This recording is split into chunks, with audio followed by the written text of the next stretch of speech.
Guys, want long-term health you can count on? It starts with knowing your numbers. Right now, Revive Men's Health Sacramento is offering a comprehensive wellness panel, a $400 value for just $99. It checks your testosterone, blood sugar, cholesterol, kidney, liver, thyroid, and heart health. Take control of your health today and stay strong for the long haul. Offer ends November 30th. Call 916-619-3000. That's 916-619-3000. Or visit ReviveMen'sHealth.com today. Must medically qualify. Terms apply. Contact us for full offer details. The holidays can be a time of increased stress for those struggling with opioid or stimulant addiction. They can also be a time for pause, reflection, opportunity, and new beginnings. This holiday season, choose treatment and recovery, embrace the company of family and friends, and create special moments.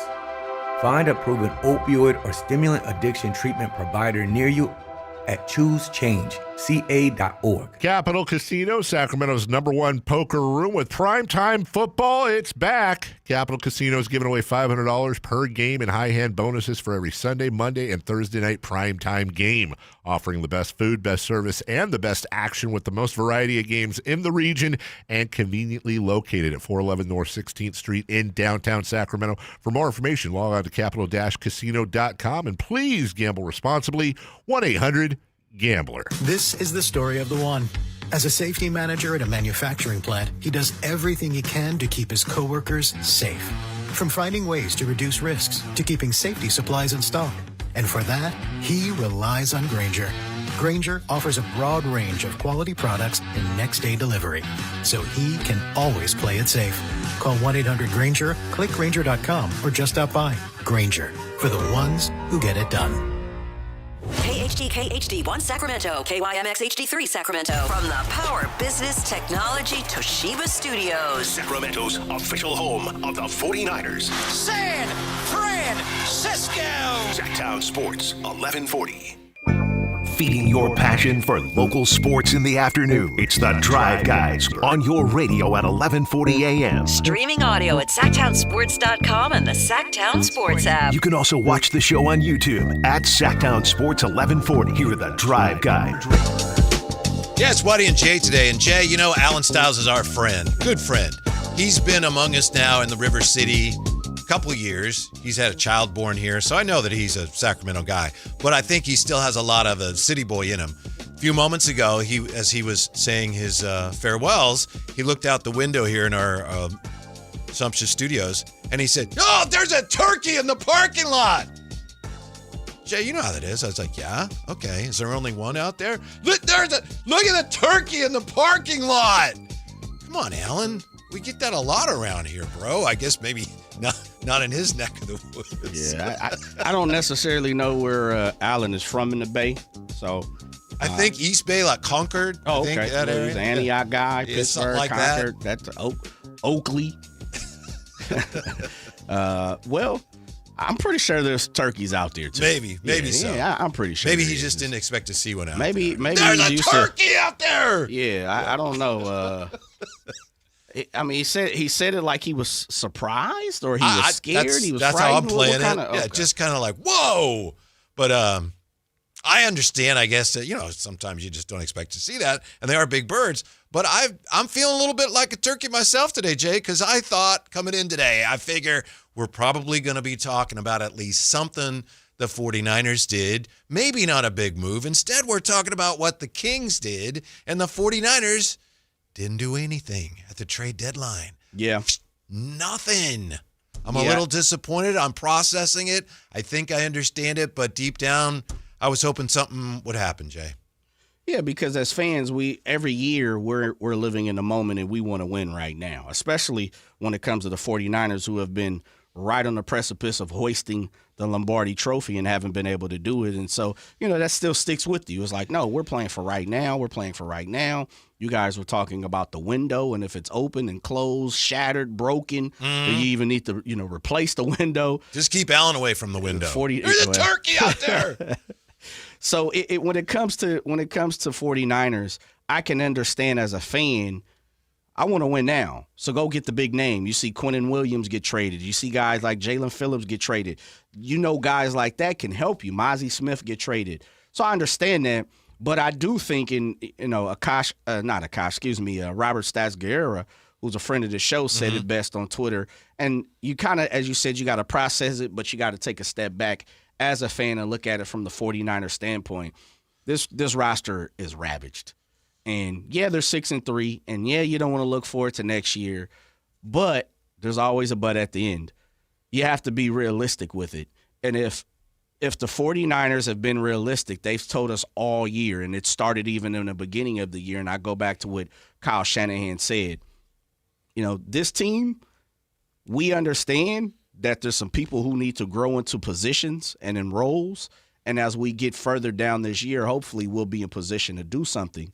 But I think the injury set that back, and they're playing kind of what 2025 has always kind of been for, which is for the future, a transition year, and they'll figure out what moves on, after that. Yeah, so for the final 8 games, this is from Matt Barrows. Here's the 49ers defensive line. Starters, Bryce Huff, Jordan Elliott, Kalia Davis, Sam Okwanu. Backups, Robert Beal, Kevin Givens, Alfred Collins, Keon White. Bench, C.J. West. IR, Yetur Gross-Matos. Practice squad, Cleveland Ferrell, William Bradley King, Evan Anderson, Sebastian Valdez. So that's it. That's the group that's going to have to get whatever they're going to get done. That's the group that's going to have to get it done. One of the things, again, as I process, deal with the disappointment, try to think about it rather than react emotionally. Prices were kind of high on some of these guys, Jay. Yeah, they were definitely high. Yeah. You don't normally see first-round draft picks get twisted and turned like a pretzel. Thrown around like candy. Yeah, they were. And so, looking at the draft viability for the 49ers and the picks the next couple of years, they pretty much have every single round that they have. This year coming up, they have 4 fourth-round picks. I believe they have 3, and they're waiting on a compensatory pick. But it looks like they're going to have 4 fourth-rounders, 1 in first, second, third, 5th, 6th, 7th, all that good jazz. So we'll see how it plays out. Of course, as I text you, man, I'd have been interested in Quinnen Williams, not just for this year, but next year. 2 years, 3, 4 years, because I'm also of the thought process of this is second ACL for Nick Bosa on that leg. Yes. And I believe his 3rd knee injury, 1 on one leg, 2 on the other. You just never know how you're going to bounce back from that. And Quinnen Williams is the type of dude, and now that, of course, Mykel Williams is hurt as well, if you were looking at it, you would say Mykel Williams could be your defensive end for the future. Quinnen Williams would be your defensive tackle, and depending on what you wanted to do on that, other defensive tackle position, and then you could have Nick Bosa and take a little pressure off him. So I just thought that if there was anything, when you saw Quinnen Williams' name come across the board, you're like, oh, man. Yeah.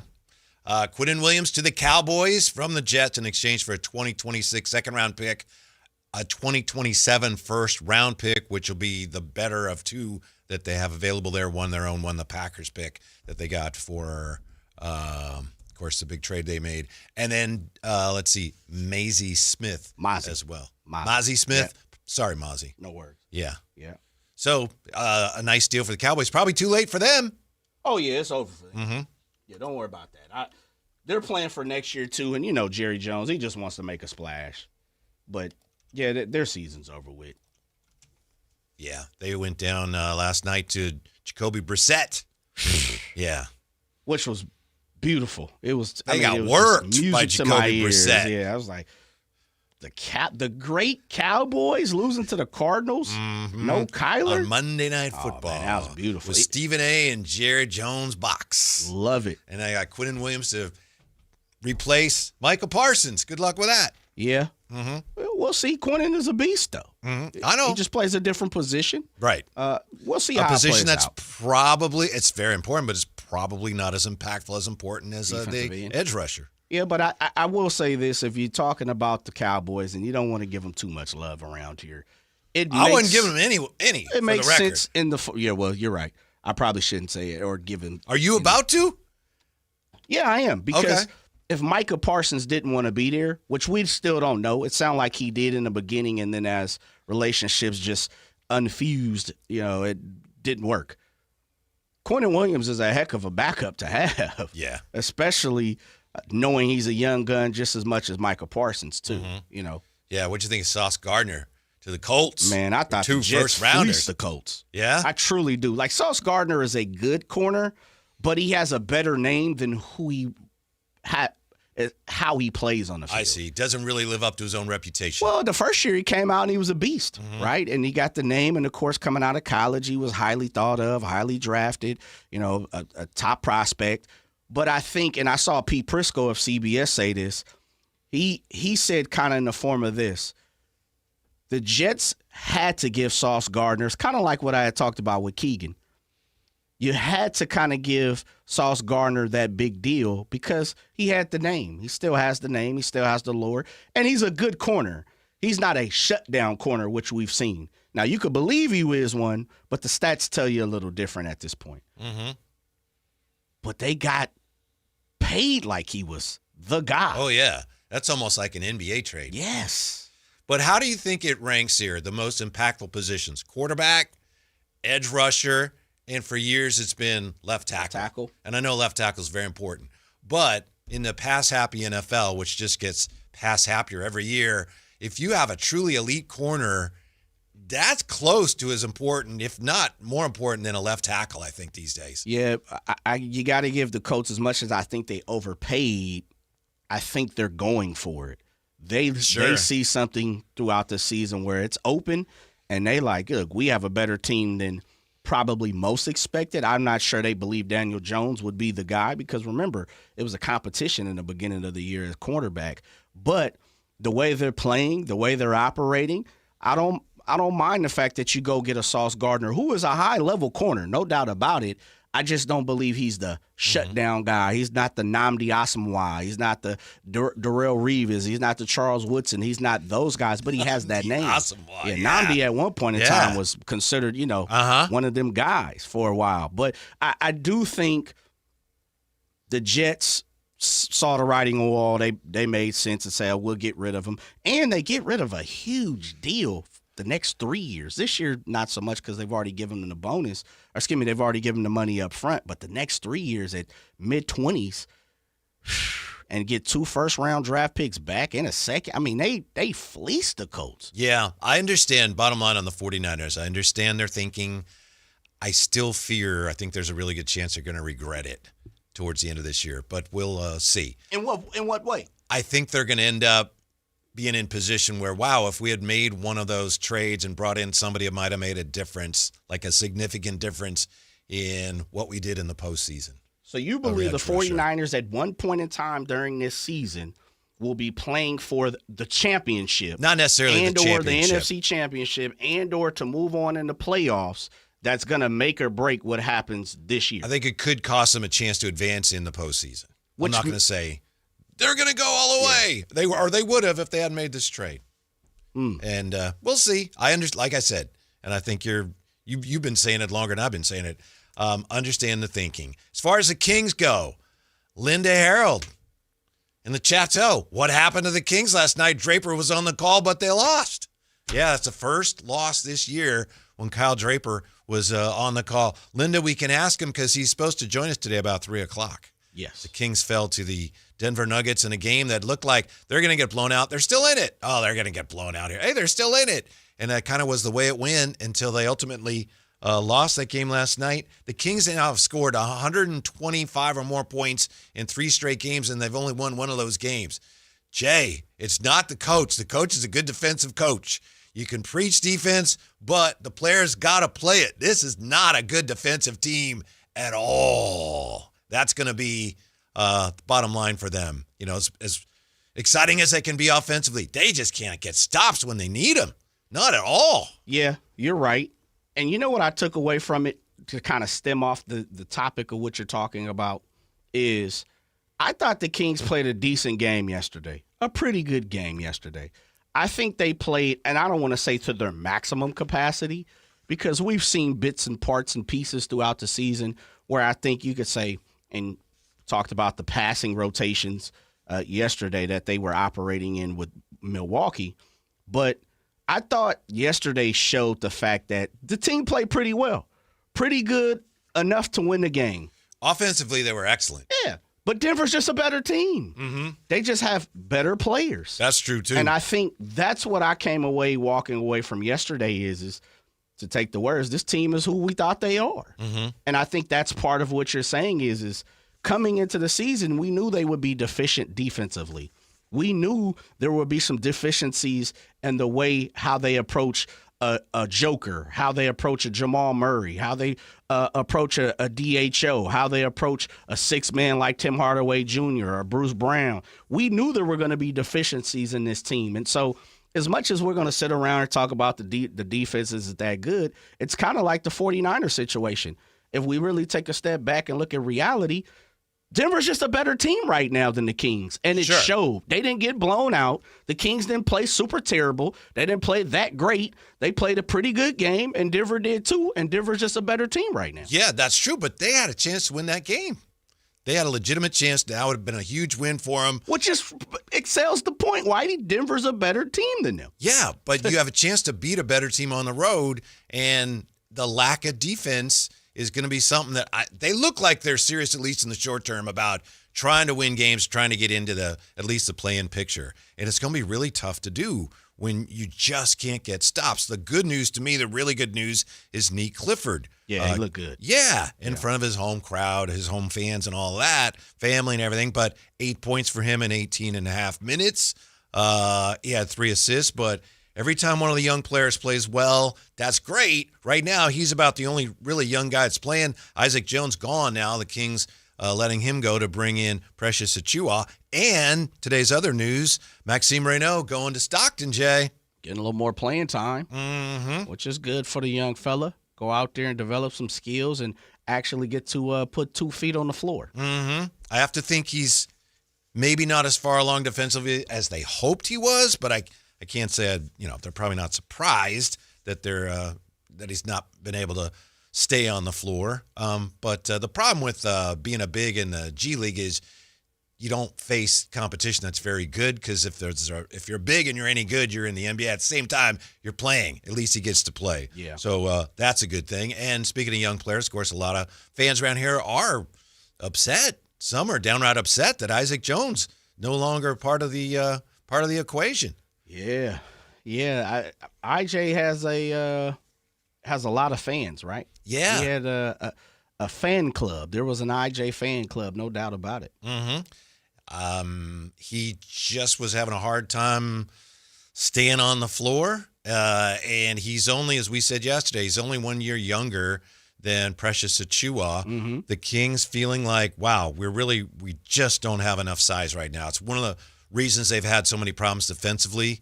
When you have Russell Westbrook, who's been playing out of his mind, but he's your power forward, there's some mismatches there. So you get Precious Achiuwa, a guy with more experience, a guy who has a resume as an NBA player. He's going to help, at least in the short term. And Isaac Jones just he wasn't helping him right now.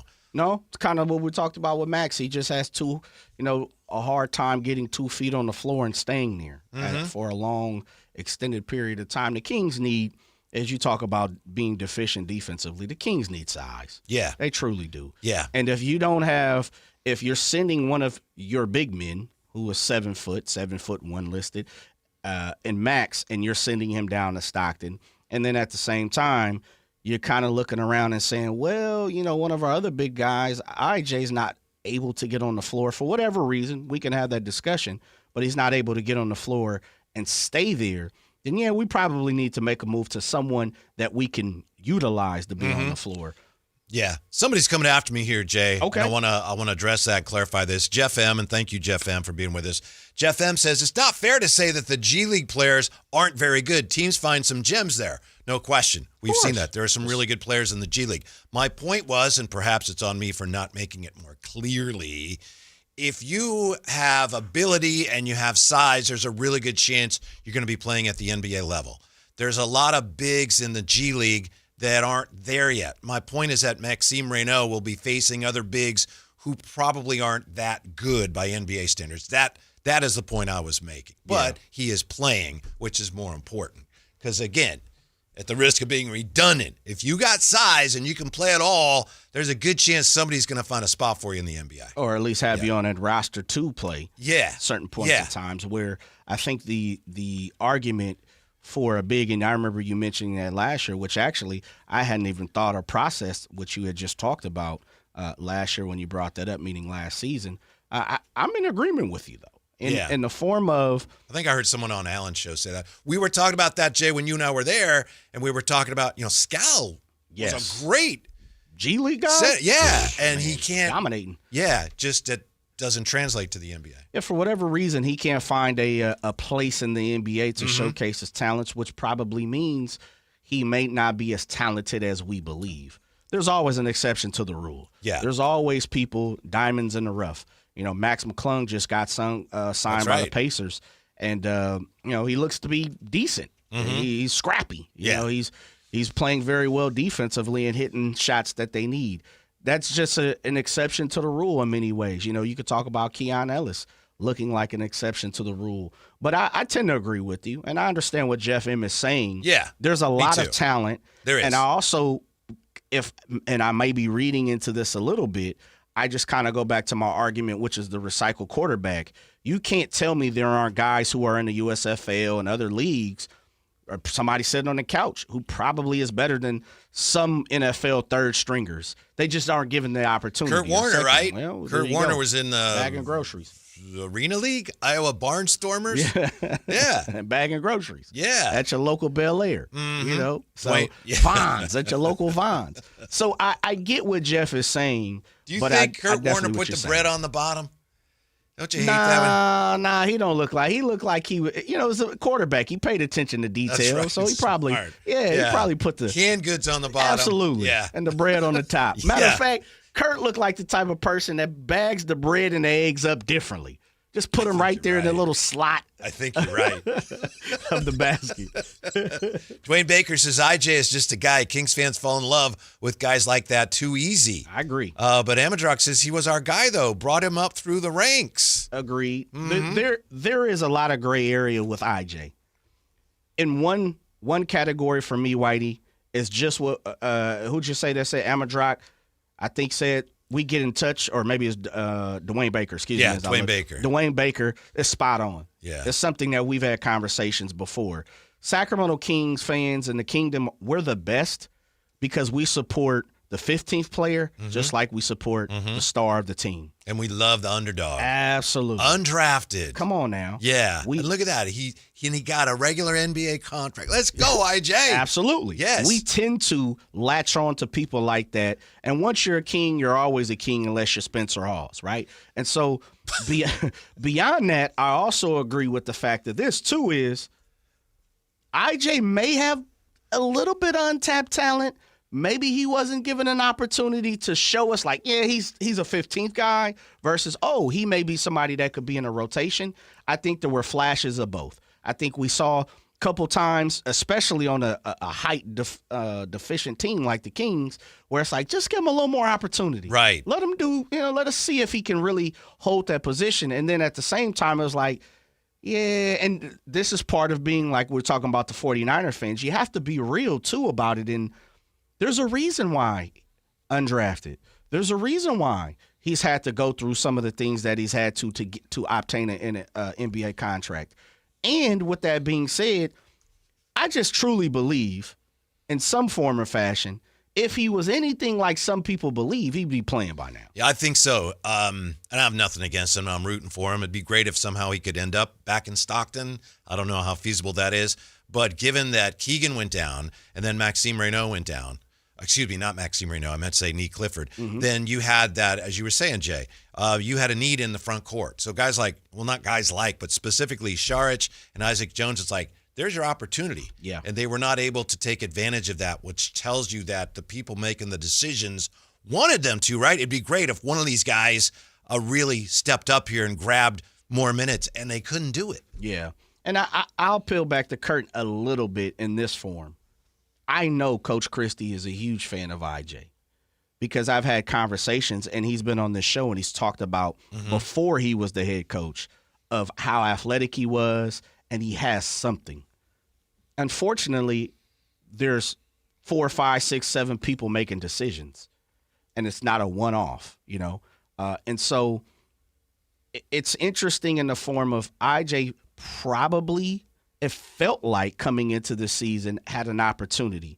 I'm not sure if he was able to showcase what we thought he could be in practice or preseason or even the few spot times that he's had. And so I can also understand the argument of the IJ fan club who's saying, well, Jay, Whitey, Kings, you had somebody, a young guy that you may be able to have, tap some of that untapped talent.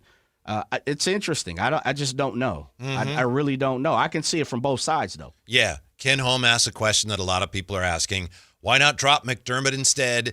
And it was close, but McDermott, he had a guaranteed deal, and so it would have cost more money if he was the one who was sent on his way. Right. Not a lot more, because it wasn't a lot more money he was making, but it was a guaranteed deal. So you can question why they gave him that deal in the first place, but once he got it, monetarily, this was probably the prudent decision to make. When we come back, Budget, Russ. baby. Yeah, Russ. Real fast, hold on. Yes. So, somebody dynamic butterfly. So Doug doesn't have any control over this team. That's not. No. I mean, come on. Dynamic butterfly. Use your brain here, brother. It's not a one-man team. There's a general manager. There's an assistant general manager. There's someone under him. There's an owner. He doesn't own the team completely by himself. There's a minority ownership group. If you really pay attention, Doug is not the general manager. No, absolutely, it doesn't work that way. I mean, come on, he's got assistant coaches. He's got an associate head coach. Yeah, there are checks and balances when it comes to things. For instance, Vivek takes tons of heat. We can all agree to that. No matter what you believe, when you make financial decisions, he doesn't make it on his own. If you release a player, sometimes you got to go to that minority group and say, hey, I need liquid cash to make sure we pay off these deals. And, we fired this coach. We got to continue to pay. So no one truly, for the Kings, has full reign over absolutely anything because there isn't just one complete owner. Yeah. You gotta be honest with yourself here. Well, speaking of these type of decisions, Russell Westbrook just explained why he left the Nuggets, and we'll get into that when we come back to Sactown Sports. The Sactown Sports 1140 newsletter right to your email. Get your latest on the Sacramento Kings, athletics, and Republic FC with the Sactown Sports 1140 newsletter. Visit SactownSports.com to join. Sacramento weather is brought to you by Fidium Fiber. I'm Tamara Berg in the KCRA 3 Weather Center. For your Tuesday, a great day to get outdoors, and if you have to get ready for the storm that's coming in Wednesday, great day to do that. Temperatures will peak in the low 70s with partly sunny skies and light winds. Winds begin to increase after 10 o'clock tonight with periods of gusty winds and steady rainfall to impact the morning commute Wednesday. Get the latest forecast on the KCRA 3 News and the KCRA 3 app. It's about time they fixed that pothole. Invented better windshield wipers. Made an internet that just works. Fidium Fiber Internet. Starting at only $30 a month. It feels like Fidium. Offer available to residential customers only. Terms and conditions apply. See Fidium.com for details. If you've got a gas-powered engine, keep it running like new at every fill-up. Stable in-season protection is your engine's preventative medicine, cleaning and protecting the entire fuel system in season. In outdoor power equipment, prevent gum and varnish buildup that could cause a rough or non-running engine. For cars and trucks, increase fuel efficiency and power by removing deposits, ensuring your engine's long-term health. Stable outperforms the competition in independent lab testing. So at every fill-up, start with Stable. Okay, I have to tell you, I was just looking on eBay where I go for all kinds of things I love, and there it was. That hologram trading card. One of the rarest, the last one I needed for my set. Shiny like the designer handbag of my dreams. One of a kind. eBay had it, and now everyone's asking, ooh, where'd you get your windshield wipers? eBay has all the parts that fit my car. No more annoying, just beautiful. Millions of finds, each with a story. eBay. Things people love. So my mother is thinking of switching from Verizon to Pure Talk, but she's worried the deal sounds too good to be true. Michael, she said, how can those Pure Talk people offer me the same basic service as Verizon for so much less money? I said, Ma, go ask Google how much Verizon spends on advertising and promotions. A few seconds later, my mother said, oh my goodness, $12 billion a year? That must be a typo. I'll tell you what I told my mom. It's not a typo. Verizon spends $12 billion a year on advertising and promotions, and their customers are paying for it. Well, Pure Talk doesn't spend that kind of money on commercials. Trust me, I would know. That's why they can offer you and my mother unlimited talk, text, and plenty of data on a crazy fast 5G network for just $25 a month. And if you're a business owner, you could really save a fortune. Dial pound 250, say the words Mike Rowe, and you'll get an additional 50% off your first month. That's pound 250 Mike Rowe. Pure Talk. Everything you need and nothing you don't. Footballs are flying. The days are getting shorter. Fall is officially here. Will your heater be able to get you through the winter? The heater at Whiteywood shut down last winter. So who did we call? Lee's Air Plumbing and Heating. We wanted somebody we could trust to do the job right and deliver great value, and Lee's came through. Check them out at leesair.com. Lee's Air Plumbing and Heating has built a reputation as the leading HVAC company in Sacramento. We've got a new HVAC system that works great, saves us money month to month. Find out how they can help you at leesair.com. License number 635355. Hi, this is Greg Papa. Disasters hit every day. If your home, business, or building has suffered from any disaster, SunPoint Public Adjusters can help. SunPoint prepares, presents, and negotiates your claim with the insurance company, working only for you, making sure you get everything you're entitled to and letting your focus be on what's most important, your family or your business. Call SunPoint today at 888-247-7865 or contact us at sunpoint.us. SunPoint Public Adjusters, the gold standard in public adjusting. License number 2N14884.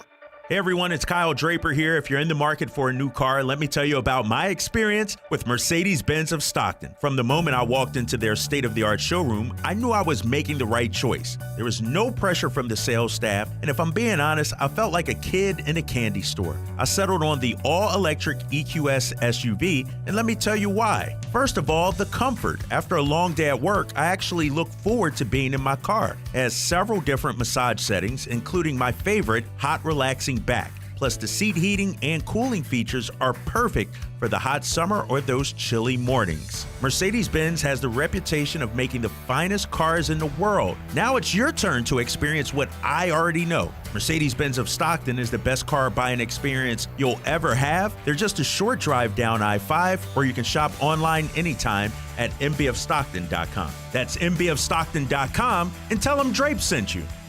Hey, it's Carmichael Dave. I got to tell you, I am so excited to get this decking project started with Trex Decking and Railings. From the first time I stepped foot in the showroom last week, I was so impressed. So many color options, heat-resistant composite deck. What does that mean? That means I don't have to do any maintenance on it whatsoever. They even have a deck designer, so you can go online and see what your dream deck will look like on your house. Just visit Trex, that's Trex.com to get it started. Tell them Carmichael Dave sent you.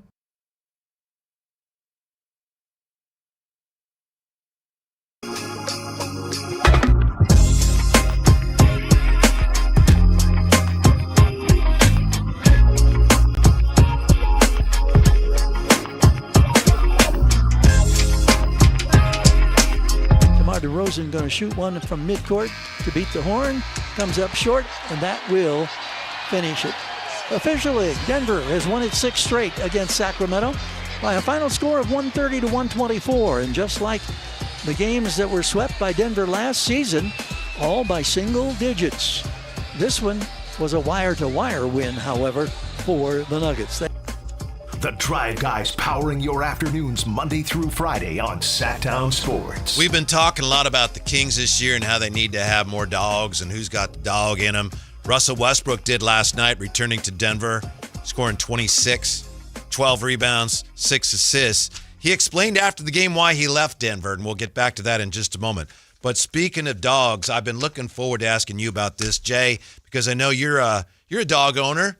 Any of the dogs you've ever had, would you say you have a favorite dog? Maybe it's like children. Maybe you don't want to say. Ooh. Yeah, probably. Yeah. Okay. And you don't have to tell us what dog it is. Did you hear what Tom Brady did with his dog? I did. Tom Brady says that his late dog, Lua, before Lua passed away, he had some blood drawn from Lua, and then he sent it to Colossal Biosciences, and they cloned Lua. So his dog, Junie, that he has now is a clone of a dog he used to have. Yes, sir. Tom Brady, by the way, investing heavily in that company as well. I love my animals. They mean the world to me and my family. A few years ago, I worked with Colossal, leveraged their non-invasive cloning technology through a simple blood draw of our family's elderly dog before she passed, end quote. Would you do that? No. I wouldn't either. It is what it is. I wouldn't do it because there are so many dogs out there that need homes, and if you clone a dog, you have another dog. It's like, well, what about all the, the rescues and all those dogs that need a home? Yeah. Besides, it's not the dog you used to have. It's just a copy of it. It is. I mean, the Xerox. It's genetically a copy, but it's not like that dog is going to know everything your dog knew or react the same way to things. It's got some DNA. Yeah. No, I understand what you're saying. I wouldn't do it. I'm with you. Listen, it's life is beautiful and precious. Yeah. No, obviously Tom loved Lua to the point where he's like, I need that exact same dog. Yeah, we'll get another one. Yeah. We'll get another one. Mm-hmm. And Vic Tafer pointed this out on social media. This is a trial run. Tommy's thinking, if we did it with the dog, we got to do it with me. Come on, Vic. If you can clone a dog, you can clone the goat. Yeah, that's a lot, man. That's saying a lot right there, brother. Gotta be careful. Gotta be careful. So you would vote no on that? For me, I wouldn't clone a dog. Right. As you said, I'd just grab another one. Although, I say this, my current dog just turned 12 last month. Menace? Yeah. Yeah, and that's my boy, man. I know what you mean. My guy. And I've said this because heartbreak is tough to deal with, right? I've told my wife this. When our dog passes this time, and hopefully it's, we still got some years. Yeah, many years ago. Yeah, for sure. I'm done. I think I'm out. Because consistently, I've had dogs since I was a kid, for the most part, with the break in college and stuff like that. But, man, it's tough when they go. Mm-hmm. It truly is tough. It's a family member. Mm-hmm. Mm-hmm. So I said after this time, and this dog has grown up concurrently with my daughter for the most part. My daughter just turned 15 yesterday, and Menace turned 12 last month. So she was very young when we got him. Just like, I think I'm out. Think I'm done. And she's like, nah, we got to get another one. Like, nah, you get another one. But I think I'm out. Yeah, I know what you mean. Yeah, man. I know what you mean. That's kind of where we are. We lost our dog. Right. And, we're both like, Now, I don't even know if this is legal. We have our dogs in the backyard. What does that mean? That's where okay. they are. I got That's you. where I buried them. I thought you were going to taxidermy. No. So, years from now, it's someone's your going to be. land, brother. I know, but years from now, someone's come by the house. They're going to be doing some gardening. Whoa! Call 911. Speezike is in the floor. No, I understand. I buried my last dog. Yeah? Same thing in the yard. Mm-hmm. In the old home that we had. Yeah, absolutely. Yeah. You got many, many years with Menace. Come on, baby. We're going to extend it. Mm-hmm. As long as he's healthy and kicking. Yeah. Tom Brady, that's a big thumbs down. Good for you. I hope your kids enjoy your copy dog, your clone dog. Here's the dang deal on Russ. Come on, man. Explaining. It is weird, isn't it? It is, a little bit. Yeah. Russ explains why he left the Nuggets. Quote, the truth is that they didn't want me back. It ain't up to me. God always has a plan. Be patient. Not up to me. They don't want me. That's okay. Somebody else do. End quote. Yeah. I believe technically it was up to him because it was his option. Yeah. But the way he spun it is they told him, don't pick it up. We don't want you. Mm-hmm. So I've never heard teams doing that. It's good to be. Oh, it happens all the time. Come on, Mike. You have the option, but we don't want you. Yeah. If someone did that to me, I'd say, well, too bad. You're paying me. Right? If I'm it's not your even- option. Yeah, but you know what? I'm not even going to go down that walkway, that path, because it opens the conversation up to a huge conversation. I'll just say this. People have conspiracy theories. I'll leave it there. Okay. Right? I'm a firm believer, and we've seen it, we're hearing about it, that just because it's done, it says on paper, doesn't mean that they don't circumvent it and go around things. The league, players, teams, all that stuff. Okay. I'll leave it there. Yeah. I probably would have said, okay, cool. I don't think Russ expected to go through what he went through, meaning sounding like organizations or teams didn't want him to be, didn't want to obtain his services until the Kings picked him up. I don't know if Russ thought it would be this difficult to latch on, and maybe it wasn't. Maybe this was the plan all along, but the way it was portrayed to us outside of, the NBA circle, so to say, I don't think Russ thought it would be this difficult to have a decision made to, what team he was playing for this year. Yeah. I know yesterday, Chris Marlowe, when he was nice enough to join us, the voice of the Nuggets, he said His teammates will be glad to see him. I don't know about the fans, but I think the fans reacted, for the most part, in a very positive fashion. Unlike the way Pacers fans welcomed Miles Turner. Man, that was cold, wasn't it? Yeah. That was cold. Yeah.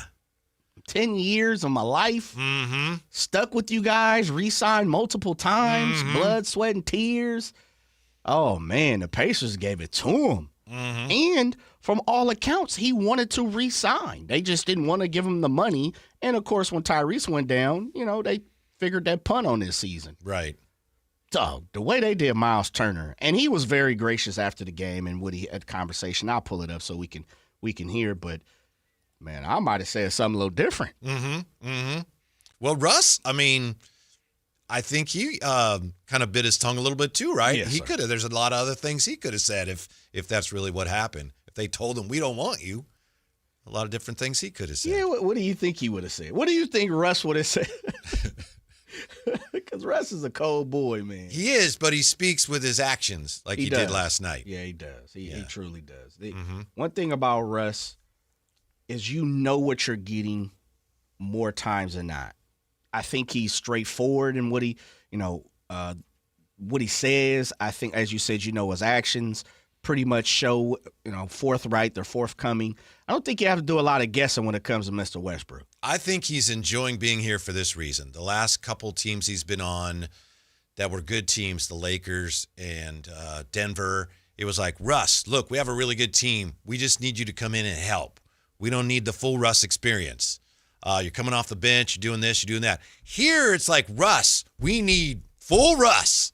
We need help here. And I think the fact that he can, as he showed last night, after Nick Clifford got injured and he started playing more, I think the Kings want him to be full on Russell Westbrook. And I think he's really enjoying that because it's been a while since he's been able to play that way for as many minutes as he is now. Yeah, I could see that. Denver was kind of like coming off the bench. Here it's like, you're Russell Westbrook again. Yeah. Do whatever you want to do. Fly, brother, fly. Spread your wings. Yes, I'm a peacock. I'm a turkey. Alan's scared of turkey. Is Alan scared of turkey? I don't think he's scared. He was just surprised to see the turkey. Man, what do they do down there in Dublin? I don't know. Danville, or they don't have turkeys out there. I don't know if they have them in Concord. Perhaps they do. I would think they do, but he was doing. And why do you think? Oh, there's a turkey. De La Salle ain't got no turkeys. They don't teach about turkeys in De La Salle. I will look into it. Yeah, come on, Alan. Last night, Russell Westbrook, as I said, 26 points and 12 rebounds, 10 of 17 from the floor. He's playing really well. And again, I keep saying this because I just, full disclosure, I want to be clear because when they brought him in, I was not in favor of it, not excited about it. But even I have to admit, man, he's playing out of his mind for the Kings right now. And they had a chance last night, as the G-Man said, another single-digit loss. They hung around. But in basketball, as I've said before, when you can't guard people, every game is a box of chocolates. You don't know what you're going to get, and it's just tough to win, especially on the road when you really don't guard people, and they don't. No. We knew that going in, and they've tried some things, and they played zone last night. As you said, as a really good team they played last night. Yeah. But they've been giving up a ton of points the last few games, even the ones in which they've played well. Yeah, it's just not something that's at the top of their pyramid when it comes to, that's what we do very well. We're the creme de la creme. They just don't have it. Yeah. They don't have it defensively right now. What the 49ers did and did not do at the deadline. They didn't do much. In fact, they didn't do anything. Next on Sactown Sports. The Drive Guys, weekdays 2 p.m. to 6 p.m. on Sactown Sports 1140. With 25 award-winning years in Northern California, Ashton & Price is your local injury law firm. Pro attorney tip, if a firm presents it's local but they're in L.A., red flag. If your first consultation is not with a lawyer, big red flag. At Ashton & Price, your first consult is with a local attorney, and if serious injury prevents travel, a lawyer will come to you. Still not enough? George Washington's my uncle. At Ashton & Price, no red flags, just red, white, and blue. Remember, for the best advice, don't think twice. Call Ashton & Price. When I was a kid, I remember my dad, a lineman, leaving in the middle of the night. Families were depending on him to get their power back on to keep them safe and warm. Watching him taught me that this work isn't just about wires and circuits. It's about people and the trust they place in us when the lights go out. That's why I started Maverick Electric Heating and Air, to carry on that same promise of showing up, doing it right, and protecting families when they need us most. Visit callamaverick.com. At Valley Strong Credit Union, we know that local businesses are the backbone of the Central Valley, investing in our neighborhoods, boosting the economy, making the Valley stronger. But when it comes to their finances, where can they turn? A big bank that just sees another number? That's not good enough. Valley businesses deserve Valley support for payroll, credit, cash flow, and everything in between. Valley Business is Valley Strong. Learn how our cash management services can support your business at valleystrong.com. $5,000. That's the average amount of money people in the U.S. are now spending on gas in a year. $5,000. That's crazy. If you drive, you have to download Upside, the free app that gives you cash back every time you get gas. That's right. You can earn real cash back with Upside just by buying the gas you're already buying. You can literally start earning cash back today. I use Upside every time I fill up, and I've already made around $200-$300. You're putting gas in your car anyway. Why not get real cash back? If you like free money, download Upside. I'm saving the cash I earn from using Upside to help pay for a vacation later this year. Download the free Upside app now to earn cash back every time you buy gas. Use promo code BOOST25 to get an extra 25 cents per gallon on your first tank. You can cash out anytime right to your bank, PayPal, or a gift card for Amazon and other brands. Just download the free Upside app and use promo code BOOST25 for a 25 cents per gallon bonus on your first tank. That's code BOOST25 for a 25 cents per gallon bonus. When you bundle renters and auto with Progressive, you can save while protecting your most valuable possessions, like your really expensive limited edition sneakers and your new suit for your cousin's wedding. Except you never actually bought the suit because you can't stop buying sneakers. So you show up to the wedding looking like you're going grocery shopping. But hey, at least your sneakers will look good in the pictures, until you're cropped out of every last one of them. So go ahead and get Progressive, so you can save while protecting the things that matter to you. Progressive Casualty Insurance Company and affiliates and other insurers. Not available in all states or situations. Let's go! You're still glowing, flirting, grooving. You still got it. But your immune system weakens as you age, making it harder to fight flu, pneumococcal pneumonia, RSV, and COVID-19. Vaccines are a key part of any health routine and help strengthen your immune response. Ask your doctor or pharmacist which vaccines you need.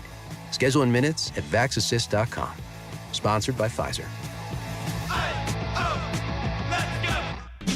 Only one radio program captures the excitement of hunting and fishing as it happens. The award-winning California Sportsman with Sep Hendrickson. Only California Sportsman takes you where the action is. Live on the water, live in the blind, and live with the top pros and experts in outdoor sports. California Sportsman with Fishing Hall of Famer Sep Hendrickson is your premier destination for all things outdoors. Sep's Saturday Morning Outdoors. Ultimate Bass and California Sportsman, 5 a.m. to 8 a.m. Saturdays on Sactown Sports 1140.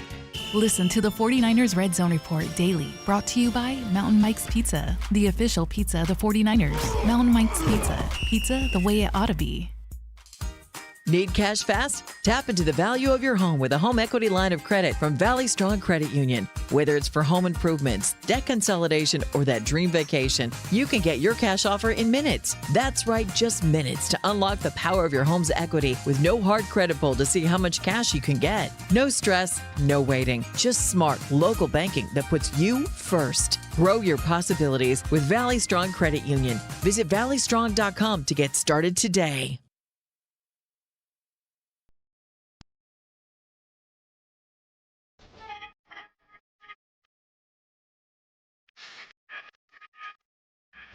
The Drive Guys powering your afternoons Monday through Friday on Sactown Sports. We've just been talking about the Kings last night, how great the offense has been and how porous the defense has been. Gavin LMFT here in the YouTube chat says, everyone loved the original Beam team. They didn't play defense either. They didn't play much defense. You're absolutely right. Offensive rating for that team, of course, they were first in the league. Defensive rating, they were 25th. But the offense was so good, they had a net rating of plus 2.6. This year, the defense so far, and it's painfully early, they're 27th in the league defensive rating, only 20th offensively. So they're upside down 4.6 points. But it is true that the last couple of games, the offense has been humming, Jay. Humming. Yeah. Scoring a lot of points, just not enough. I mean, when you got to score 131 points to win a game, 2 games ago they needed 134, right? And they scored 135. And then last night they needed 131 to win, which they didn't get. When you need that many points to win, you're not going to win many games. That's a ton of points. You're right. Yeah. Defensively, they got to get it cooking. Mm-hmm. On the other hand, last 2 games, both on the road, they played 2 good teams. They came away with 1 win. That's not terrible. Yeah. With a Depends win on in who you Milwaukee. ask, right? I mean, it's tough because you look at it last night and you look at it Saturday. You take a step back, take a peek. Man, Milwaukee's probably going to be right there in the East when it comes to being a good team, making a push to go deep into the playoffs. And I think we can all agree that Denver Nuggets look to be on that same path. You go in on the road to Milwaukee, which is further east, and you get the further east than Denver is what I'm trying to say. I don't need anybody to be trying to correct me on my, geography. But You are correct on that. Yeah, but I would imagine. And then you turn around and play Denver, and you kind of expect, okay, well, we got a shot. We're there. And that's why I said when I really look at it, I truly believe the Kings played a pretty damn good game yesterday. I just think Denver's better. Yeah. Truly. And it could have been 99-98. It could have been 131-130. Whatever the case may be. I just think Denver at this very moment is a better team, and they're going to be able to, attack the deficiencies of what the Kings have. Do you think this team right now, are they actually trying to win? Is this a thing? I mean, the players are, no question. Yeah, the players for sure. No Coaching question. Staff, players. But is that what the organization is about right now? Is it about, yes, we're trying to win and get into at least the play-in situation? Should I be, rooting, watching each game with that in mind as we have the last couple of years? I'm a little confused, and that's no one's fault. I'm just not sure where this is right now, Jay. I'm with you, and I was getting ready to say that's the burning question. Mm-hmm. I don't have the answer, and if minus the people in the know, I don't think we all have the answer. I think we're all guessing. Mm-hmm. You're confused. Same with me. We see it every single day on the text line, YouTube, the chatto, people calling in. I know you get stopped in public like I do. I've seen you get stopped in public, and we get those questions. Friends call us, "Oh man, what's going on with the Kings?" And it's like, I don't know. Mm-hmm. Yeah, all signs indicate that no matter what we come up with, whatever we theorize about, well, it could go this way or that. They just brought in Precious Achiuwa. They need help in the front court. It looks like they are trying to win as many games as they can this month, and then see where that leaves them. That's what it looks like. And they have been very competitive. Yeah, see, I could see it from both ways, even with the signing of Precious. He's a youngster. What he pretty much is at this point, right? Which is a defender, bring the toughness, bring the grit, going to be in your face. He's going to be on the glass. Versus IJ he has potential. Right. And well, there you go. If I'm trying to win now, the guy with potential, sorry, I need something now because I'm trying to win. But see, I think, and I saw Trey say this, and this is part of kind of my thinking. Trey said, if Isaac Jones was what some of our fans think he was, no way he goes through 2 coaches that give him a chance and they moved on, meaning moved on from IJ. What I'm saying is this. It'd be different if they went, and this is the confusion and where I can understand the Kingdom. When you go get Russ, when you have DeMar, when you have Dario Saric, when you have OGs, and they're a big part of what's going on, that creates the confusion.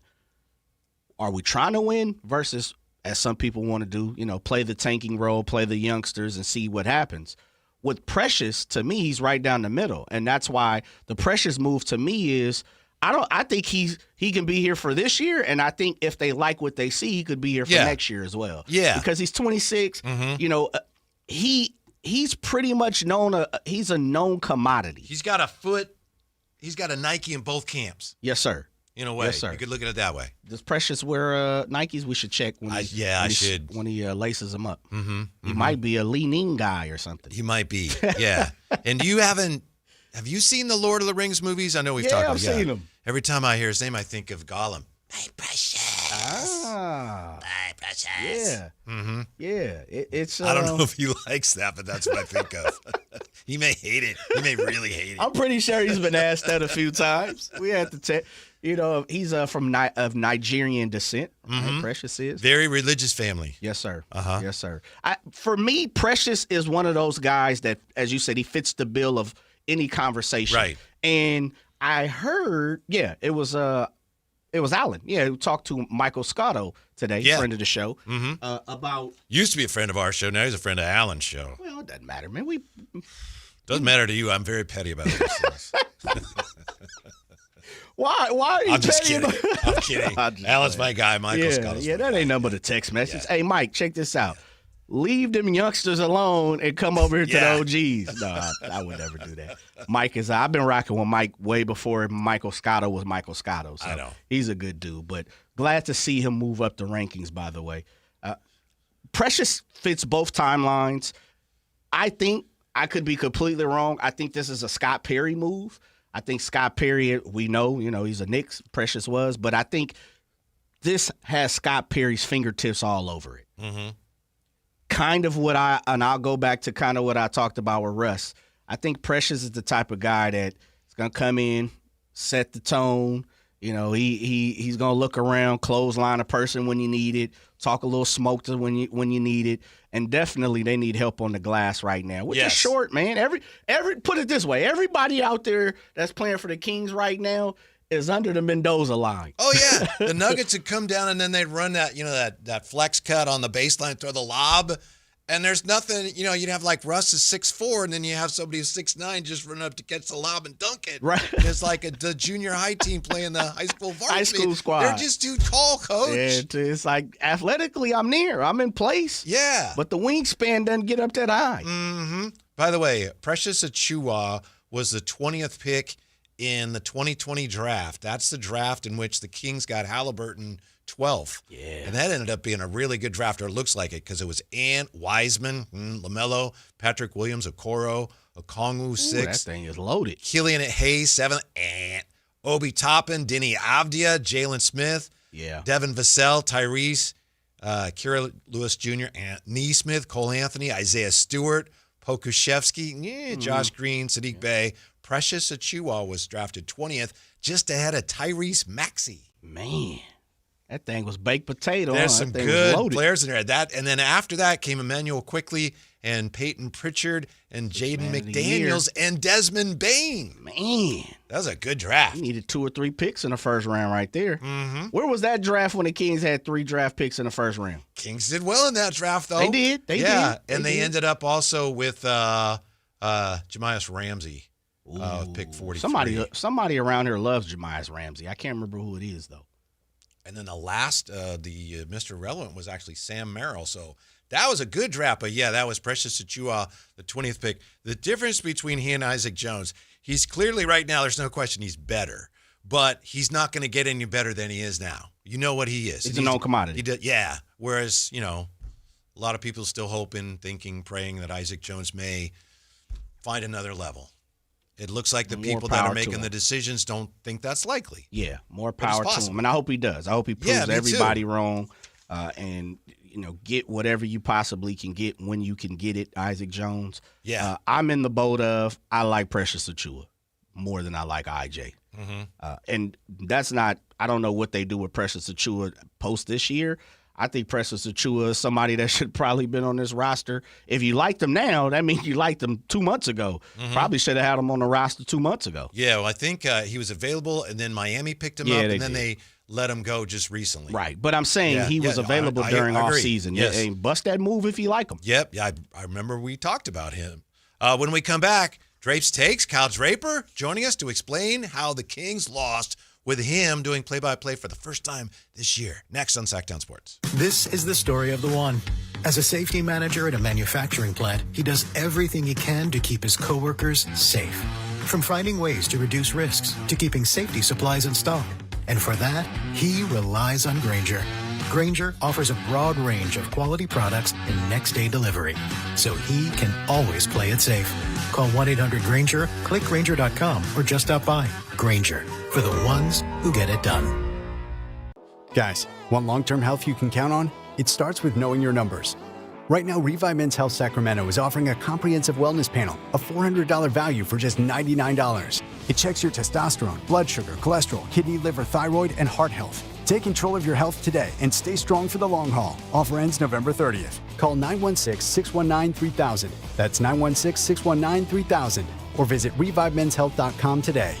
Must medically qualify. Terms apply. Contact us for full offer details. Carmichael Dave here for American Energy Heat and Air. Right now, breaking news, they're upgrading their offering to include plumbing, bringing that same expertise and experience to the plumbing space. They're no longer just heat and air. They're now your American Energy Home Pros. You hear me talk about them as your second opinion partner. Now you can still get second opinions on any HVAC service or replacement, and now you can get a second opinion on any of your plumbing services. They'll come out to your house for free, and they'll give you a second opinion and almost certainly save you money. Oh, but wait, there's more. With winter coming up, how about a free furnace special? With full system installation, you're getting a free furnace, not a discounted furnace, a free furnace, and up to $4,000 in rebates while that funding lasts. So get there right now, 916-520-9990. That's 916-520-9990 or AmericanEnergyAir.com. American Energy, making the uncomfortable comfortable. Okay, I have to tell you, I was just looking on eBay where I go for all kinds of things I love, and there it was. That hologram trading card. One of the rarest, the last one I needed for my set. Shiny like the designer handbag of my dreams. One of a kind. eBay had it, and now everyone's asking, ooh,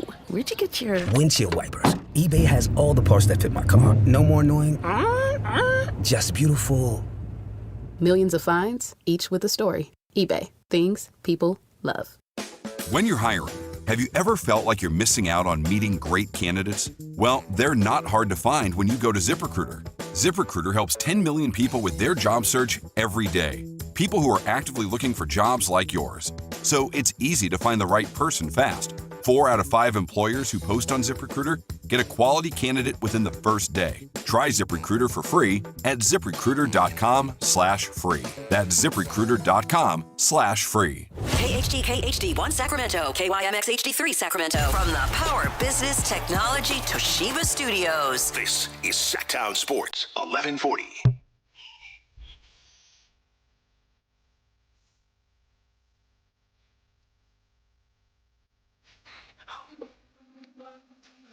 Live and local, it's the Drive Guys.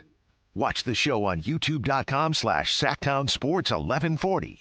Or listen on the Sactown Sports app. Just so you know, our next guest, well, he's not a guest. This is his show, too.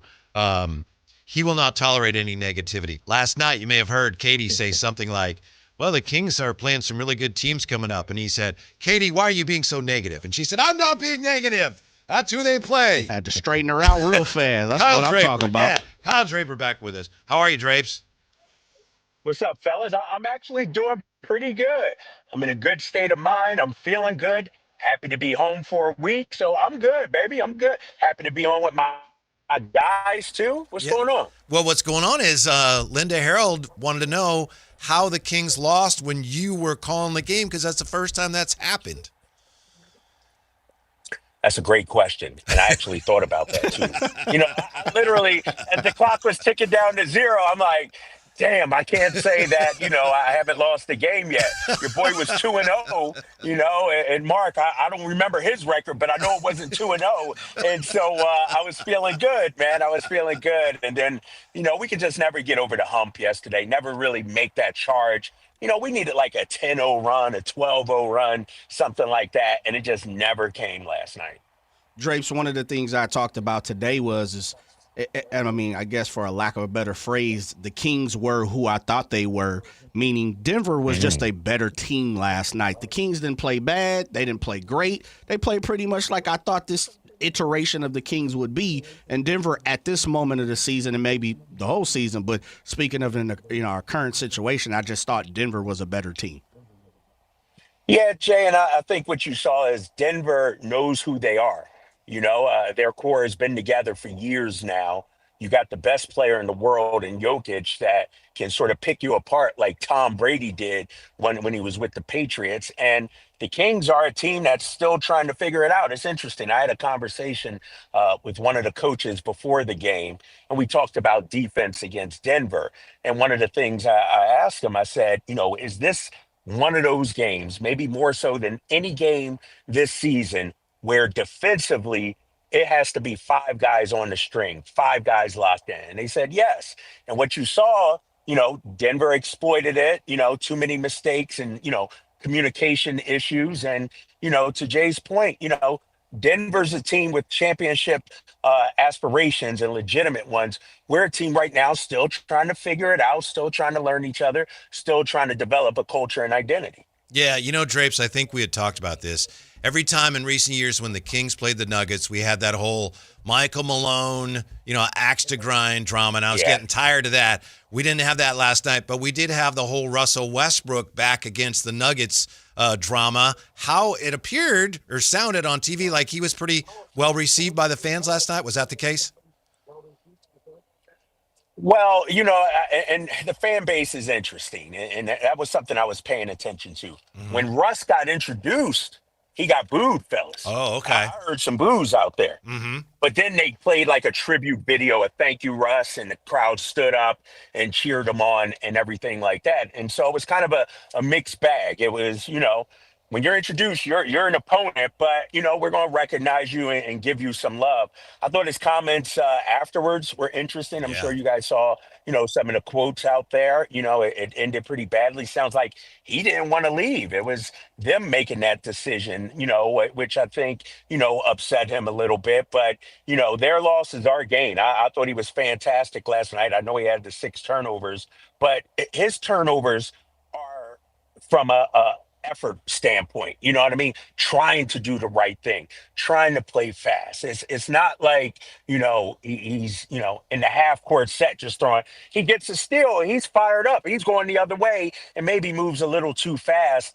But, I'd rather take a guy like that than a guy that you have to sort of, charge up at halftime, plug in the Mercedes-Benz EQS SUV, and have to charge him each game. Russ comes in charged up.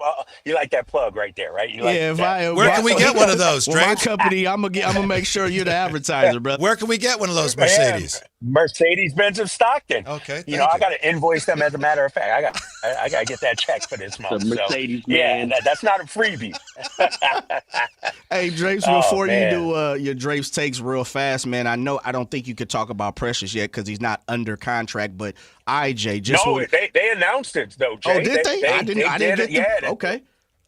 Yeah, like in the last 25 minutes, the team announced that. So I could talk about both. Yeah. Okay, well, real fast before you, hopefully I'm not taking away from Drapes takes. Just talk about IJ, Kings here, and also Precious being included now on the roster. I like IJ a lot. And you look at, how many years have we been talking about his potential, diamond in the rough, in all honesty, at this moment, Precious Achiuwa is a better player and roughly the same age.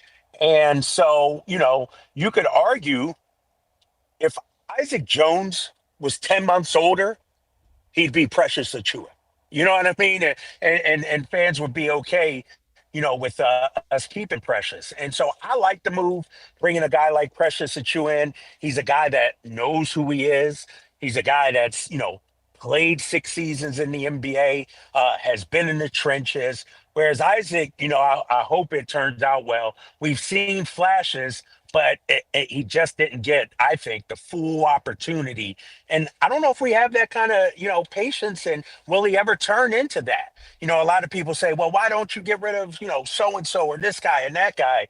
IJ's contract wasn't guaranteed.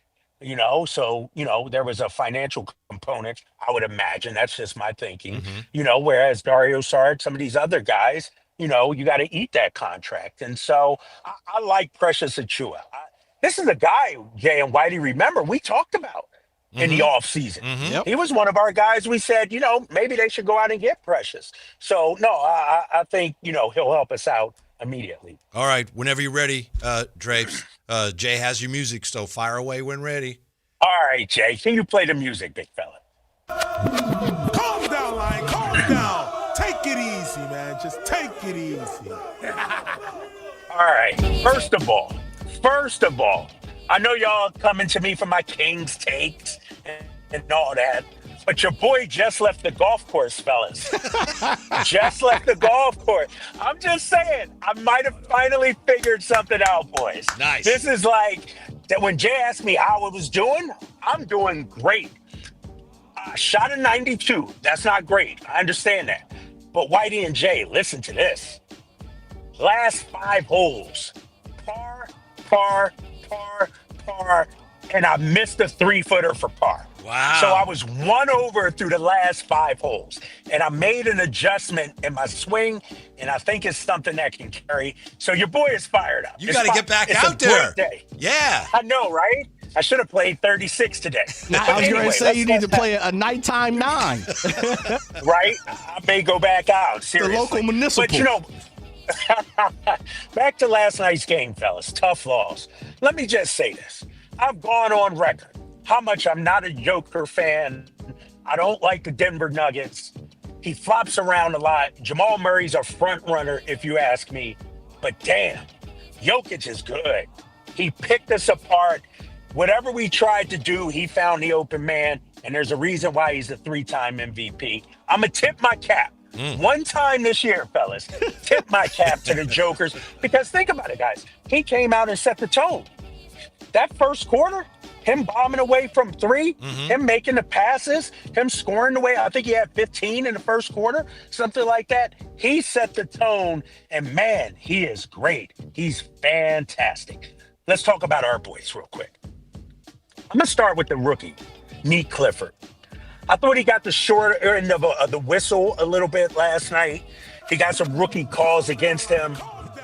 But he was ready for that smoke, I thought, yesterday.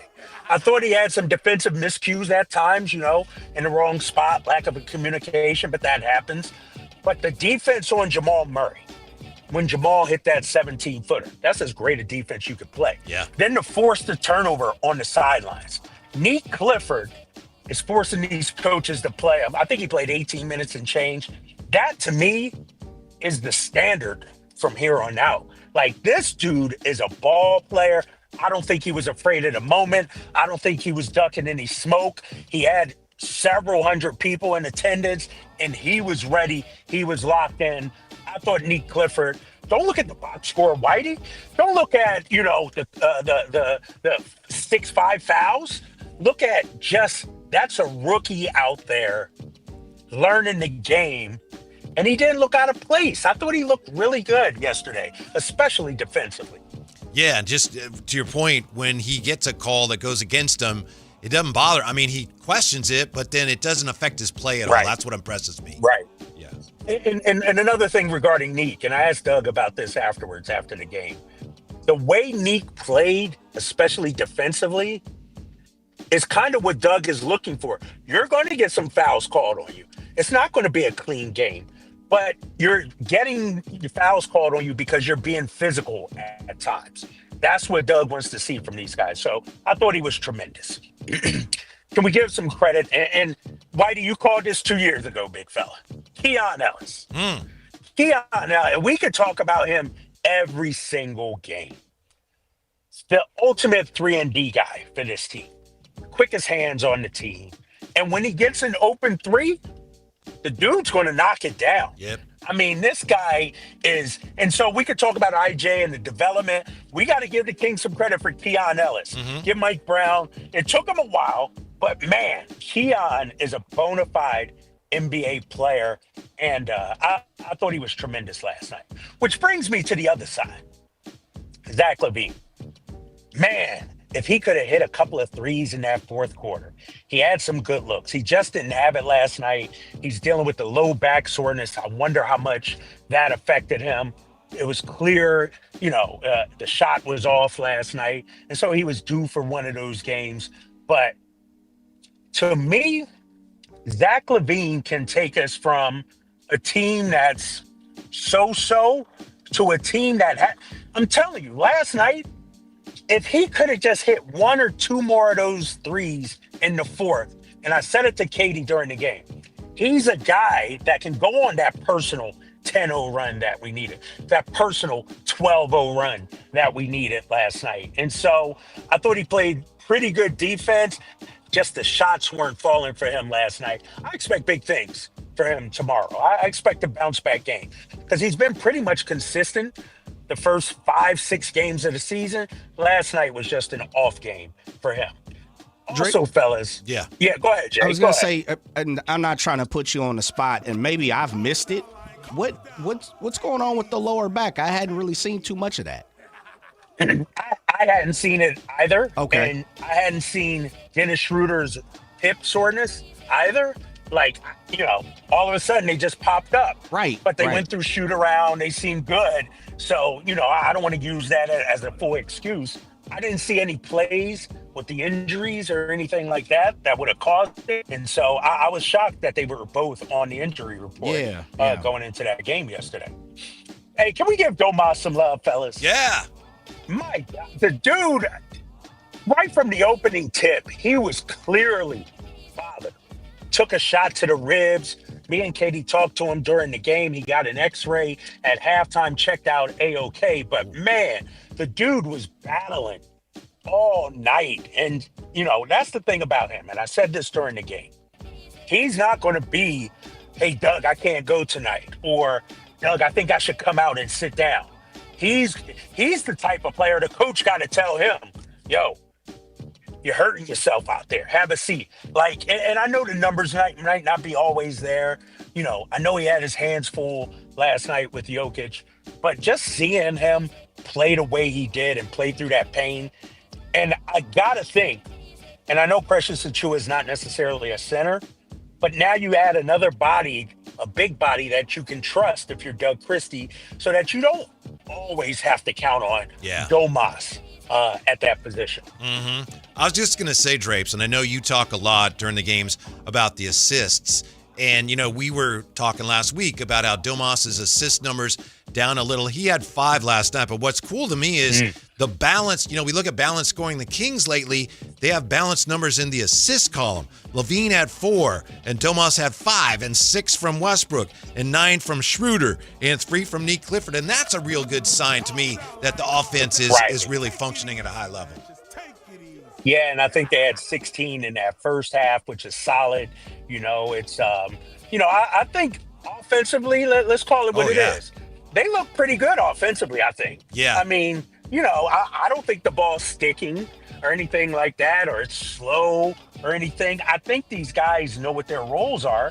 DeMar knows his, Zach, and I honestly think my boy Dennis Schroeder is coming around. Like these last few games, I think he's been tremendous.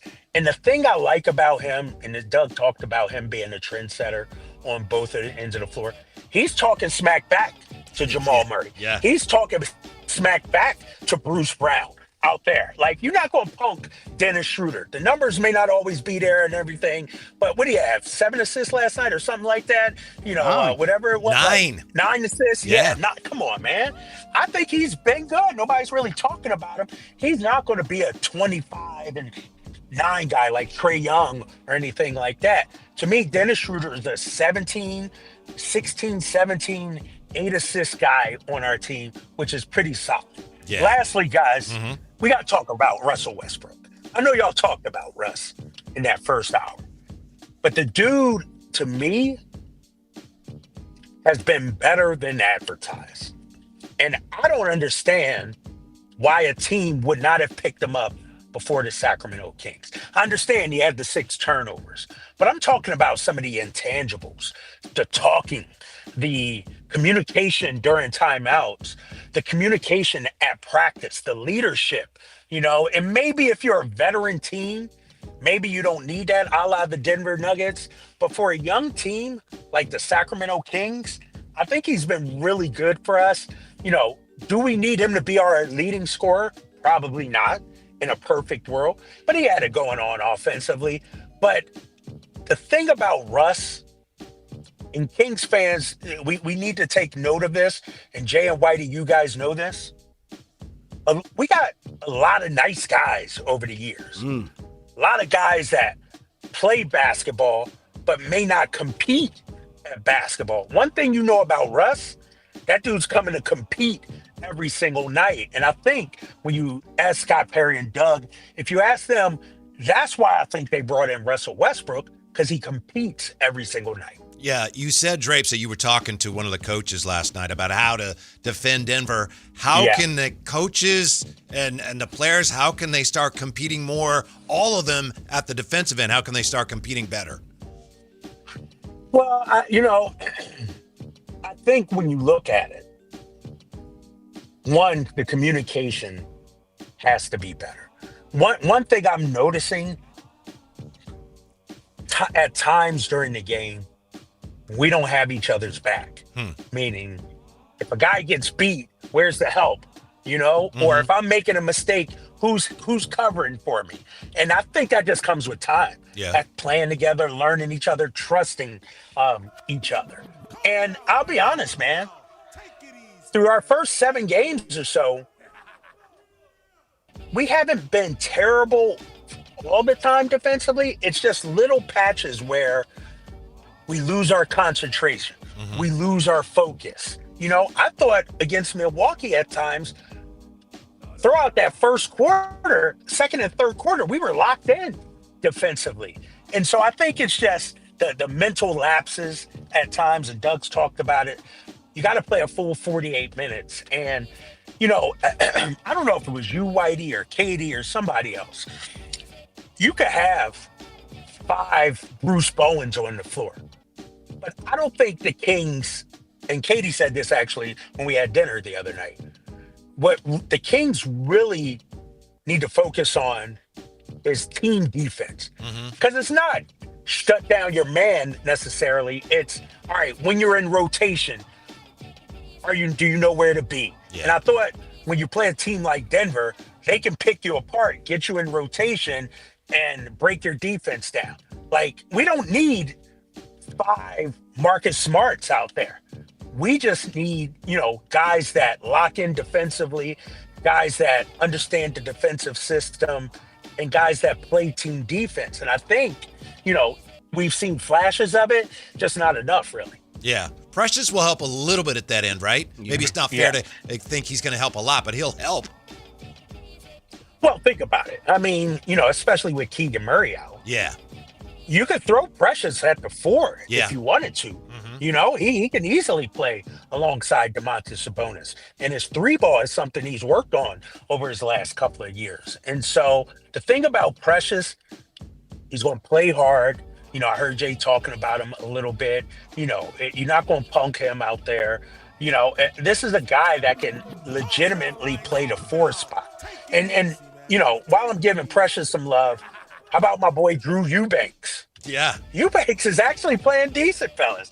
I mean, he's not going to be that guy that you turn to 25 minutes a night, but in certain situations, and that's what bench players are, role players, they're not going to deliver every single night. But, last night, I thought Drew Eubanks, when we were trying to make a charge, he had a stretch where he was phenomenal out there. He's 9 for 10 from the floor his last 2 games. 9 for 10. Tearing it off the glass. Yeah. And Drapes is speechless at how well Drew Eubanks is played. Drapes is getting another phone call. That's what normally that's normally what happens is when you get another phone call and you on he's a busy man. They hitting him on the hip, baby. That's what happened. Yeah, you got how I go, brother. Hey, man, I don't know about you guys. Real quick, though. Mercedes hitting Do you get more spam calls now than ever before? Oh, yeah, definitely. I'm getting spammed all the freaking time now. I'll say this. Crazy part is both of you guys know I have 2 phones. The iPhone catches way more than the Google Pixel. I have no clue why, but it definitely does. Yeah. So, Yeah. Come on to the dark side, Drapes. 10 spam calls a day easily. Yeah. I know. Listen. Yeah. Yeah. Well, Drapes. It's killing me, man. Yeah. It's killing me. If you, we're going to be out there at the arena tomorrow. I don't know what time you roll in now, but feel free to come on by if you want to pop on with us if you have a few moments. I know you're very busy. Where you guys going to be at? Man, are you going to be at the Sawyer? Come on, no, we'll be at our regular spot there with RJ courtside. Oh, okay. Yeah. Oh, all right. Yeah. I thought y'all were big time now over at the Sawyer Revival. That'll be Friday. That's Friday. That's Friday. Hey, I'm gonna come up there and get some grub. You know that. Oh, come on, brother. Come on, brother. Yeah, no doubt. No doubt. But I'll see you guys tomorrow. Thankfully, nothing about your Eagles today, huh? Yeah, Jay, you didn't have to say that. No, because look, we get fair warning here. 49ers did nothing today, Drapes. I don't have nothing to say. Did something happen I missed? No, that's the great point. We made the moves, right? That you guys are very average still. Dude, y'all beat a suspect Giants team. Come on, big fella. That's all right. That's all right. You know what? The Giants team. Who did you guys beat? The Giants. Once they did. Why are you bringing up old I'm stuff? just Why are you bringing up old All right, Drapes. Hey, man, we'll Thank be you. ready. All right, fellas. Appreciate it. Talk to you soon. Yeah, we'll see you tomorrow. That's Drapes Takes, and we'll come right back with a look at the latest on Ja next on Sactown Sports. The Sactown Sports 1140 newsletter right to your email. Get your latest on the Sacramento Kings, athletics, and Republic FC with the Sactown Sports 1140 newsletter. Visit SactownSports.com to join. Hey, it's Carmichael Dave. I got to tell you, I am so excited to get this decking project started with Trex Decking and Railings. From the first time I stepped foot in the showroom last week, I was so impressed. So many color options, heat-resistant composite deck. What does that mean? That means I don't have to do any maintenance on it whatsoever. They even have a deck designer, so you can go online and see what your dream deck will look like on your house. Just visit Trex, that's Trex.com to get it started. Tell them Carmichael Dave sent you.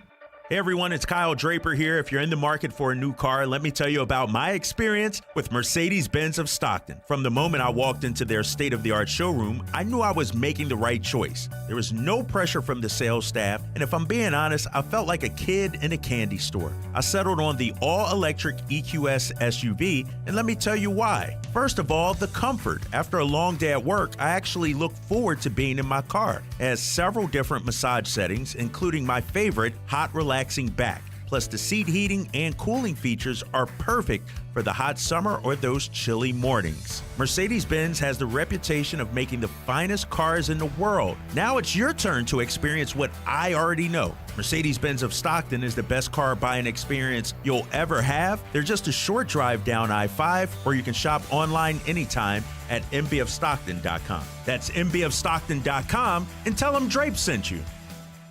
At Valley Strong Credit Union, we know that local businesses are the backbone of the Central Valley, investing in our neighborhoods, boosting the economy, making the Valley stronger. But when it comes to their finances, where can they turn? A big bank that just sees another number? That's not good enough.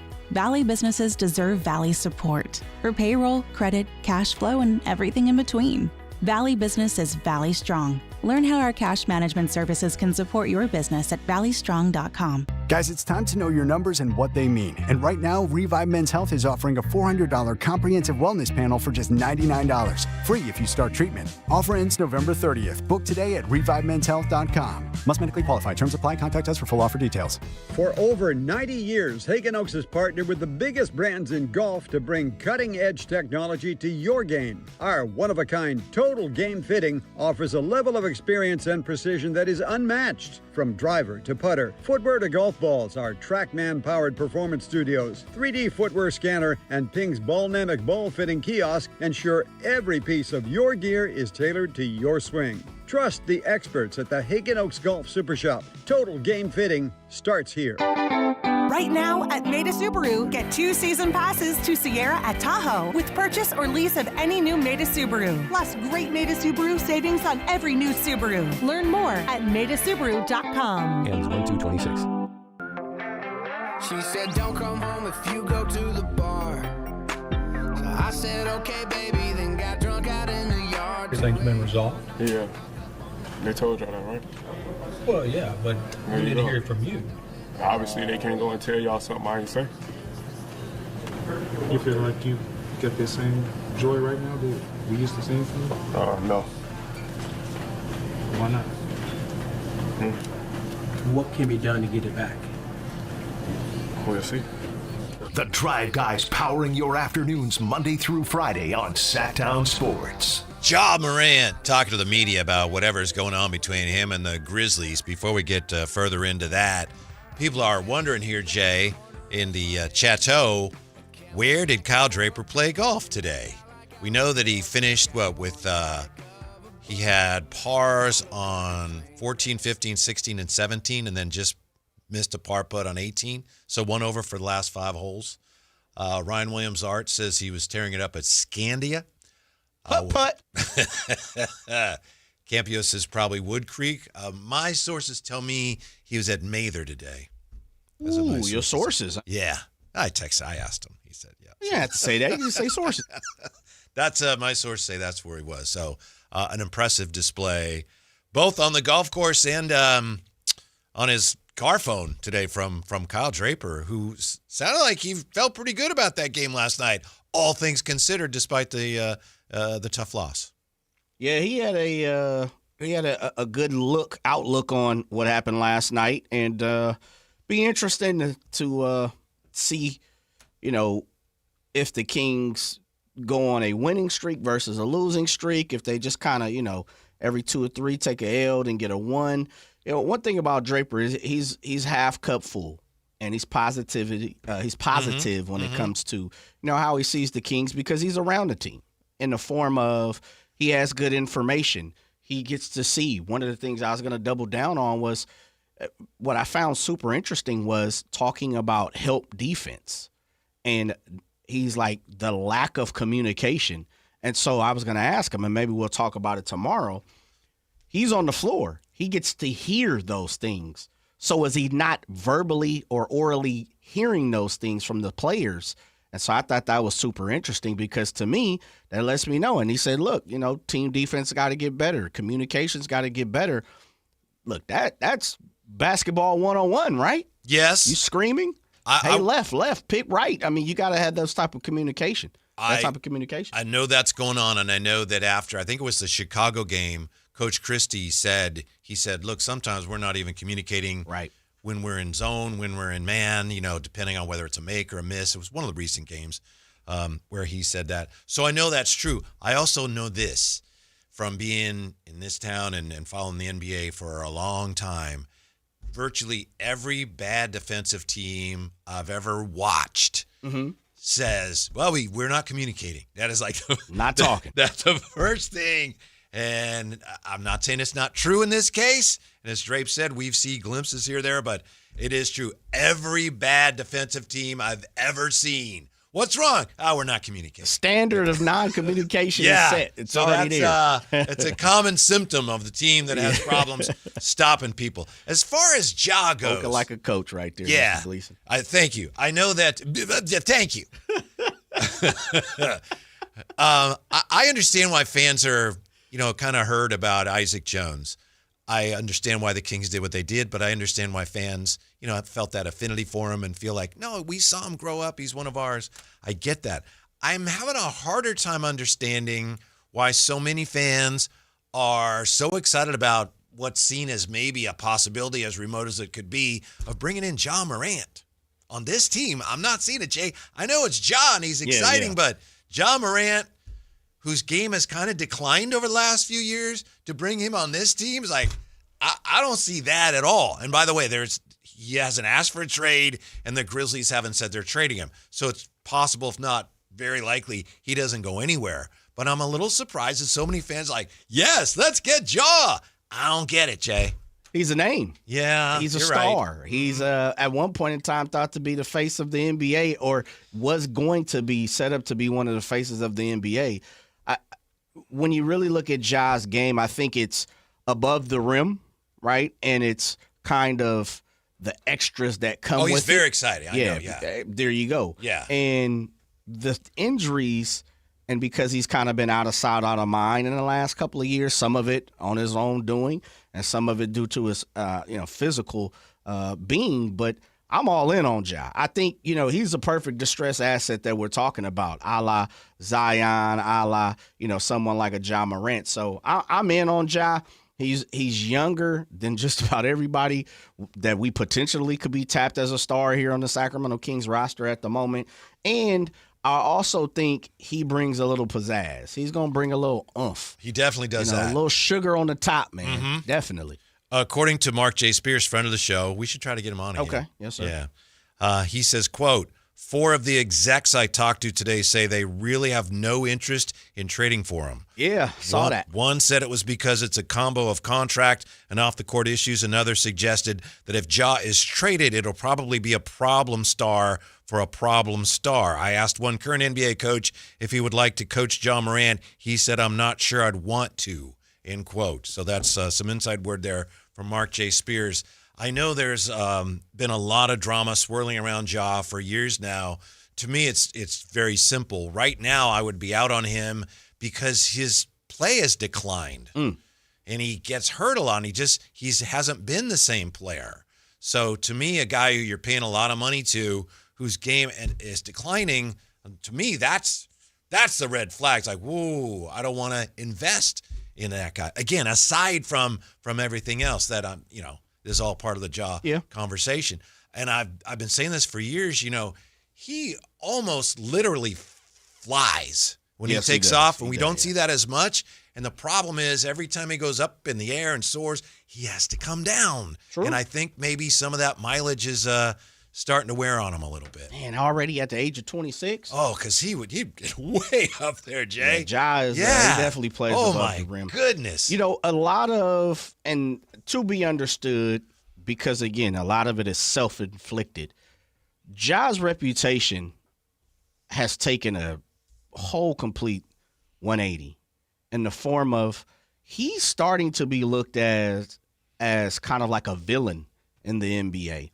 And some of it on the court, some of it off the court, some of it because his father plays a little role in that too. And his father's kind of backed out of the spotlight. Yes, which is, they've had conversations down there in Memphis, and sounds like probably the league have had some conversations with the Grizzlies to make sure that, Pops Morant is on his P's and Q's. But I don't know if Ja can recycle who he was 2 years ago because of what's going on in Memphis.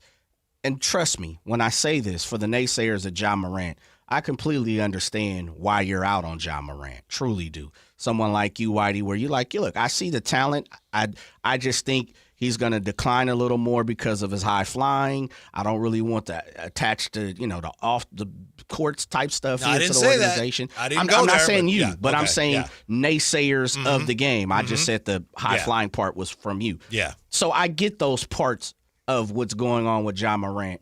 But I also think you have to attack a distressed asset when there's an opportunity. You're not going to come across a Ja Morant every single day. And no matter how you see him, 20-7 is 20-7. And he's 26. I think you at least got 4 more years with Ja. Now you also have to trust, and maybe he's got to, decipher how he plays a little bit and bring it down off the rim a little bit. But you're also asking him not to be who he is, be spectacular, go get it. I'm willing to take the chance. Of course, I don't know what it's going to cost, but I'm all in on Ja Morant if you have an opportunity to go get him. With the understanding, off the court situation, father, all the self-inflicted wounds, what may be, what may not be, I get it. Mm-hmm. My fear is that he's just not the player he once was. And maybe, we can see what happens this year, and maybe he can prove that that's still there. His teammates, the team he's playing with now, is not as good. Now, he's unhappy there for 2 main reasons. One is he doesn't like the offense that they put in, and he was Travis Jenkins fan, and then the coach was pushed out. So he liked the coach that was pushed out. They also changed the offense, and in changing the offense with the Thomas Isalo offense, that also is something where they really play at a breakneck pace. So they sub people in and out faster. So everyone plays fewer minutes. So he doesn't like playing fewer minutes, and he doesn't like the offense that they're running. That's why he's unhappy. But the team's not as good. And, when he was at his best, of course, he was younger, but the team was better. So I don't know if he would be Ja on this roster. But maybe I'm putting too much stock in it, but he's not defending very well, and he's not shooting very well. And the reason I wanted to make sure, Jay, when you were talking about all the off-court stuff, the reason I pushed back, I wanted to make sure that you knew I didn't say that.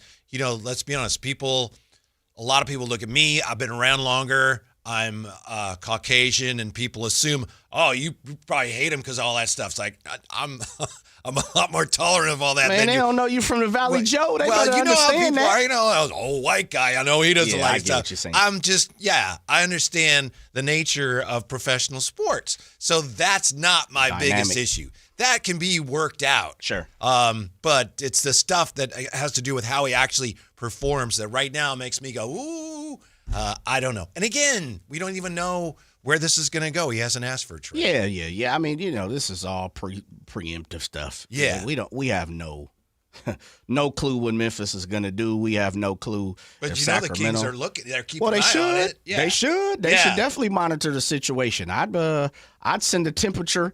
Matter of fact, I'd have a nurse go check the temperature every single day if I possibly could. Wouldn't have came to John Moran.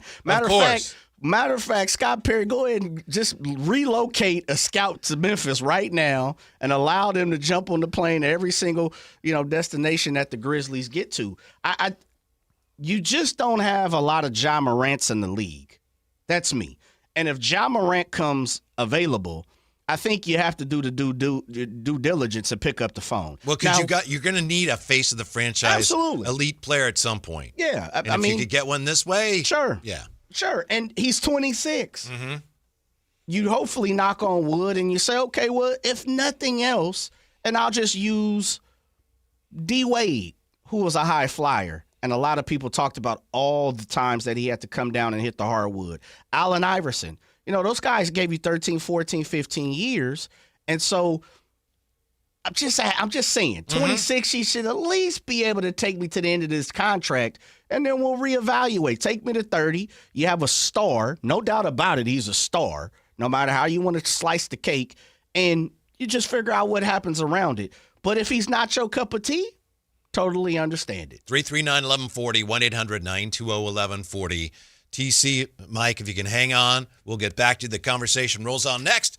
Ja Morant to the Kings. Should Kings fans be interested? Next on Sactown Sports. Download the Sactown Sports app. Sacramento sports in your pocket. This is Sactown Sports 1140. Hey, get in. What? Who are you? I'm future you. Constipation with belly pain still coming back? Yeah. Mia, our doctor figured it out. She said it's irritable bowel syndrome with constipation, or IBS-C, and Linzess could help you get ahead of it. Linzess linaclotide is a prescription medicine that treats IBS-C in adults. It's not a laxative. It's a once-daily pill that helps you get ahead of your symptoms. It's proven to help you have more frequent and complete bowel movements and helps relieve overall abdominal symptoms, belly pain, discomfort, and bloating. These symptoms were studied in combination, not individually. Do not give Linzess to children less than 2. It may harm them. Do not take Linzess if you have a bowel blockage. Get immediate help if you develop unusual or severe stomach pain, especially with bloody or black stools. The most common side effect is diarrhea, sometimes severe. If it's severe, stop taking Linzess and call your doctor right away. Other side effects include gas, stomach area pain, and swelling. Talk to your doctor and say yes to Linzess. Learn more at linzess.com or call 1-800-LINZESS. $5,000. That's the average amount of money people in the U.S. are now spending on gas in a year. $5,000. That's crazy. If you drive, you have to download Upside, the free app that gives you cash back every time you get gas. That's right. You can earn real cash back with Upside just by buying the gas you're already buying. You can literally start earning cash back today. I use Upside every time I fill up, and I've already made around $200-$300. You're putting gas in your car anyway. Why not get real cash back? If you like free money, download Upside. I'm saving the cash I earn from using Upside to help pay for a vacation later this year. Download the free Upside app now to earn cash back every time you buy gas. Use promo code BOOST25 to get an extra 25 cents per gallon on your first tank. You can cash out anytime right to your bank, PayPal, or a gift card for Amazon and other brands. Just download the free Upside app and use promo code BOOST25 for a 25 cents per gallon bonus on your first tank. That's code BOOST25 for a 25 cents per gallon bonus.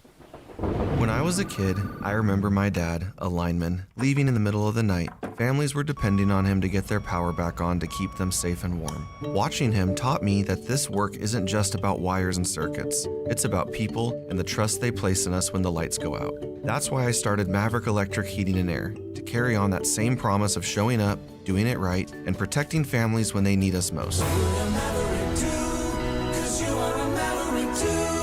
Visit callamaverick.com. Ready to pregame for your next big arena event? Head to Beach Hut Deli, a Sacramento tradition for over 40 years where aloha is served daily. Located just steps from the arena, whether it's game day or a concert night, it's the perfect spot to gather with friends and enjoy amazing sandwiches. Planning a bigger get-together? Beach Hut Deli offers endless catering options to bring those fresh, delicious flavors to your next party or event. Beach Hut Deli. Good vibes, great food, and epic times await. The holidays can be a time of increased stress for those struggling with opioid or stimulant addiction. They can also be a time for pause, reflection, opportunity, and new beginnings. This holiday season, choose treatment and recovery. Embrace the company of family and friends and create special moments. Find a proven opioid or stimulant addiction treatment provider near you at choosechangeca.org.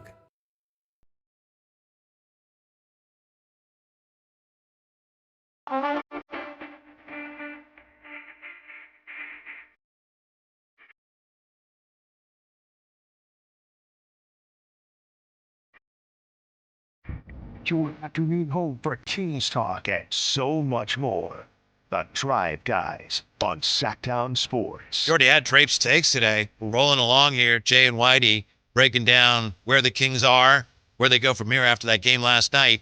And John Morant's name came up, of course, because he's unhappy in Memphis, and a lot of Kings fans are very excited about the possibility, as remote as it may be, of him coming here. Again, we all know, right, that he hasn't asked for a trade. There's no indication that the Grizzlies are looking to trade him.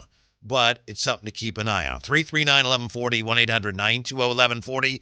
Jay, I believe, and please correct me if I'm wrong, Jay is all in on the idea of the Kings bringing in a young star. I am against it just because I'm scared by the way he's shooting the ball and the way his performance has, in my opinion, been tailing off over the last few years. Put all the other stuff aside, that can be worked out. But to me, he hasn't been the same player. What do you think? 339-1140, 1-800-920-1140. Mike joins us on Sactown Sports. Hey, Mike, thanks for hanging on. What's up?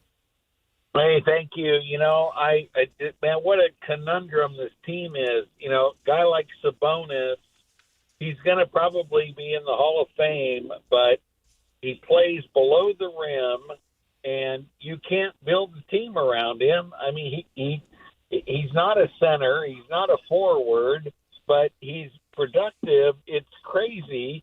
Keegan Murray is, get rid of him. I mean, he's proved he's not going to be the guy they think they are.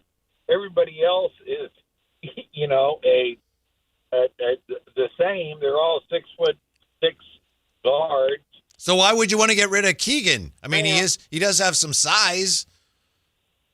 Get rid of him. I bet because he doesn't do it. I mean, he's not doing anything. And John Morant, okay, that'd be great. He'd be so exciting to see play. But is he going to make anybody on the Kings better? You know, is the team going to be better because we have John Morant? No. It's going to be exciting to see him play, but there's nobody. He's not going to make the team better because there's no way to make a whole bunch of shooting guards better. All right, Mike, thank you. Thanks for checking in. Thanks for listening. Appreciate your hanging on. Ja, I will say this for him. He's averaged for his career 7.4 assists per game. He does share the ball. Yeah, he's a point guard. And he's right there for the most part. Mm-hmm. And he's averaged, I was looking at the numbers this morning, and I know the last if you look at the first 2 years, which he won Rookie of the Year, he was at 17 and some change. And then 2 years later, he was most improved. Yeah, which is crazy. And then second year, he's at 19 and some change. And then this year, he's at 20. Everything in between the 4 seasons, 27, 26, 25, 24, 25, all that good stuff. And so he's at 22 for the career. he's closer to where his numbers is with at 20-7, where he's at. But I understand what you're saying in the form of the decline of, when he won Most Improved at 27 points. Now he's down to 20.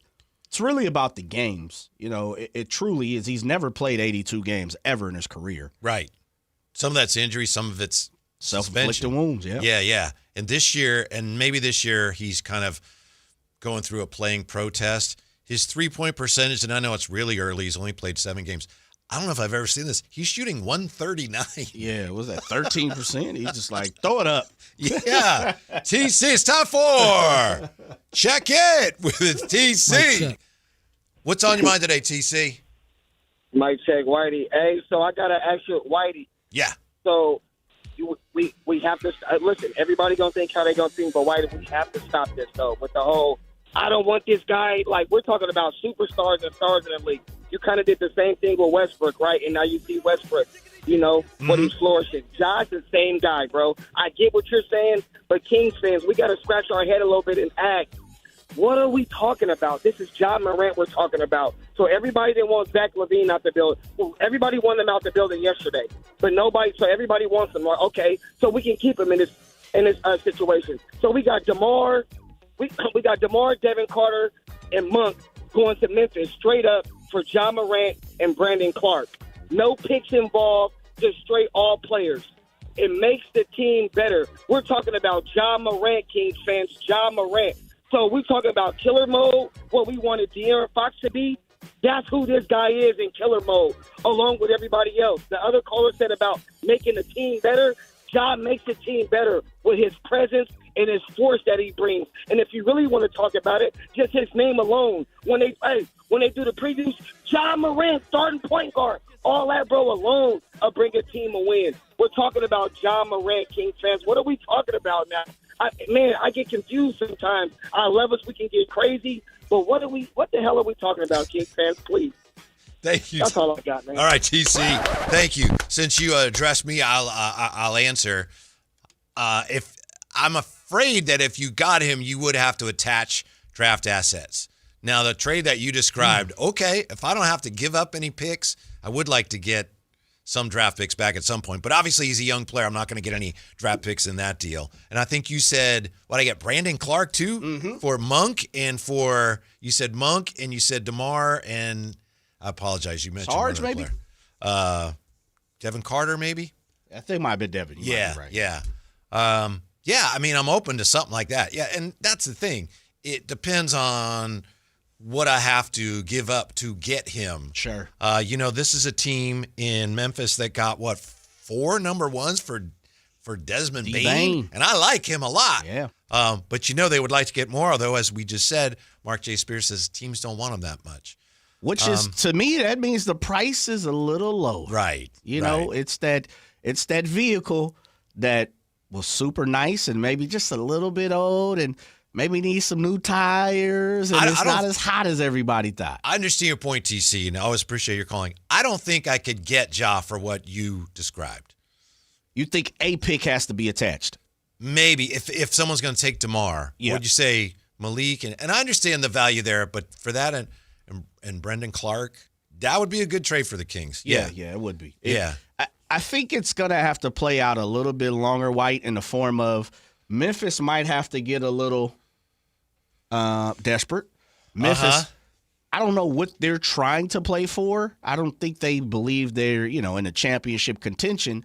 But you do have Ja Morant. You do have, Triple J. So they have some names there. But I thought the moment they let D-Bang go, I didn't really know how they were attacking this season.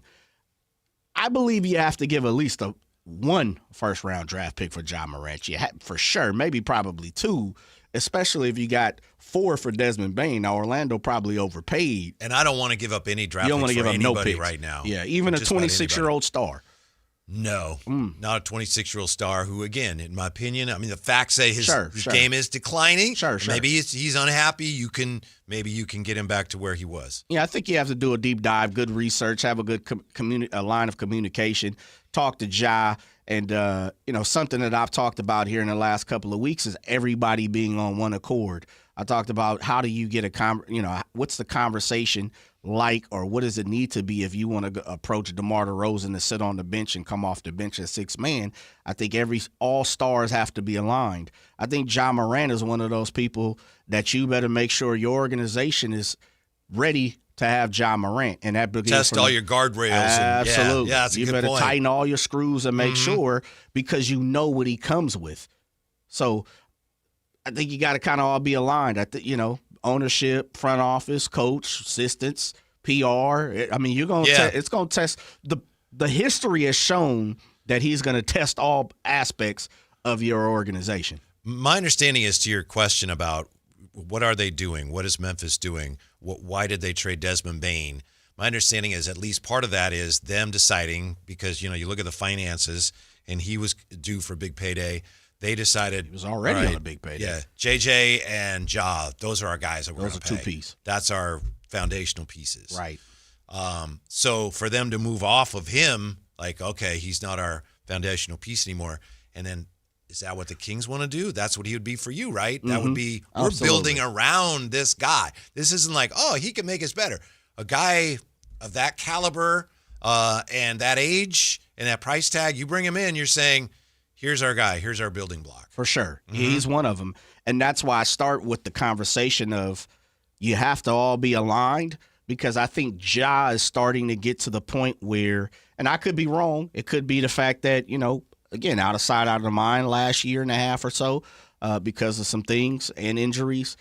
You got to kind of, come to Ja and say, hey, do you want to be A or do you want to be B? Are you okay with being B? Because if whatever, we swing a trade and we have, a top 5 pick next year, we're looking for a guy that's as good as you, or maybe we're going to hand him the keys and you're going to be in the passenger seat. You might not have the keys. You might not be at the wheel. So I think those are the things that you have to have a conversation with Ja.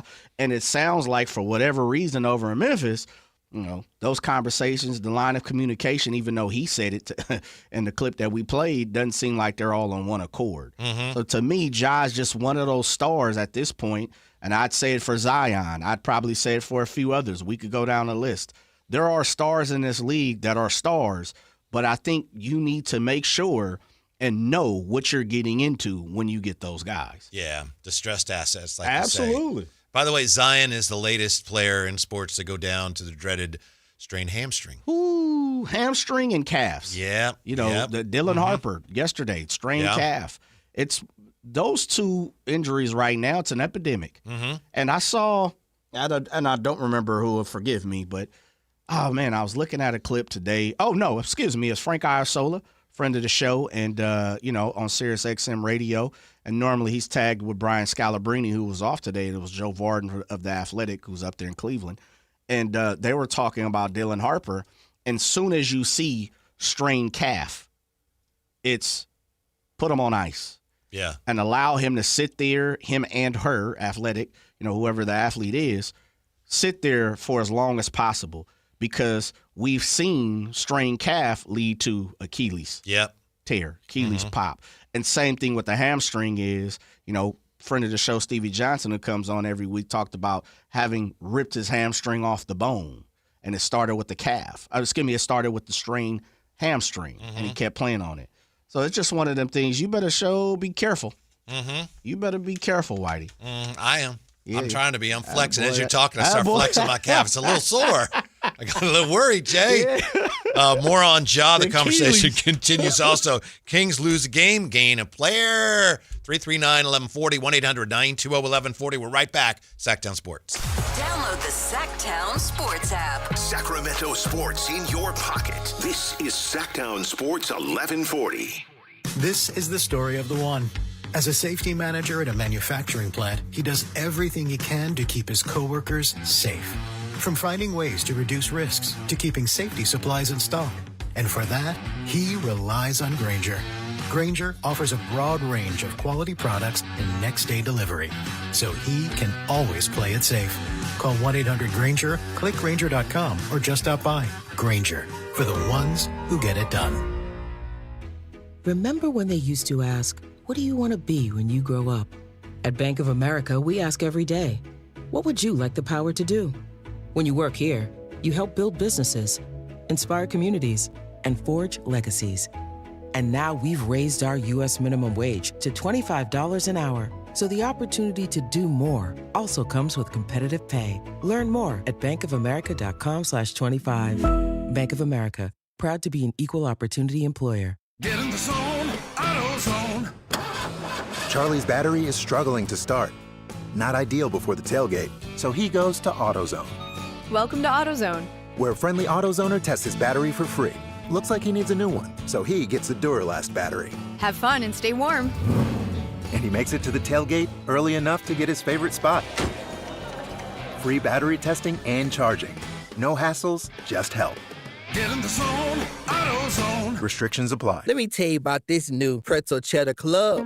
Hey, I'm Carlos. And I'm Ebony. And a little thing we love about the Chick-fil-A Pretzel Cheddar Club is the tangy Dijon with the pretzel bun. It takes it to a whole nother level. It goes perfectly with the chicken and the cheddar cheese and the bacon. Man, you know how much you love bacon. And I love the different varieties. Grilled, spicy, original. It gets you nice and excited for fall. Order the Pretzel Cheddar Club with Cherry Berry and Sprite for a limited time on the Chick-fil-A app. Real guests paid for their testimonials.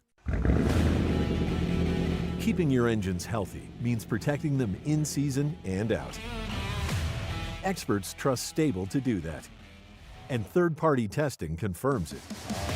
Stable is the industry leader in preventing fuel-related issues, no matter if you use it in your car, boat, or outdoor power equipment.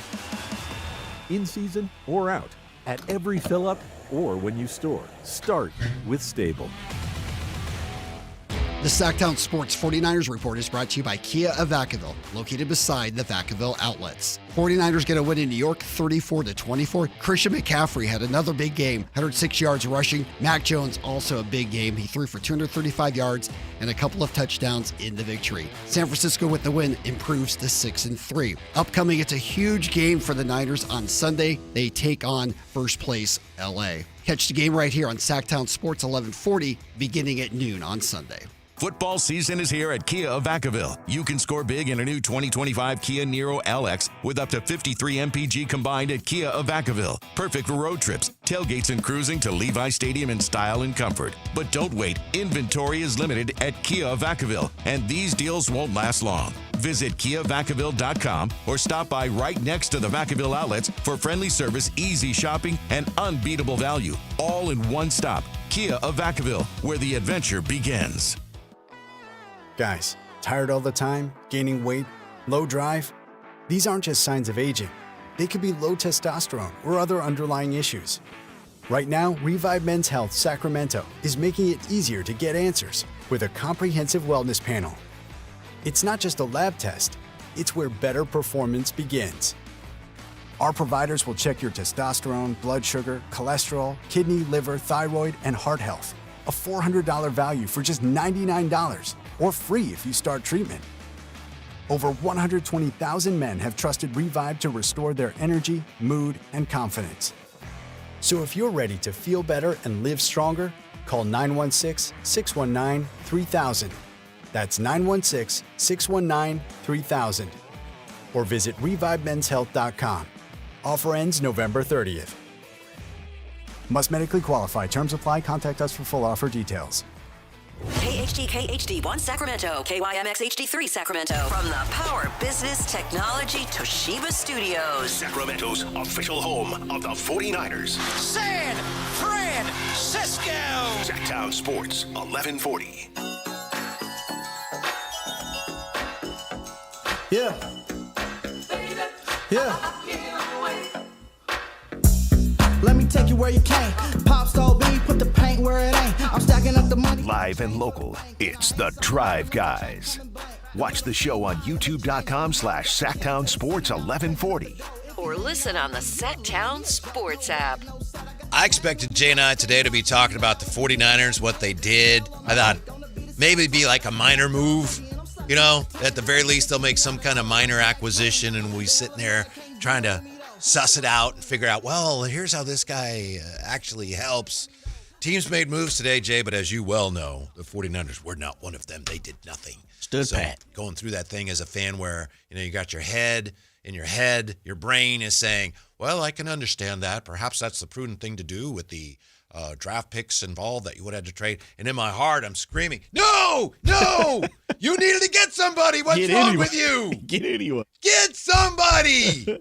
What position, if you would have liked?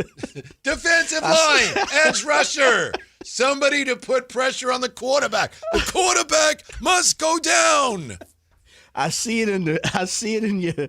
You know, both are going in on. Your face, man. No. Just anybody on the defensive line. I guess they did their dealing last week, right? With Deion White, yeah. And Cleveland Ferrell. Yeah. Okay.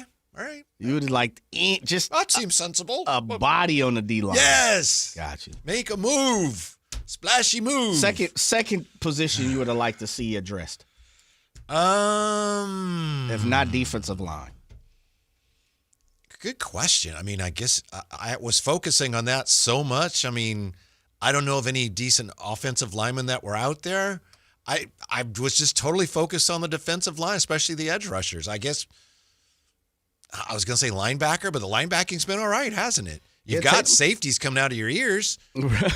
Like we got guards for the Kings? Yeah. Tatum Bethune, since he has started, has led the league in tackles. How about Tatum Bethune? I knew he'd been playing well. I didn't realize that that was a thing. Wow. Man, how about that? Mm-hmm. I mean, that young fella is getting it how he lives. Mm-hmm. The 49ers may have stumbled across something. Another one. Yeah. The Colts adding Sauce Gardner for 2 picks from the Jets. Cowboys getting Quinnen Williams in a trade with the Jets. Cowboys gave up a lot for a guy that I don't know that he's the player he once was. Yeah, may not be. Yeah, and it might be too little too late for the Cowboys anyway. You know, I was going to ask this. Jerry said this on the show, on his radio show, prior to the trade being announced.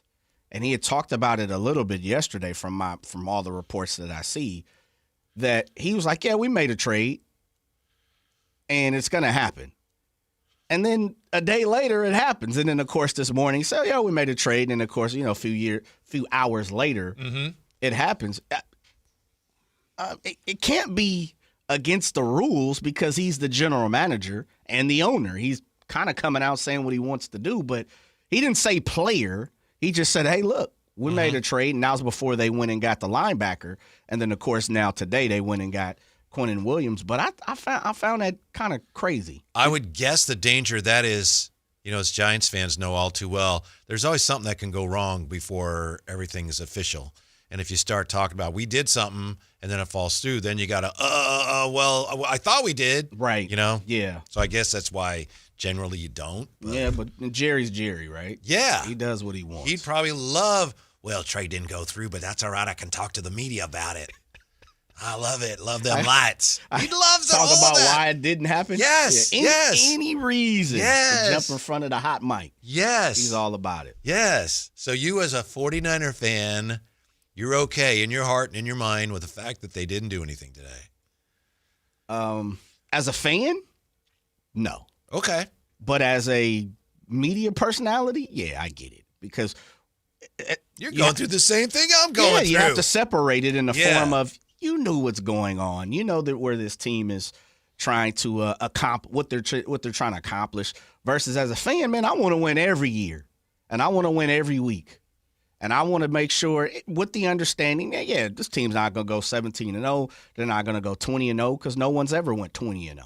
But I want to be the team to break the record, figure it out.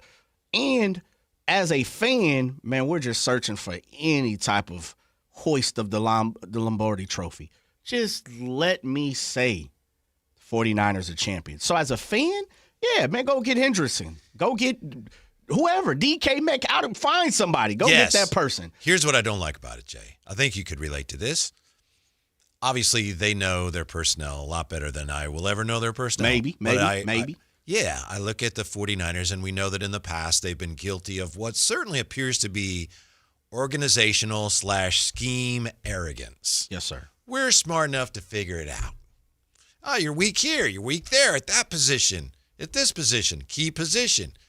We'll figure it out.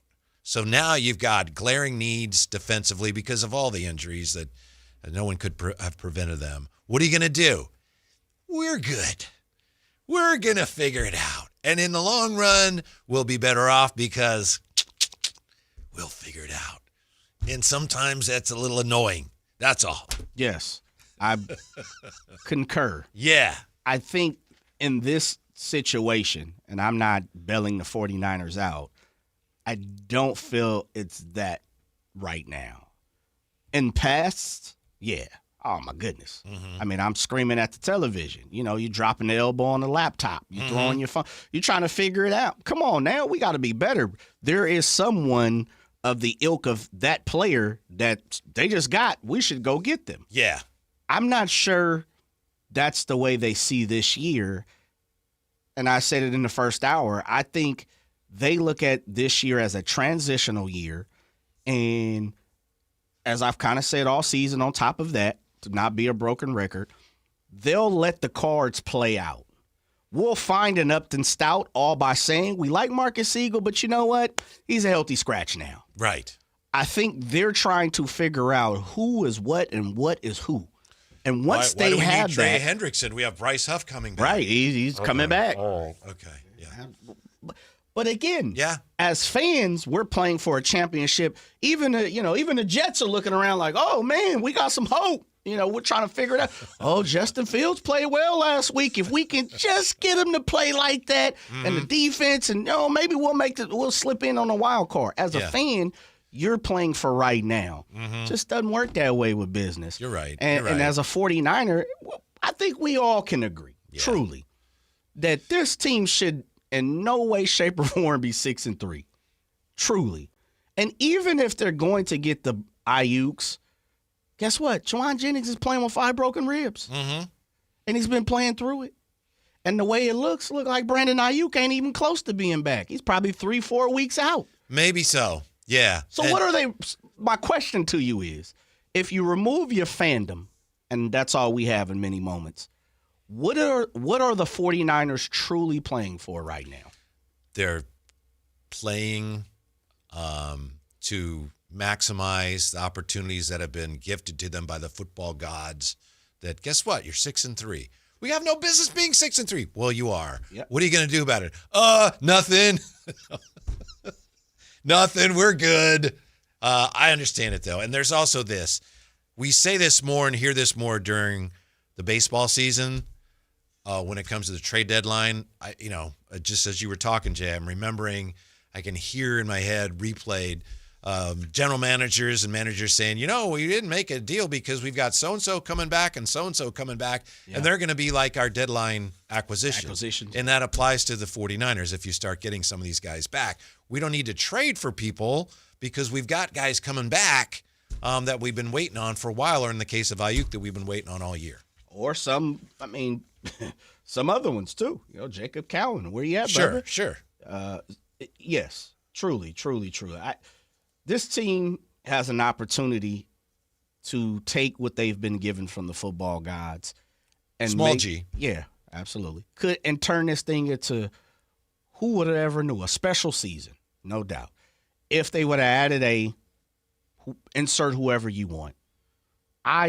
Me personally, I believe even if you put Trey Hendrickson, who is probably the best defensive lineman name that was even pitched around, this team still don't make it to the Super Bowl. And I don't give a damn if he come in and have 3 sacks every single game. The truth of the matter is, Trey Hendrickson is not the end-all, be-all, and he's not the missing chip to this team making a championship run.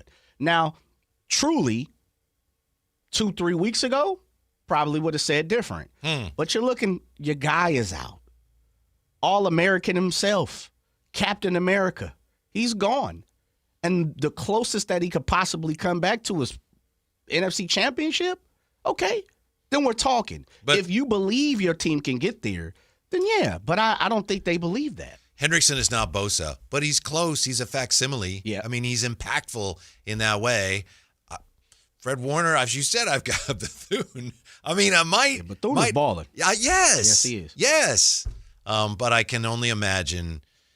I don't have to imagine. We have talked about it. According to reports, the price tag for Hendrickson would have been very high. And again, you don't know if he would even want to re-sign with you and to just give away. I get it. Give away a first-round pick or multiple picks for a guy that's going to be with you the rest of this year, and who knows, maybe you get lucky the rest of the year. I understand it. Again, in my head, I understand it. In my heart, no, I wanted him on the team. You don't care. You like me, man. Spend whatever dollar and dime you have. I don't care about your business. Right. Yeah, truly. I think the 49ers will be happy, the organization, not the fan base, not the faithful. I think the 49ers will be happy. They make the postseason. Even if they lose in the first game, I think they'll say it was a success because we found Green. He's a starting cornerback. Yeah. You know, Malik Mustafa, we finally got him some time even though he was banged up. Brandon Ayuk, okay, cool. And then you're probably playing the odds and the percentages, and you shouldn't do that if you're 49ers knowing the history of injuries. But you're probably like, okay, 2 years in a row of Fred Warner being hurt, year 3, probably not going to happen, right? So I think they're looking at it from that standpoint. But as I said, as a fan, and I've said in the beginning of the season, get to the playoffs, see how the cookie crumbles. Mm-hmm. We'll see. We'll truly see. And I think, of course, it'll play out. We're only talking about November 4th, but we'll get to the point to where Tatum Bethune, you're looking great. But when you get to the playoffs, we'll see if you could do what you're doing right now in the playoffs. Mm-hmm. And if so, then guess what? Now we got some things to talk about and some good interest to talk about next year. As a fan, you ain't trying to hear it. I get it. I'm playing for tomorrow. Right. I'm playing for tomorrow. But what 49er fan believe they can win a championship this year? Show them to me. Yeah. Point them out. I don't know of any right now. 916-339-1140. If you're part of the faithful, as a fellow 49er fan, you could have 49er truck. You might be one of them people when you ride down the street, you got 49er flags and emblems and tags and everything else on your car and on your home. By the way, I live in Natomas. Yeah. And I won't say the street that this person's house is on. I don't live in that neighborhood. I live in an adjoining neighborhood. But man, I drive by this house every day for the most part, and they got a big old Raider pirate logo on their garage, and the house is like a Raider. No. And it's like, I'm like, don't take that down. So if you're listening and you are that household, take that ugly stuff down. How did you turn your whole Not a Halloween decoration? No, it's there every year. I mean, every day of the year. Huh. That's bad juju on the for you, on the for house. yourself. Yeah, that's doing that to yourself. Yeah, man, that's self-inflicted wounds. Mm-hmm. Get that up. 49ers should win 10 games, right?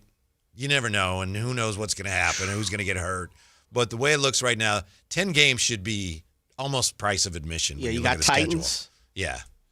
Panthers, so a lot of people, they can run the misguided ball, because the Panthers beat the Packers in a low-scoring affair. They got the Bears. The Bears. The Bears have done some nice things. Got the Cardinals who snuck by. Yeah. I'm with you. They should get a 10-piece. If you win 10 and you get in the playoffs, I think most probably people a wild feel card. Hey, that's a good year. Yep. That was a nice season. Yep. But Whitey on November 4th is like, nah, man. Disappointed. Give me Trey. Disappointed. Give me Sauce. Had the opportunity. Quinnen Williams. Mm-hmm. Football gods they're gonna keep track. Let's see, 49ers. We gave them a 6-3 start. What'd they do? Nothing. So you would have gave up. You would have gave up 2 first-round picks for Trey Hendrickson, because that's what it was taking. I wouldn't even have considered that a first unless or a second was what we were been told. I would have considered a first if I thought I could keep him, and I don't know, if that any. No, Whitey. A first and a second or 2 1s would have got Trey Hendrickson. Yeah, but that's what I'm saying. So you would have gave up 2 1s or a first and a second. I would have given up a first and a second if I knew that I could keep him, then re-sign him. So you was okay with giving him another $30 million? Oh, yeah. That's not money. At the age of 30. Especially because I don't know about Bosa. You've been hanging around Jay too long. You don't care about the bag. You care about the player. Right. But I know that part of this year for the 49ers is to get out from under all the money they owe everybody. True. Yeah. Which doesn't do us any good, although maybe in the long run. I like this, Whitey. Man, that's why you my boy. Uh-huh. Because you've been rocking with me too long. Mm-hmm. We don't care about nobody getting paid no money and salary and all that. More, I don't care. Yeah, and here I am. Yeah. Being the one I know to try to talk you off, right? Uh-huh. No, Whitey, this is the most sensible way to approach this. You have to look long term at your fiscal picture. Oh man. All right. You're not, but you are. I know you said The fan in you is a little disappointed. Yeah, because I think you could have won and got Trey Hendrickson, and bad job by the Bengals. Bad job by the Bengals. Because and unless they sign him next year, if he walks, right, terrible job by the Bengals. Right. And I say that, just look at their history. They haven't been the type of organization to pony up what they need to keep some of their guys. Now, he is 30. He's 30. They're still delusional and think, hey, we're still 3-6. We're still in the race in the AFC North. Got a shot. Yeah. If Baltimore's right there, we're right there, too. That's right. No Lamar, but we're right there. But bad job by the Bengals, but I truly look at the 49ers. This isn't a developmental year. This isn't a tank. This isn't a reset. I use transition. I truly do. I think they're transitioning into, we need a few young guns to step up and replace the Greenlaw, the Talanoa Hufungas, the D-line. We need to change that. Eric Armstead, we let him go, but we need somebody to step into that place. And we need to find out, is Pooney really Pooney? We gave the bag to Brock Purdy, so we believe in it. But I think they're trying to figure out a few different players. Tricky Ricky P, is in conversation. Yeah. I truly believe they don't really know what they have in Brandon Ayuk. Mm-hmm. I really do. Yeah, because they were may too have made hesitant. A mistake on him. Yeah, it was too hesitant to give him the money. Mm-hmm. If you really believed in him, I know you got to play hardball. But, man, if you thought he was just a true number one, you would have said, man, I would have gave you them chips a long time ago. Pooney's my guy because I think he's playing on a bad knee. And can you imagine playing guard in the NFL on a bad knee? How hard that would be. You mentioned Eric Armstead, and I happened to notice him right at the end of the Raiders and Jacksonville game. I don't know if you saw that, Jay, but the Raiders scoring in overtime. Yep. And then they could go for the extra point to tie it or go for 2 to win, and they did, and it got batted down. Yeah. And I give him credit for going for it, but that's just a rough year for old Pete and the silver and black. I love it. That's a tough way to lose a game. Well, I mean, you had a receiver open too. Is that? Yeah, nope, not today. Yeah. 916. You never know what's going to happen once you make the playoffs. Totally agree. Everyone says that, but is that really true? Well, everybody says that. I continue. I always think of the Packers team that barely squeezed into the playoffs and got hot and won it all. Mm-hmm. Very true. Okay. They shouldn't, as I always say, Giants, you gave Aaron Rodgers that Super Bowl because you kicked the ball to Deshaun Jackson, and he ran it back. Mm-hmm. Packers got hot. I'm with you. We like to say that. And that's what I'm asking. Like, even that, 916, I don't know if you're a Niners fan, but I didn't ask that. I asked 49er fans, do you truly believe this team can win a Super Bowl? Not you get into the playoffs. And technically that person is saying, yes, I believe they could. That's a cop-out easy way, though. Stand on it. They're saying you could. Stand on it, 916. Once you get in there, anybody could. No, and this year it is very wide open. It is. Someone, 916 also, I will put money on they will make it to the Super Bowl. Let's go Niners. Did they leave their name? No, come on. Yes. Come on. That's coin. That's pocket change. That's coin purse. I will leave somebody else's money on it. Stop it. The 49ers are a playoff team. They should be. The good thing about them, and it's just kind of the way it is with the Kings right now, too, 49ers operating at a higher level, I think. But it's just week to week, because as fans, sometimes we're looking ahead all the time. 49ers got a big game this week, right? Yeah. What happens after that? I don't know. They got a huge game this week. Yep. So you focus week to week, which is the way we should be about life in general, more on, the right now, the here and now. Mm-hmm. Mm-hmm. Yeah, I mean, they have the Cardinals the week after the Rams in Arizona. Jacoby Brissett is on fire. He's starting this week against Seattle, by the way. Yeah, he is. Which is, divisional, right? You want that. You need that. And you're undefeated in the division right now. So we're not talking about that because we're talking about the big game against the Rams, here in Santa Clara. But you have Arizona, and then I believe, you Carolina after that. So you have some very winnable games on paper. Mm-hmm. Now, I don't know what you do with the Rams. You got them down there in Levi South. Right. We'll see. Mm-hmm. We'll truly see. Mm-hmm. Yeah, that game kind of scares me a little bit, but we'll see. The Rams? Yes. Well, I mean, look, The Rams are a good team. I know we have, but the Rams are a good team. Their record, if they could kick the ball properly through the uprights, past the line of scrimmage, they probably would have a better record than they do. So I'm concerned. I was hoping for some reinforcements before the 49ers had to take on the Rams. That's all. But I'm looking forward to the contest. So, and that's why I asked you the question. If it wasn't D-line, what were you looking for? And that's the interesting thing. Let's just say they pull a wide receiver. Are you happy? If they pull a corner, are you happy? I'm feeling like the wide receiver should be accounted for once everyone comes back. Okay. So if they pull a safety, are you happy? Corner can always, in today's NFL, corners, as we discussed, are very valuable. Right. I didn't think they were in the running for one. I don't know, maybe they were, but sure, you can always use a lockdown corner. Sure. Yeah. I got you. Mm-hmm. If you go get a running back and say, oh, Isaac Garendo would cut you, are you happy? I don't need one. Did you see B-Rob? Sunday? Your guy? Your yeah, boy? I mean, about time. Yeah, I know. Let him tote the rock, Whitey. Yeah, I know. Hey, man, come on, Shanny. Give him the ball. Uh-huh. Gave him a few pitches, and he cut up. He went north-south. Loved it. If they played the Giants every week, B-Rob would be man. All-pro. He should be. Isaac Jones style. Give B-Rob a chance. That's right. Give him an opportunity, Whitey. He's returning kicks. He was energized. He was everywhere. Yeah, we'll look at the Sacramento Kings and their new player when we come back to Sactown Sports. Visit SactownSports.com and join the Sactown Sports 1140 newsletter. I found out that one of my players was vaping, and I said, hey, right now's the time to be honest with me. He said almost everybody in my team was vaping. The next day, all the parents came in. I said, how many of you guys think that your kids are vaping? Not one of them raised their hand. There's a joint fight to make something better. We don't sit back and let it happen. Coach Sanchez is exposing Big Tobacco's playbook.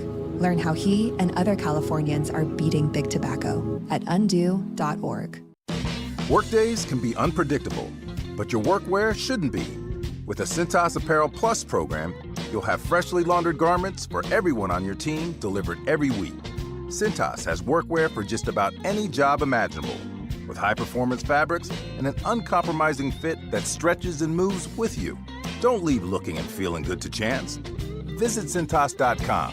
Oh, I'm ready! And get ready for the workday.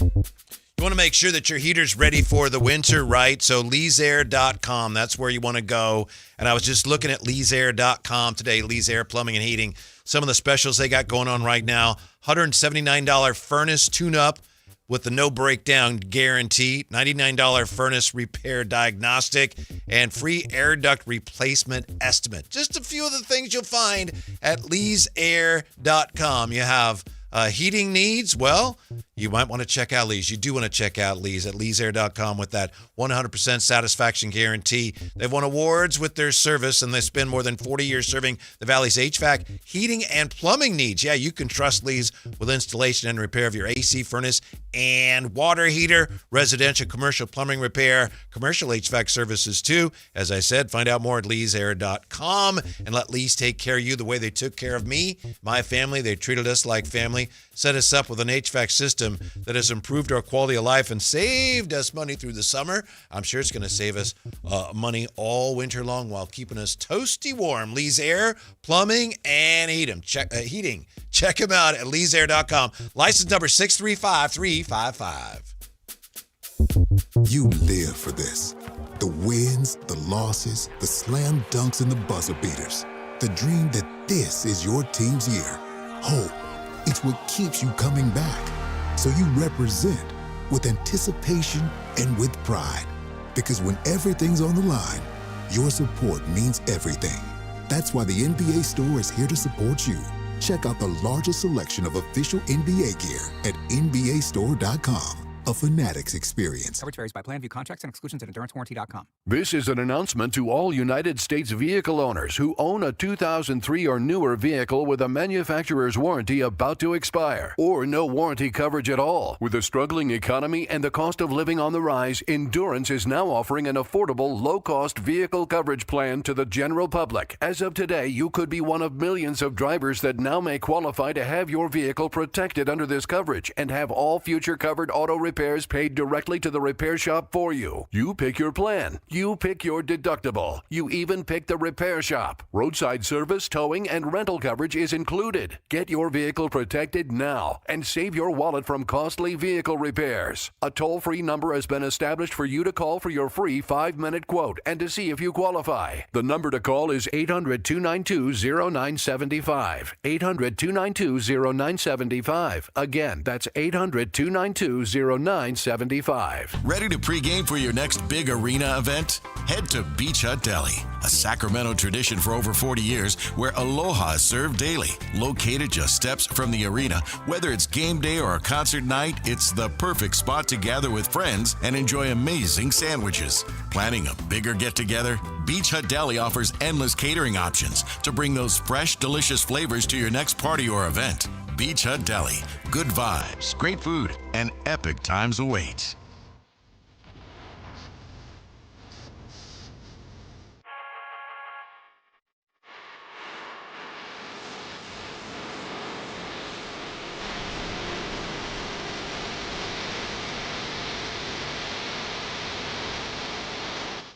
Always more Kings talk to discuss. And we've got you covered. It's The Drive, guys. Here's the latest on John Morant and the Kings from Jason Anderson, the great Jason Anderson, SacB.com. According to a league source, writes Jason Anderson, the Kings have yet to engage the Grizzlies in trade talks in light of the latest developments in Memphis, but that could change. Scott Perry, experienced NBA executive, has been part of roster transformations in Detroit, Orlando, and New York, will most certainly monitor all situations involving high-end talent, including Morant's future in Memphis. So, thank you for that, Jason Anderson. As we keep saying every time we talk about this, there's been no indication that he's asked for a trade, that the Grizzlies have indicated they will trade him, or that the Kings have expressed any interest. So, fun to talk about, but at this point, it's still very, very premature. Tomorrow, Kayla and I will be coming to you from the Golden One Center. The G1C? Yeah, that's right. I wish you could be out there with us, Jay. Oh, it's all good, man. You know, you miss some. You win some, you lose some. You going to be out there later? I'm thinking about it. Mm-hmm. Yeah, I'm thinking about it. Yeah, for the Kings and the Warriors. Warriors! Who was that? Warriors! Yeah, man, They got a mediocre team. Yeah. I don't know. You know, I've been blessed to attend a lot of Warrior King games and Warrior games itself. Yeah. I'm kind of getting tired of the rivalry already, I think. I'm already over it. I'll be honest, I am, because it's of late it's been, last year, Right. the Warriors kind of got the better of it. Been smacking us around. Yeah, and they won that series, of course, and the Kings probably, you could argue, should have won it. And then the Kings knocked them out the next year. Bye. But then the Warriors were back on top last year. Yeah. It's something. And the Warriors are relevant again, and the Kings are struggling to get back to that point. That's part. I guess that's part of it. But yeah, I'm kind of over the Warriors right now. Uh-huh. I'd rather go see another squad. All right. Any chance we get Bonte on tomorrow? Or I can if you want to. If he wants. Well, I mean, he don't have no choice. He might not want to because he doesn't have Draper to. Doesn't matter. Yeah. You know, Bonte loves to talk a little smoke. Yeah. To any Kings fan, Bonte's going to have, if you allow him, he's going to talk a little bit. As will all of them, right? Mm-hmm. Whitey and Dre, my pleasure, man. Mully, all of them. Festus, you take a pick. I'll shoot Bonte a quick message, see if he wants to come on. I saw you got the great Tim Roy tomorrow. Yes, sir. You going to fire it up if I get Bonte? Yeah. Okay, that's what I'm talking about. Then I'll get him on. It's hard for me because, that's how I don't roll with him typically, but win in Rome. That's right. That's right. Yeah. The Warriors are playing tonight. They play the Phoenix Suns, so they'll be all soft tomorrow, softened up. Yeah, and these are one of those games on a back-to-back. I always want the team that you're playing on the back-to-back win the first one. If they win tonight, they'll be fat, full, not hungry tomorrow, right? We won't hear their belly. Mm-hmm. They'll be full. So I'd rather them win tonight, be all high and mighty, then you come into the G1C and get knocked down a peg. Yeah, the Warriors were feeling very good about themselves with the start they had, Yeah, then they lost to Giannis-less Bucks, and then the Pacers got their first win of the year on the Warriors. So their feathers are a little ruffled right now. I'd love to continue that trend against them tomorrow night. And the place will be full of Warrior fans, as you know. Yeah. I didn't go to the Lakers game on purpose that Sunday. It's because I was fat and full off the win of Utah, and I was feeling good. And I was like, I don't need to go to that Lakers game. I'm cool. I got other things to do. But, man, just watching it on TV, it felt like you which is crazy. You know what's bananas about this is? You go to a Laker game, and have you had an opportunity? When was the last Laker game you went to down in L.A.? Have you ever went to one? It's been just one time, and it was forever ago. You go to the Lakers, you go down in L.A. and watch the Laker game, they don't even get that rowdy in their own home arena, as rowdy as they get here in Sacramento. I always find it interesting. It's like, man, Lakers fans. So these are outside Laker fans. These are fans that want to be a part of the glory. Right. You go to, L.A. games, it's quiet as a church house mouse in here. I mean, nothing's going on. Lights are out. I did not think the Jimmy Butler thing was going to work out the way it's worked out so far for the Warriors. So, they'd been searching since Durant left. They'd been searching for that next guy, that next superstar. They won that championship with basically Wiggins and Jordan Poole together combining to be that guy. Sure. And then they were still looking, and it looks like they may have found it with Jimmy Butler, but they haven't won anything yet with him. Yeah, so. Jimmy's a good ball player. He is. He truly is. It's about injuries with him, too. But, we all know playoff Jimmy and down the stretch Jimmy, and during the season, Jimmy. If Jimmy buys in and he's bought in and is like, let's try to win, then you got something special. It's tough not to buy in when you're playing with Draymond and Steph, I would imagine. We haven't heard too many players ever come through Golden State during their era and not buy in for the most part. So, yeah, it is. He's a ball player, and he becomes more of a weapon in Golden State probably than he was in Miami just because of the people that he's coming with. I know a lot of people have wondered. I'm wondering, too, is there any chance Precious Achiuwa plays tomorrow night? I don't even – well, it's not a trade, so, it obviously depends on what they worked out. I think there's probably a chance he'll be there, but then even if he's there, you might not want to play him much, right? Yeah, we had Drapes on at 3 o'clock, and I hadn't seen the press release come down the pipe, and I checked it out. It was at 2:45. So if they announced it, that means he's went through the physical, he's passed it, and he's a member of the organization. I wouldn't see why he wouldn't suit up. Yeah. But play is different. Right. Yeah. And he was in camp with the Heat. Miami. Yeah, so it's not like he's just been lounging around eating He's Doritos. in good shape. Yeah. He's in good shape. Put up 7 points, almost 5 rebounds down there in Miami. And I know that's like 7 points, 5. That's not his style. His style is to come in and wipe the glass and play good defense and be something strong of whoever you want to call or whatever you need down in the paint. Yeah. In some ways, a guy like that is an even better fit for a team like the Kings have, a guy without much offensive game, I mean. And that's one of the reasons why maybe there wasn't as much interest in him around the league. And that's another thing people have been wondering about. He doesn't have much offensive game. Drapes talked about how he's working on his perimeter shooting. My point is this: when you have, Schroeder's got the ball, he's a point guard. DeMar needs the ball. Zach LaVine needs the ball. The ball goes through Domas. Westbrook needs the ball. When you've got a lot of mouths to feed, it's nice sometimes to have a guy. This is why I think they tried Dylan Cardwell, though that didn't really work out in the starting lineup. It's nice to have a guy who's like, I'm going to get you the ball. I'm going to keep the other team from scoring. And then, throw it to me if I get free on the baseline for an alley-oop. But he's not going to be sitting there, I need the ball, guys. It's good sometimes to have a player like that. The most classic example I can think of, going way back to the Showtime Lakers when they had Kareem and they had Magic Johnson and they had Byron Scott and they had James Worthy and they had Kurt Rambis. It is a perfect 4 because he did the dirty work and he didn't need the ball all the time. So I could see how Precious Achiuwa being a good fit with this team in that sense. Did you just compare Precious Achiuwa to Kurt Rambis? In a way I did. Yeah, okay. Just checking. Because somebody's going to be like, why are you out of your mind? Well, so I wanted to make sure we clarify. I'll stand on that. What I said, I know if someone says, he said that Precious Achiuwa is Kurt Rambis. You already know it's take it out of context a little bit. But it's good on a team with so many offensive players sometimes to have a guy that's not what I do. Don't worry about it. Yeah. I'm going to do all the other stuff. Right.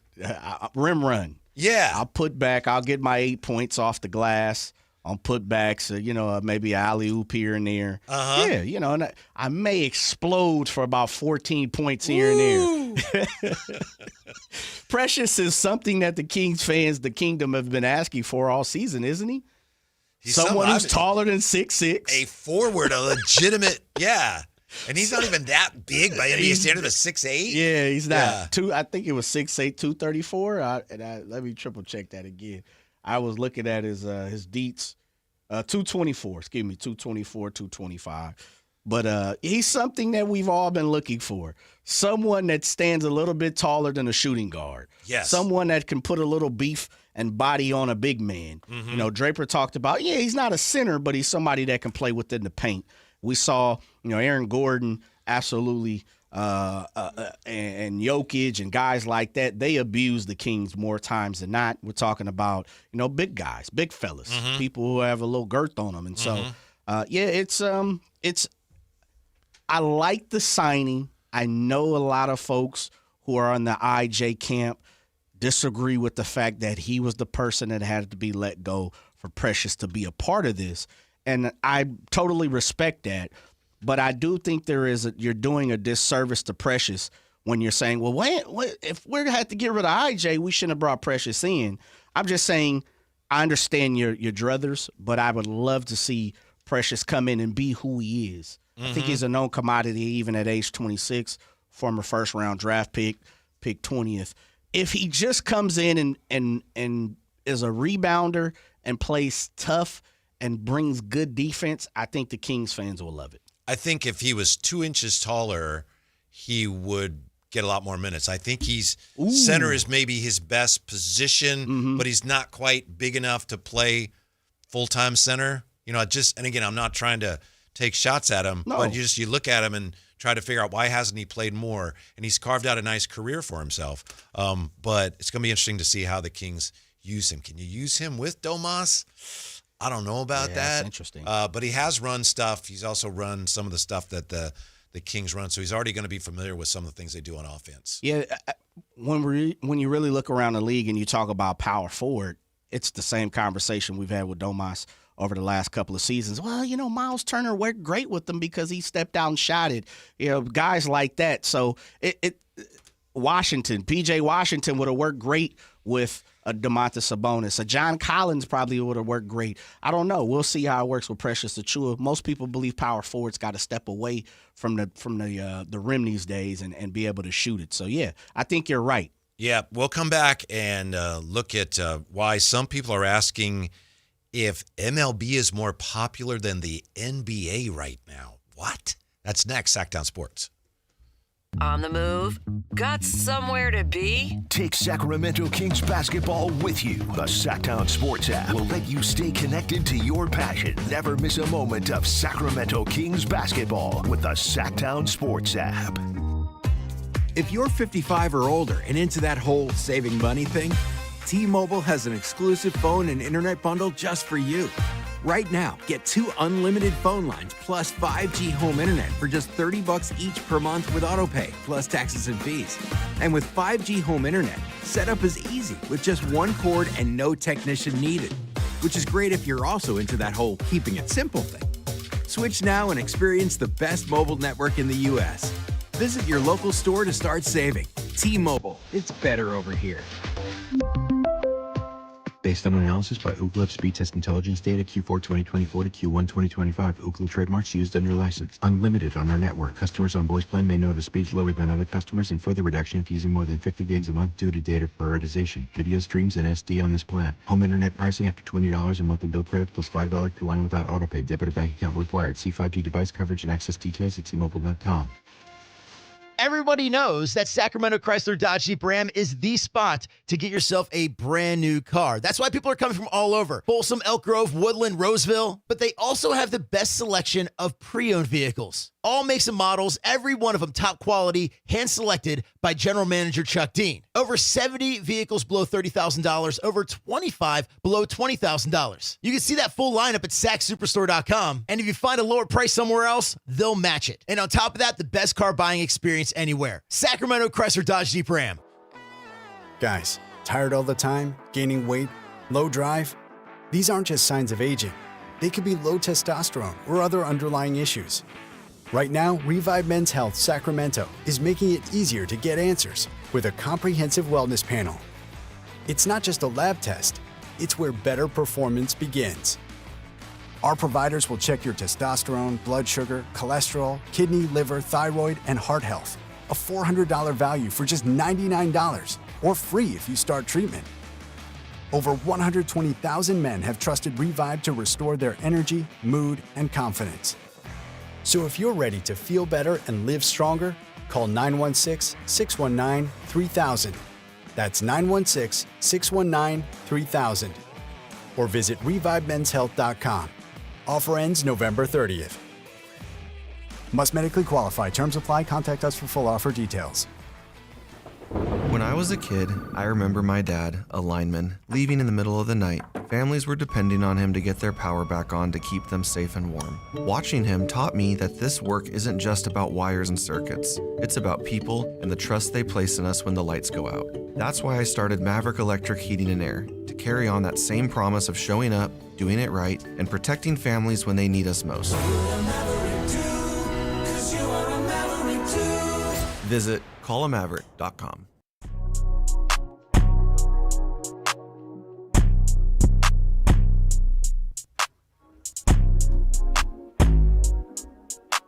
Your afternoon home for Kings talk and so much more. The Drive Guys on Sactown Sports. Jay played professional baseball. I'm a big baseball fan, so we're baseball fans, but we don't have a dog in this fight. I'm a little surprised at this conversation that's been going on in the wake of the World Series TV ratings that came out. Both the MLB, of course, the World Series, and NBA saw their best-of-7 championship series reach a Game 7 this year. Game 7 of the World Series outdrew on TV the NBA Finals Game 7 by nearly 10 million viewers. Ooh-wee. Mm-hmm. And this is, I'm quoting Forbes here, the second consecutive year that the World Series has outdrawn the NBA Finals. It's also the highest TV ratings, pending, I think, the final numbers, but highest rated World Series since, I believe, 2017. Most watched World Series games since 2017. So now some, and I think this is some people who have baseball podcasts and things, are trumpeting, baseball is the number 2 sport in the country behind the NFL. I don't know about that. I mean, as Bill Simmons will say, well, look at the rights fees. The NBA is getting a lot more money for the television rights than baseball is. But whether it's more important than basketball or not, I just think it's been a good year for baseball as far as the TV numbers and popularity, and baseball still has a long ways to go. But I think a few people are starting to come back to the game a little bit, Jay. I think some of the things with the pitch clock, I think they're working. Yeah, you may be right.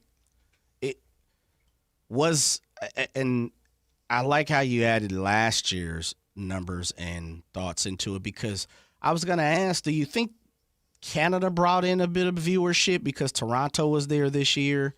And the other thing going for baseball right now, as much as it hurts my heart, and it's no disrespect to him, it's just he plays for the Dodgers. If he played for the Angels, I'd probably still hate him too. Not hate him, but hate the fact that he plays for an LA team. Is Shohei. Shohei is a star in itself. Yeah. He is, when it comes to, let me paint the picture for you here, Whitey. So I was sitting there thinking. We have the opportunity to watch sports and research sports because that's what we love and what we do. And you started this segment talking about baseball. I'm sitting here looking right now, and this just shows you how much I love sports. I'm watching the Akron and UMass college football game. Okay. Right? UMass is 0-8 right now, and Akron is 3-6, the Zips. Mm-hmm. But I'm enthralled, right? It's 14-10 in the second quarter for the people that wants to be in the know. Me and you, we don't have to be grabbed. We don't need to be sucked in. But as you're talking about it, and that's where you're talking about the talking heads of baseball, they're throwing that out there because it's their time right now. Mm-hmm. They're up. They're winning. They're paying attention. And when numbers support what you feel or what you as a fan of that sport, why not? And so I think it's a conversation that's being had because I think we all agree that was a heck of a series. Yeah, I had this conversation on this station once with the late, great John Feinstein. We were talking about John Tiger. Feinstein, man. And the Good point guy. was we were saying a guy like Tiger, he's going to be popular and people are going to be drawn to him no matter what sport he plays. Yeah, he'd be playing badminton. So you were talking about Shohei. I think the Baseball World Series, plus it was an incredible series, just had more going on in that regard than the NBA Finals did. And the NBA Finals had Shea in Oklahoma City, and that was an excellent series, a great series. But I just think there was something about Shohei and the Dodgers and Canada against the U.S. It was just more compelling. I don't think that necessarily means baseball's more popular than basketball. Maybe it is, maybe it isn't. I still have a hard time believing overall it is. I'd like to think baseball's getting back at least somewhere near in the same zip code of what it used to be in terms of popularity. But how about this, Jay? You were asking about Canada. Yeah. My understanding is that having a team in another country can actually depress your numbers because you don't have that other home market. You don't get the However, and so that makes it even more impressive. Forbes says more impressive than the U.S. viewership numbers. Approximately 18.5 million Canadians watch some or all the World Series. That is nearly 45% of Canada's population.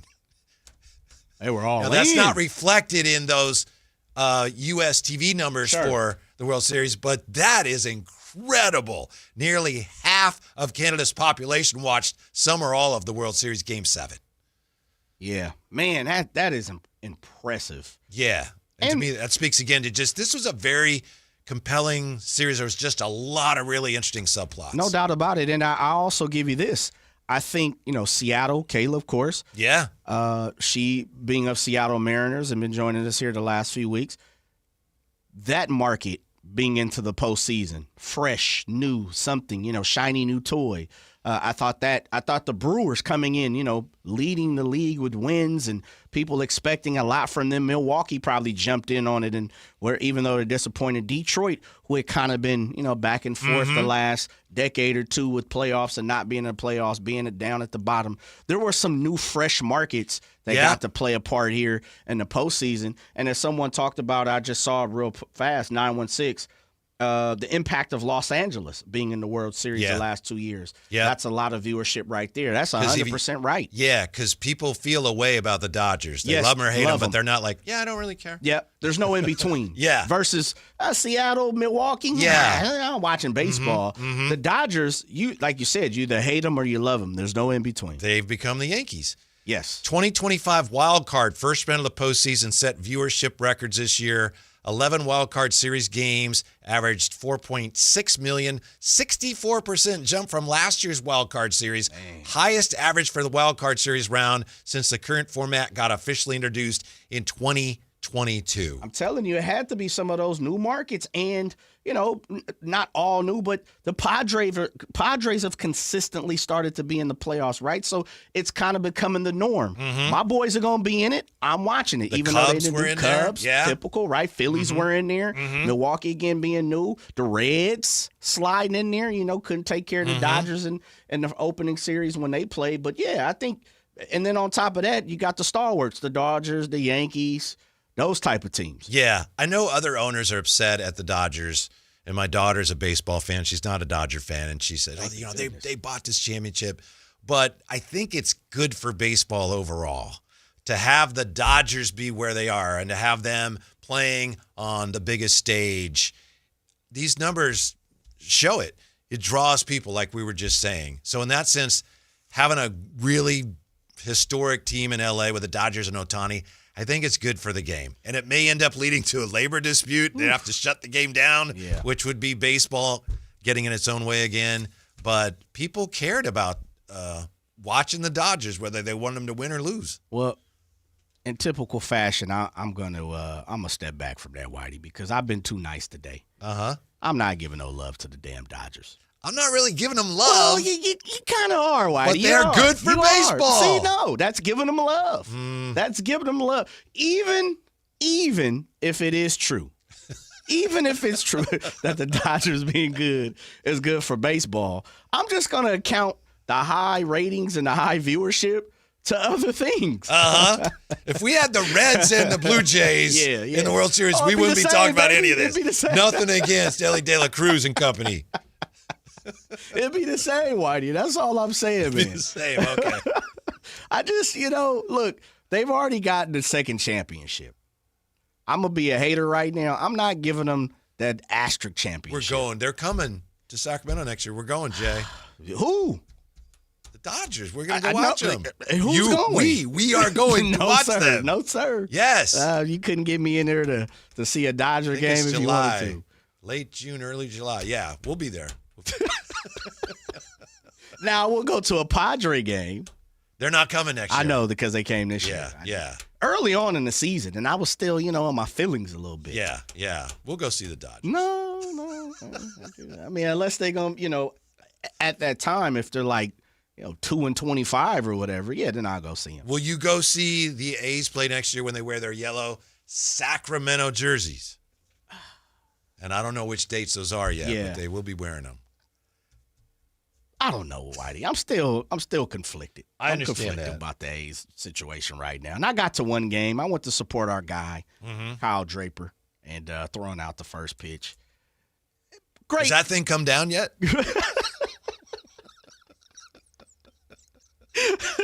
Just asking. Good atmosphere. Love the ballpark. Love the squad. Just personal. Just some personal things I'm going to. Yeah. That's really cool that Dodgers and Blue Jays actually outdrew last year. Dodgers-Yankees last year. Yeah. But part of that, I think, was because we had extra games. True. Jason joining us on Sactown Sports. Jason, what's going on? Hey, what's going on, guys? Hey. I was telling Jay, growing up, I was a Toronto Blue Jays fan growing up. Only because they were created in 77 like me. But I stopped watching baseball in 94 with the strike. And I watched more baseball this year than I did in the last 30 years, only due to accessibility, really. Starting to get back into the game. I went to a lot of A's games this year. I even went just to go to Chavez Ravine. I went to a Dodgers-Brewers game in the middle of the summer. And I'm starting to get back into it because of the accessibility. Not obviously, I can't speak for everybody in our area or around the world, but having that accessibility has brought the excitement of baseball back for me personally. Well, thank you, Jason. I'm sorry that your team couldn't prevail, but that had to be very exciting. I'm not a fan anymore. If I became a full-fledged fan, I would go back to Toronto. Even if they were 1-161, I wouldn't care. I would still be a fan because I don't jump teams like that. That's not my style. All right. You're a fan of the sport, baby. Yeah. That's what I'm talking about, Jason. I love it. Thank you, Jason. Appreciate that. Jason giving me hope, Whitey. I need those type of calls, those type of positive affirmations because, my love for not baseball, because I love baseball, but I'm stuck between a rock and a hard place right now. I very much appreciate Jason calling. Yeah, Thank you. But, shouts out, Jason. Hey, I'm a fan again. Who's your team? And I don't have one. Well, he loves baseball. How can you love baseball if you don't have a team? Sometimes. Who's your team? You know what he is? And this is all love to Jason. He's sharper than me and you. Know why? Because he hasn't attached himself. He's free agent. Yeah, there you go. Right. He can root for whoever he wants to, whenever he wants to. And he's like, I just go for the love, for the sport, for the game. I appreciate Shohei. I love Vlad. I love Ellie. I got nothing but love for Paul Skeens and everybody else. He could even love everybody. Give everybody a ribbon. Give everybody a trophy. He didn't say that. He didn't say that because he said what? Even if they went 1-161, he's still going to rock with his squad. When we come back, the Kings, 25-26 Kings. What are we watching right now next on Sactown Sports? Visit SactownSports.com and join the Sactown Sports 1140 newsletter. This is the story of the one. As a safety manager at a manufacturing plant, he does everything he can to keep his coworkers safe. From finding ways to reduce risks to keeping safety supplies in stock. And for that, he relies on Grainger. Grainger offers a broad range of quality products and next-day delivery, so he can always play it safe. Call 1-800-GRAINGER, click Grainger.com, or just stop by. Grainger, for the ones who get it done. At Valley Strong Credit Union, we know that local businesses are the backbone of the Central Valley, investing in our neighborhoods, boosting the economy, making the Valley stronger. But when it comes to their finances, where can they turn? A big bank that just sees another number? That's not good enough. Valley businesses deserve Valley support for payroll, credit, cash flow, and everything in between. Valley Business is Valley Strong. Learn how our cash management services can support your business at valleystrong.com. With 25 award-winning years in Northern California, Ashton & Price is your local injury law firm. Pro attorney tip: if a firm presents as local but they're in LA, red flag. If your first consultation is not with a lawyer, big red flag. At Ashton & Price, your first consult is with a local attorney, and if serious injury prevents travel, a lawyer will come to you. Still not enough? George Washington's my uncle. At Ashton & Price, no red flags, just red, white, and blue. Remember, for the best advice, don't think twice. Call Ashton and Price. This 49ers Red Zone Report is being brought to you by Mountain Mike's Pizza. Pizza the way it ought to be. Takes the shotgun snap. Start trying to step up. Now he rolls left. Behind him, he's walloped. He's still the back. He gets the carry up the middle. It's all run for the Niners on this drive, and he trucks a defender at the 10, and along the right numbers, just gallops into the end zone for a touchdown. From the 3-yard line for 16 to play in the fourth. Niners already up by 10. Shotgun snap for Mac Jones. Inside handoff McCaffrey with a nose for the goal line. Is in for the 49ers touchdown.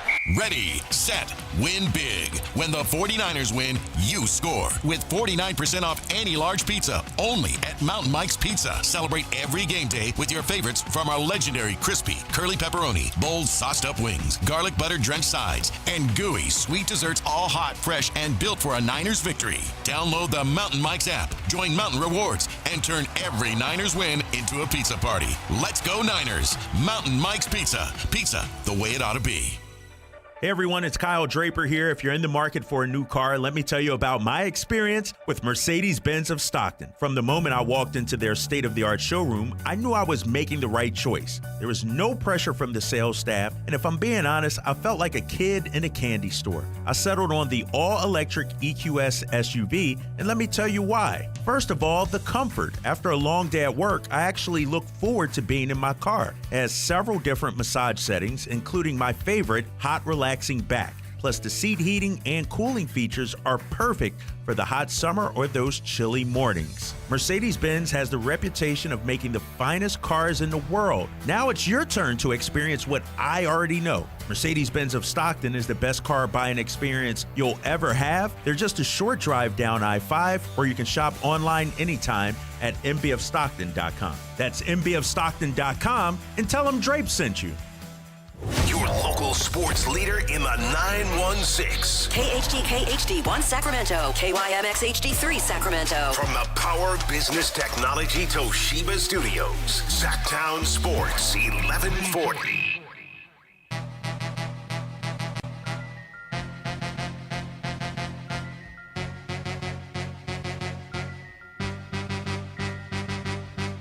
Live and local, it's the Drive Guys.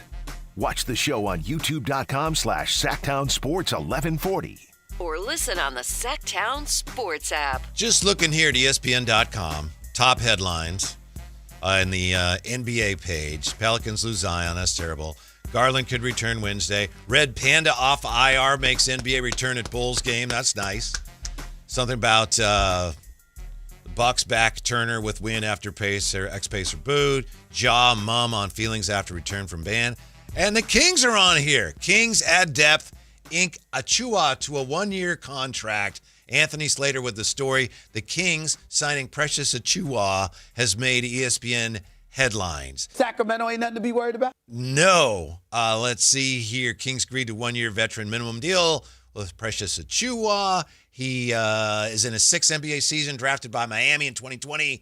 Delivered his most production during a 3-season run in Toronto, averaging 8.9 points, 6.1 rebounds, 21.6 minutes per game during his Raptors tenure, which spanned 153 games. So the Kings are getting a legitimate NBA veteran in a corresponding move to generate roster space. Of course, they released second-year center Isaac Jones, opting for a more veteran presence. And a lot of Kings fans are sad to see a fan favorite go.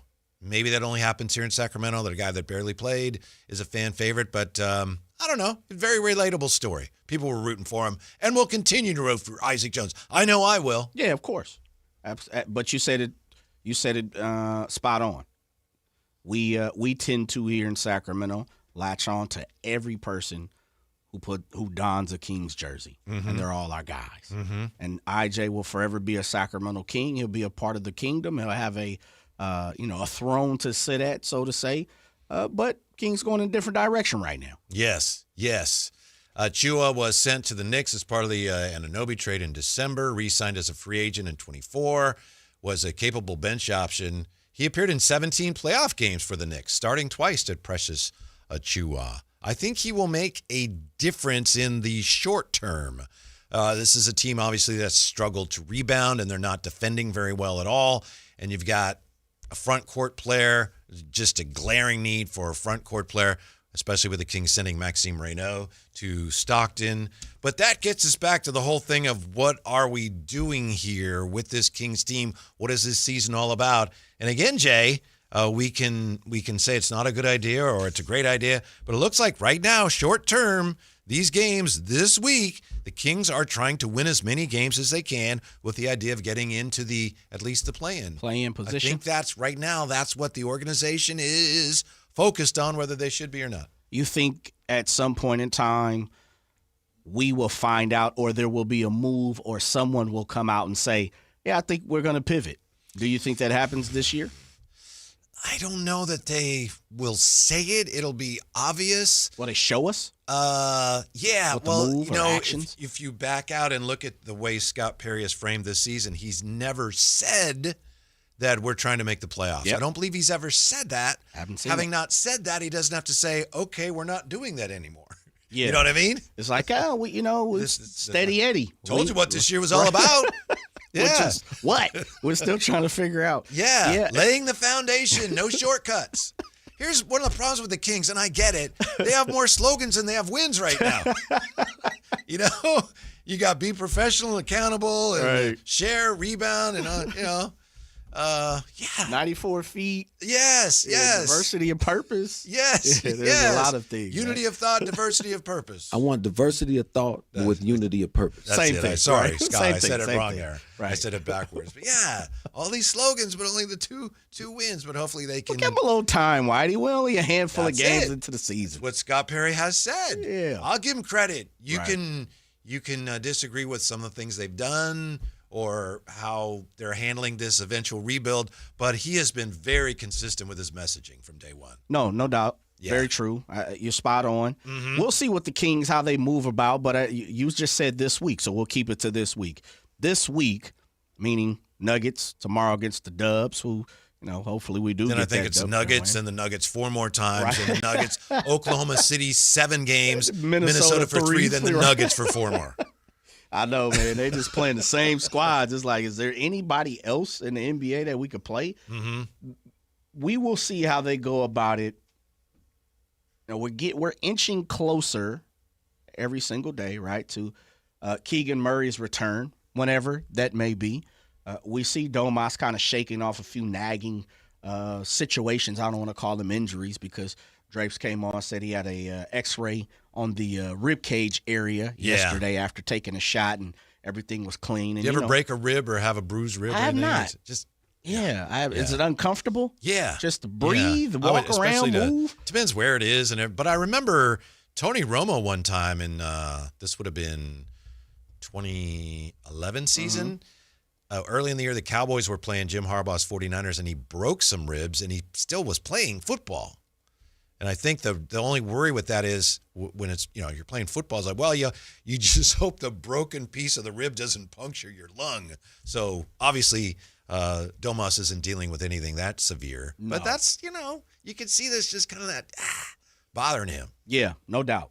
This, there's a game in there mixed OKC, right? Yeah, OKC on Friday. Friday night. Yeah, it's gonna be. We'll be at the Revival. That's Rob for Guys yeah. got the Revival. That's an NBA Cup game. Yes, it is. Mhm. Floor will look different, right? Yeah. Yes, sir. Then you have Atlanta, Minnesota, San Antonio, OKC, Memphis, Denver. And Ant-Man's out, so maybe some opportunities there. Sounds like it. Maybe a week or two with Ant-Man. Do you Maybe. sneak by and miss them 2 times? Within the next 3 times that you play them? I think we'll find out here within the next 15 games what this organization is going to do. I truly believe the Keegan injury threw a cog in what was going on. Domas missed a few games. Neek, of course, also. But I think they have – I don't know if – I don't want to say this because I don't want to get killed by the kingdom. I know they have a plan. I think we all can understand that. What we're all confused on is what is that plan? And to me, when you proposed the question that you did in the beginning of the segment, I have an answer. And it's tough because people come here to listen for the answers. But I got to keep it honest. I don't know. I don't know what this team is trying to do. And you said this team looks like they're trying to win games this week. Well, I would think they're going to try to win games, meaning the players and the coaches, the players are going to try to. Yeah. But we know, front office, they may move some pieces around so you don't have the best opportunity to do so. The fan base is trying to figure it out, in every game that we don't have an answer, every game we're going to continuously look for that. Yeah. And I'm glad. Thank you, Jay, for clarifying that, because obviously players play to win. When teams tank, it's the organization. It's not the players. The players are trying to win. The beauty of this situation right now, it seems to me, and this is just my opinion looking at it right now, and I know Sam Amick was on with Carmichael Dave last week and asked him that question that a lot of people have thrown around. I think Akis asked it. Hey, is this like covert tanking? Like you put a team together that has a serious flaw that keeps it from winning, so they lose games, but it doesn't look like you're tanking. Right. And Sam said, they're, based on what his sources tell him, no, they're trying to win games right now as an organization. But here's the beauty of this. Let's say they are, and I believe they are. You're trying to win games right now. We'll see where you are in December, January, whatever. But the way it's going right now, your veterans, some of the guys that you might want to move down the road, maybe not, if you want to get out from under their contracts, some of those are hard to move, but they're playing really well. So their market value, if anything, is just going up, Jay. Zach LaVine, and I don't know if you can move him, his value is going up. DeMar DeRozan, the way he's playing really well. Yeah. His value is going, it ain't going down. If anything, it's going up. Even Russ. Yeah. Russ's value is shooting up. Yeah, arrow's definitely pointing straight up. So if you end up at a point where, you know what, guys, we're not getting anywhere, maybe we have to pivot, you're actually in a better position, theoretically anyway, to get more for some of those guys if it's time to move off. Which is, and I'm not, Sam is fantastic, meaning Sam Amick is great. He listens because I know he'll call you up, he'll text you. Oh, absolutely. He's one of the best at what he does. Yes. And so if he's getting him a message that the team is trying to win, then I'm believing the team is trying to win.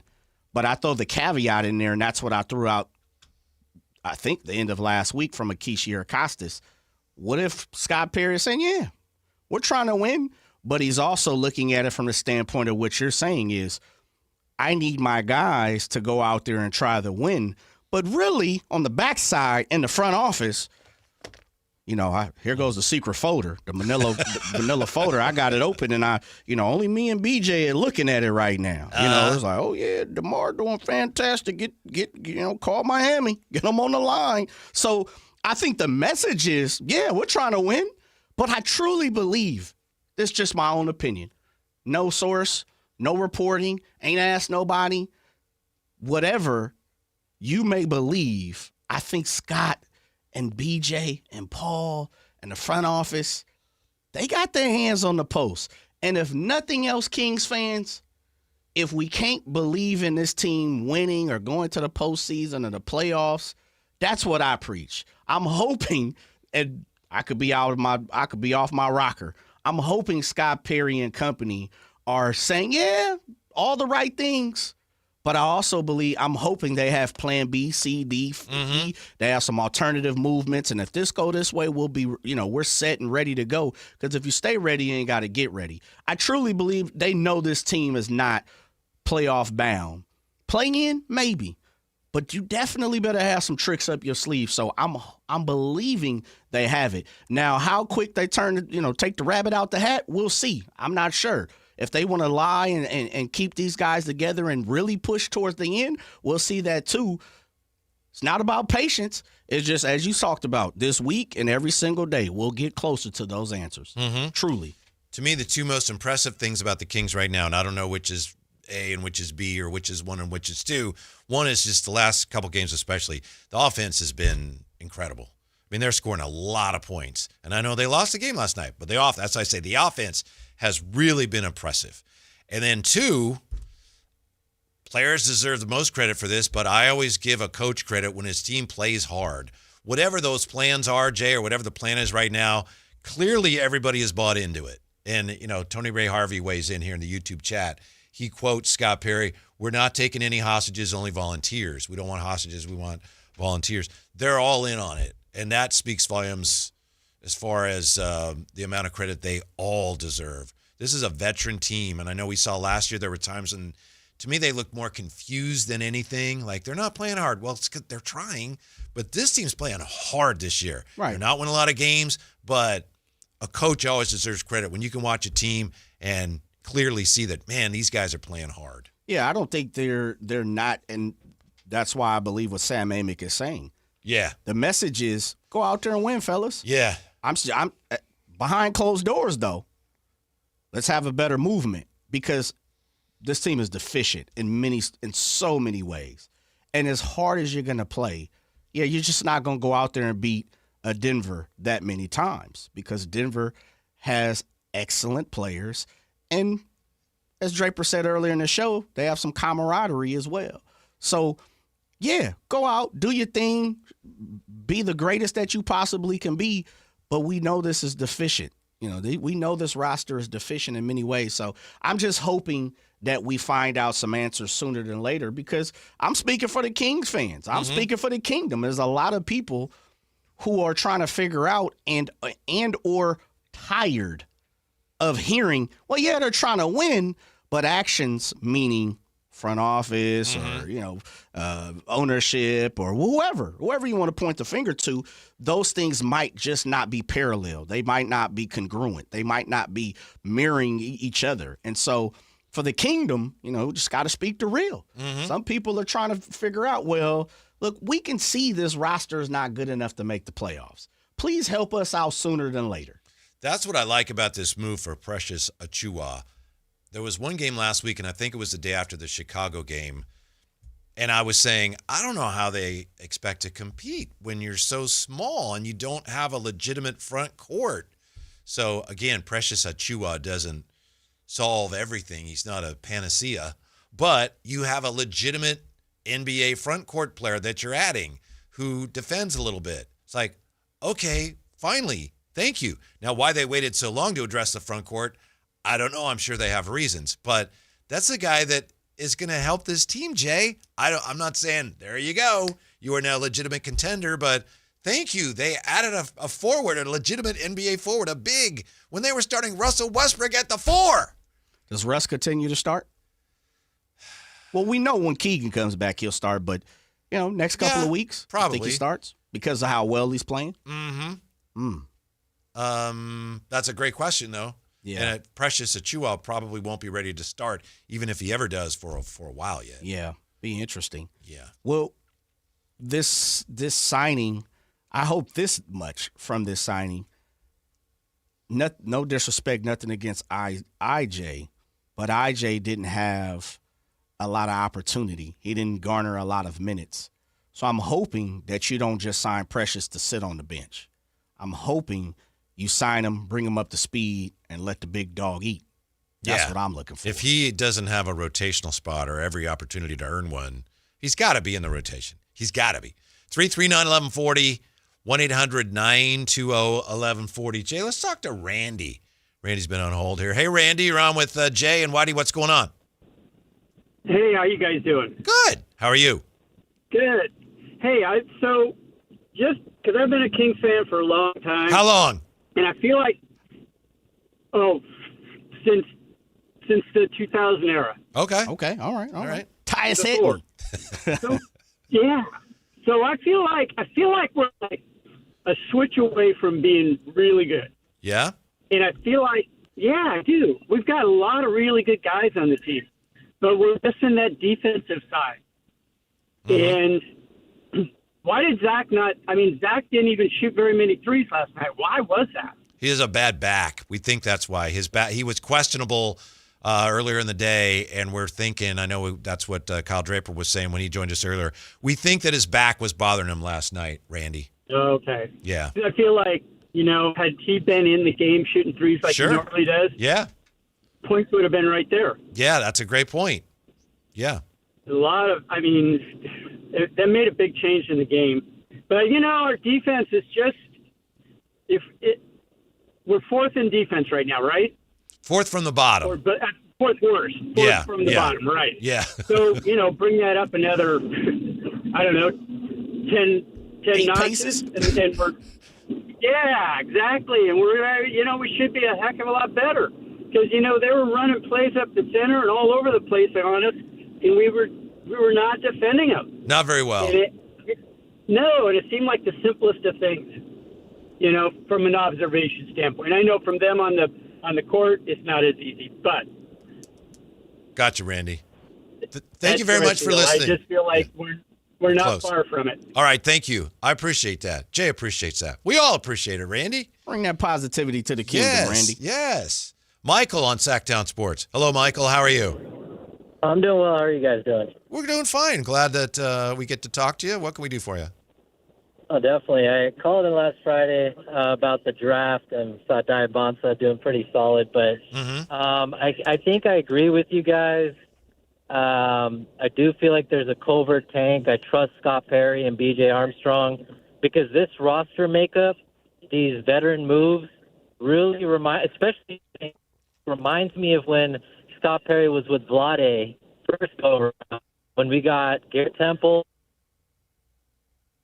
Oh, I think we lost you. Michael, I apologize. We lost you there. I don't know if you're going through a tunnel or what, but I know what you're going to say. Like, who is it? George Hill? Yeah, I know where you're going there. Yeah. With some of those guys I picked up. Okay. Yeah. Mm-hmm. Yeah, but if it is that, I do think that they're hoping that it doesn't come to that, or somebody is hoping that we're going to win enough games, we're going to have a special year. I just think they're ready that, okay, that's our plan, but if it doesn't work out, then we've got in that manila folder that Jay was talking about. Yes. Yeah. Michael said the covert. And it could be. It could be. There's always hope. And you have to hang on to hope in some form. Yeah. I tell myself, I try to be as honest as possible. Love the Kings. Love a lot of the players, if not all of them on the roster. All of them are good dudes. We've said that till we've turned blue in the face. Mm-hmm. Just great guys. Sometimes, though, you need a little bit of a spark, a pep. And I think that's why Russ was brought here. I think Dennis Schroeder kind of fits that bill a little bit. We saw a little bit of action last night with Dennis Schroeder not backing down, told the referee, pipe down. Yeah. I got this. I think Precious Achiuwa is that type of caliber of player as well. We'll probably see that moving forward once or twice or maybe a handful of times while he's on the court. There is method to the madness. I think there's something to it. And using the word of what Michael said, the covert tank, I think there's something there where, of course, we all want to win. But there's a plan B, C, and D in that manila folder. Yeah, and there was a time, Jay, in my day, maybe early in your day, where teams didn't tank, they just rebuilt. The difference between just a rebuild and a tank is tanking means we're committed to this for multiple years where we're not going to be very good because you're playing the math game, which is what OKC did so well. That is, rebuilds like, we're going to be down a few years. We'll get some young players, some better picks. Tanking is we are going to be down for many years so that we can get multiple high picks, increasing the odds that at least one of them ends up being a special player. Yeah. And that's I don't know that the Kings are doing that. I don't know that they're interested in to me, Scott Perry is kind of trying to pull off an old-fashioned rebuild as far as the tank. And again, the percentages say the tank is the way to go. But I don't know. We'll see if the organization can stomach that, because that means a couple years there, you're committed to like at least 2, maybe 3 years where you're like, yeah, we're not even trying to do anything. And I don't think they're there, at least not yet. I'd be interested in this form, too, because I've seen this throughout the kingdom, the fan base. So many people, even our morning show host, Carmichael Davis, talked about the tank. Oh. Yeah, the tank. I thought Jason Ross was a morning show host. His sidekick. Verlade. Verlade was his sidekick. Their assistant, their intern. I can talk to you about girth. That guy, the guy who's going to get the coffee. Gotcha. But the conversation is this, Whitey, is the Kings have been bad for so long. Fans are like, well, what's another 3 years? You got that kind of group of people. But I'd be very interested, and I don't want to go through it. I would love to see the rebuild, not the tank. Mm-hmm. If this fan base, stemming off what you've consistently said over the last couple of months, that this fan base is impatient. They don't have time for a tank in many different ways. Or they want to see something completely different, which could be a tank. I'd be very interested if this fan base could really sit back on their hands for 3 years and see 15 wins, 16 wins, 12 wins. Ooh. And really say, we're down for the cause. Uh-huh. I get it, because people are saying, well, Jay, we've been losing anyway. What's the difference? But the difference is those teams, just what Sam Amick said, just what you said, in their minds, that front office, those iterations, those eras, they were trying to win. They were trying to put something together. I'd be very interested to see if this fan base could sit through 3 horrible years. My guess is you'd have your core, your loyal core of fans that would be there every day. Oh, of course. That's anybody. But it's, but that would be maybe a relatively small core, and then it's everybody else that would be kind of, what? Nothing going on there. Yeah. Never mind. Because it's going to test the will of, do you trust this team to go through it? Because see, now we got to open up the envelope a little bit. Right. Do you trust this team to say, okay, well, we're going to tank and we're going to do it for 3 years, a la Philadelphia, and have the Jaleel Okafors and the Nerlens Noel picks and the Markelle Fultz and all those things. But can this team be trusted? Mm-hmm. Also, we pride ourselves on pulling up to the arena, being great fans, supporting whoever wears the jersey. It's different times. This ain't Old Arco Arena. Sleep Train ain't up there big time. You ain't getting tickets for $2. I'm just saying, though. It's real. I mean, like, you're going to have to pony up some paper. Mm-hmm. Like, have you looked at the ticket prices for tomorrow? The Kings are $2 and change. But it's going to cost you more than $2 and change, too, to get a decent seat. Mm-hmm. So it's one of those things where I hear what a lot of fans are saying, Whitey. I hear what Dave is talking about, the intern. Yeah, tank. Well, Dave is a core fan. Mm-hmm. He's going to be rocking and rolling. He put his flesh out there to save this squad. No matter what, he's bought in. I'm talking about the guys like how we just had with Jason, who was like, yeah, I love baseball. It's more accessible. And you're like, well, who you like? I don't like nobody. I'm talking, those fans come to the G1C. Mm-hmm. Those fans pay for the tickets because it's a thing to do.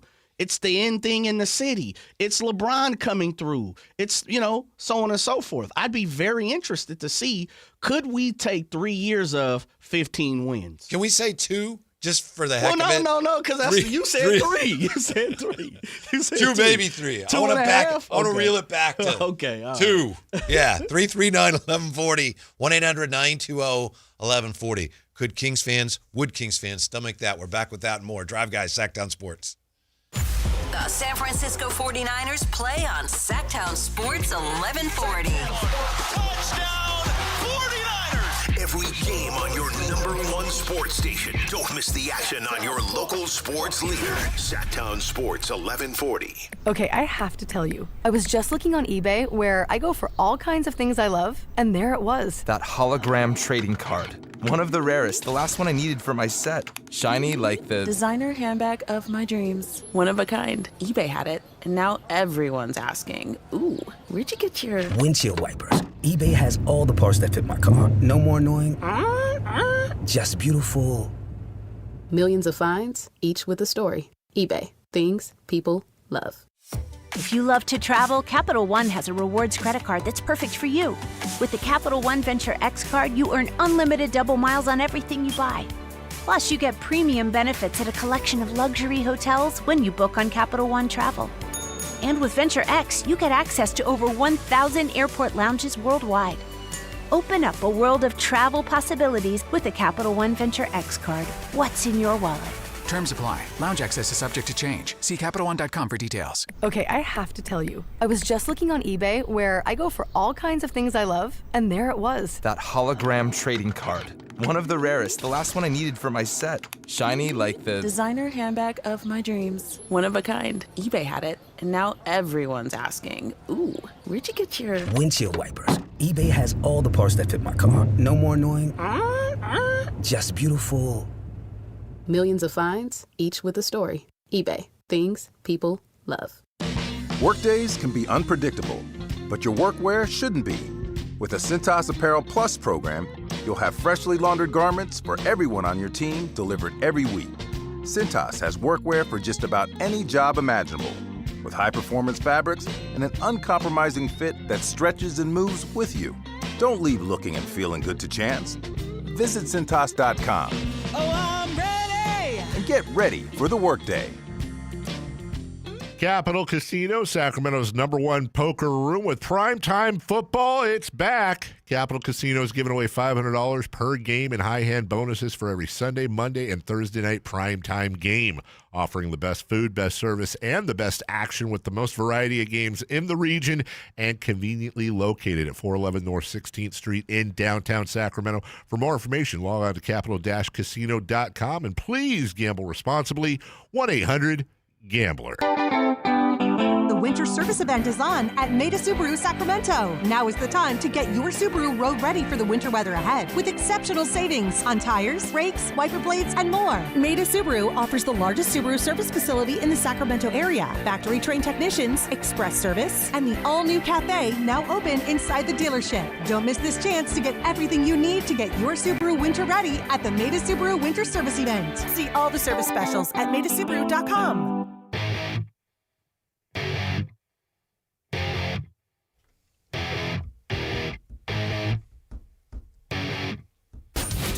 Always more Kings talk to discuss. And we've got you covered. It's The Drive, guys. We've just been talking about where this is all headed for the Kings. The team this year, despite a record that's not glittering, they've played some very inspired basketball, especially at the offensive end. Defensively, they have not played very inspired basketball. But where is it all headed? With the addition of Precious Achiuwa, it would appear that somebody's looking at this roster and like, we need some defense, some defensive versatility, some size. So you bring in a player. Again, the move, which makes sense. To me, it just speaks to, I think it's a fact that this team right now, when I'm saying team, I mean the organization, they're trying to win a lot of games. They're still looking at this team as maybe a team that can compete for a spot at least in the play-in. But it looks like maybe they realize as well that if things don't go well, you get close to the trade deadline, maybe they would pivot off of that. So that's what we've been discussing. Would Kings fans would they tolerate that? 339-1140, 1-800-920-1140. Before we get back to the phones, Anthony says this ownership underestimates Kings fans. They'll support a young team building forward something. We need direction, building towards something, pardon me. We need direction and promise, and we will support this team. We don't need older players as a novelty. Anthony, from the top rope. Yeah, he did. Macho Man. Jimmy Superfly, yeah. Mm-hmm. Somebody 7916, if my computer will work. Of course fans can handle that. The owner would not be able to handle it. G1C would be empty. It would start thinning out this season. Well, that mean half the fans wouldn't either. Right.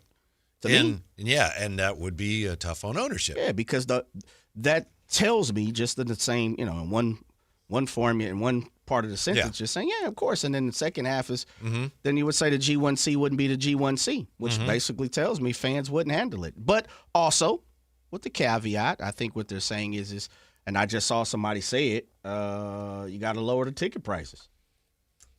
I think it was Guerrero Groves said that. All right, Then Guerrero Groves. drop GG. the ticket prices. As I was just looking for some lowers. I saw a couple on Ticketmaster for a $203 plus fees. $2.03? Yeah, if that's what you want to call it. If that's how you want to see it. Anthony weighs in again. Is it time to trade Keon? Seems like we're not going to find minutes enough for him to get him to want to stay, which sucks. If so, might as well try to get something, ... No. Well, I hope not. I mean, he's a guy that I think is one of the pieces where you could say he could be a piece of whatever we're building next. He could be part of that. Yeah. So I don't want to trade him. Obviously, they got to come to terms with him. You don't want him to become a free agent. And I don't know, but my guess would be one of the reasons he's not getting more minutes is because they feel like, well, we know what he is. What? You think so? Well, that would be almost crazy. I don't think they feel that they necessarily have to develop him any further. That's what I mean. And when you've got so many veterans, Russ is going to play a lot, and Schroeder's got to play a lot. There's only so many minutes for him. So basically, there's no room. Yeah, he played 25 minutes last night. Yeah. I think fans want him to play 37. But so if I'm hearing you correctly, you're saying because he's a known commodity, we don't need to. Well, that's not what you're saying. It didn't really make sense what I said. Okay, I just want to make sure. I just want to make sure. I think that applied to maybe the preseason when Okay. we didn't see him, but it doesn't apply to the regular season. But 25 minutes a game for him is probably it's about right where he needs to be. Right. Probably. Yeah. Most people would say 15 points on 8 shots. Yeah. Shooting 44% from beyond the arc. All threes. All 8 shots were threes, and he made 5 of them. So he's a really good player. And he defends. He is. So he's a young player. So to me, like I said, he's a guy that I look at and say, wherever we're going, whatever this next iteration of the team is, he could be part of that. Keegan also. That's why when people say, get rid of Keegan, they don't say it like that. No. Not all of them. Get rid of Keegan. To me, it's like, no, he's one of my keepers. He's one of the guys that the foundation lies upon. Yeah. For what I'm building next, my future home. 916. Problem is, I don't trust that it would be 3 years. With this organization, it would be a soft 20. He didn't say soft. I'd add the soft, but it would be 20. I was trying to pad the landing for people. 339-1140, 1-800-920-1140. Alex on Sactown Sports. Hello, Alex. Thanks for hanging. What's up? What's going on, guys? How you doing? Good. Yeah. Just on the tank job, I think the fans would be open for it if you're transparent about it. And the team is going to show up. The people who aren't diehard basketballers are still going to go to the games because it's something to do in the community. But all the moves that we've done the last couple of summers all seem like we're trying to just sell tickets. DeRozan, Westbrook, all those things. And when you look at trying to build a team, sometimes you got to do the dirty work and you got to split those signings into 2 or 3 players, and it just seems like there's never that hard reset of, okay, this version isn't going to work, so we're going to try this little pivot, and that's where we end up with not being in the playoffs for 20 years, and we just never have any buy-in from ownership or the general manager to actually do that hard reset and say, this ain't working, let's break it down and build back up. And that's just where I think the fans would support that. If we're transparent and we put it out there and build towards the future. Will it be successful? We're not OKC. It might not work, but give it a shot because this team isn't going anywhere. Thank you, Alex. Thanks, guys. Appreciate it. Thank you. Yeah, if you want to compete for a championship, we can't assume that that's what every team wants to do, but if that's what you want to do, you have to go through that period of tearing it down and trying to acquire your next generational star. I don't think there's any other way to get there. I will say this to your point about they acquired DeRozan, they're just trying to sell tickets. I think they thought last year, some people in the organization thought with DeMonis and with Fox, if you added DeMar DeRozan, I think some people in the organization thought that's going to put us over the top. I don't think that was solely about selling tickets. Yeah, I think some people thought, no, that's it. We won 48, then we took a step back. Add DeMar, we're going to get back. We're going to win 50 games. Yeah, I'm with you. I think so. They're wrong, but I think that's what they thought. Yeah, they saw the name, DeMar, and, not the fit, just more or less the name. And come to find out the fit wasn't where I believe they thought, DeMar and others, and it's not all on DeMar, so I don't make it like that. But the fact of the matter is the pieces of the puzzle didn't come together as smoothly as I think the front office thought when they signed DeMar. Because I go back to it, and for good reason. The future Hall of Famer. I was on a cruise at the time, and I remember I got that must be nice. Got the news late, like, oh, DeMar signed, and then nighttime or something, I go up on the cruise and watch ESPN. I'm like, DeMar DeRozan signed with the Kings? What are we doing here? And I immediately hit you in drapes. But yeah, it's a question that I think all fans of the Kings would have to answer and question themselves. And Alex makes a great point, and it's something that I've kind of hit on, is transparency is key. But I was going to ask Alex, so I'll just ask you. You play the role of Alex. How many organizations, maybe beside Philadelphia, have come out clearly and say, we're trying to tank? Like, we've been guessing what Utah's doing for the last 5 years. We know they're trying to pinpoint somebody, but they got Ace Bailey. High guy. People thought a lot about it. Don't seem like they're as high on Ace as some people are. They're still tanking, right? There have been a lot of teams that clearly have done it. Houston, for example, they did it for a couple years, but they didn't come out and say it. The only team, to answer your question, that I can remember said it was it 2 years ago? After Kyrie got hurt and the Mavericks were still in the running for the 10th spot, and they said, we're not trying to win. Yeah. We're trying to we're tanking. They declared it. Yeah. When Mark Cuban ran the team, they ended up getting Derek Lively as a result of that. They got fined a great deal of money, but they clearly said, yes, they didn't hide it at all. Yeah, we are tanking. Yeah. And we don't want to make the play in. Absolutely. And it's not I'm not saying you got to, general managers got to go on your local sports show and say, hey, guys, we're not trying to win. Yeah, if you did that for 3 years and said we're not trying to win, you would be heavily, heavily fined. Very true. Yeah. And so I think you have to do it by actions. Right. But a rebuild is noble. Yes. Tanking has a stigma of they're not even trying to win. But a rebuild is like we're trying to end up in a better place. Correct. And they're blood relatives, really. Yeah, they are. But tanking just has very that. Close. Boo! You're not even trying to win. Well, OKC, did they tank? They were trying to win a championship, and guess what? They did. They pulled it off. They definitely did. I go back to the 20 years. I don't trust this team or organization. I believe they said because 3 years would turn into 20. It's those fans who have stuck with, because to me, that person, whoever that is, he or she, they were here 20 years ago, and they don't trust the process. They don't trust Sam Hinkie and company's process. And so that's why I proposed the question, and it's truly a question. I think you're spot on. The stalwarts, the Carmichael Daves of the world, that person who's been rocking with the Kings for 20-plus years, the person who said, I can't remember, it was a Paul or somebody's like, yeah, I've been with the Kings. And you're like, how long? They're like, 2000 era, like those people will be around. It's the entertainment people. Right. The people who don't mind to go, take a friend or who comes into town. Oh, let's go see the Kings. Yeah, they'll probably still go. But there is something to the point of, well, that is DeMar DeRozan. That is Zach LaVine. That is Russ Westbrook. Domantas Sabonis. That's De'Aaron. That means something to the casual person. I'm not saying it's right, and that's why I asked the question. I would truly be interested, and I know it'd probably be split down the middle, but I'd be truly interested to hear from a lot of fans who have supported this team for a long time. However you support, with your money, your faith, your time, your effort, your whatever, I'd be interested in it. So I got a question for you when we come back. There's one thing you could do that might address both things at once, maybe. I want to see what you think of that when we come right back. You threading the needle? 339-1140, 1-800-920-1140 as we roll on. Jay and Whitey, Sactown Sports. You never know what you might hear when listening to a Sacramento Kings game. Out of Keegan, going for another triple. Man, is he feeling it. Keegan, can he do it? Yes, there's number 11, Keegan Murray. Keegan steps back.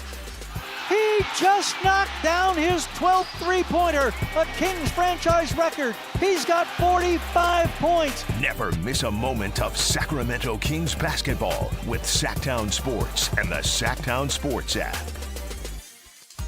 Need cash fast? Tap into the value of your home with a home equity line of credit from Valley Strong Credit Union. Whether it's for home improvements, debt consolidation, or that dream vacation, you can get your cash offer in minutes. That's right, just minutes to unlock the power of your home's equity with no hard credit pull to see how much cash you can get. No stress, no waiting. Just smart local banking that puts you first. Grow your possibilities with Valley Strong Credit Union. Visit valleystrong.com to get started today. When I was a kid, I remember my dad, a lineman, leaving in the middle of the night. Families were depending on him to get their power back on to keep them safe and warm. Watching him taught me that this work isn't just about wires and circuits. It's about people and the trust they place in us when the lights go out. That's why I started Maverick Electric Heating and Air, to carry on that same promise of showing up, doing it right, and protecting families when they need us most. Visit callamaverick.com. So my mother is thinking of switching from Verizon to Pure Talk, but she's worried the deal sounds too good to be true. Michael, she said, how can those Pure Talk people offer me the same basic service as Verizon for so much less money? I said, Ma, go ask Google how much Verizon spends on advertising and promotions. A few seconds later, my mother said, oh my goodness, $12 billion a year? That must be a typo. I'll tell you what I told my mom.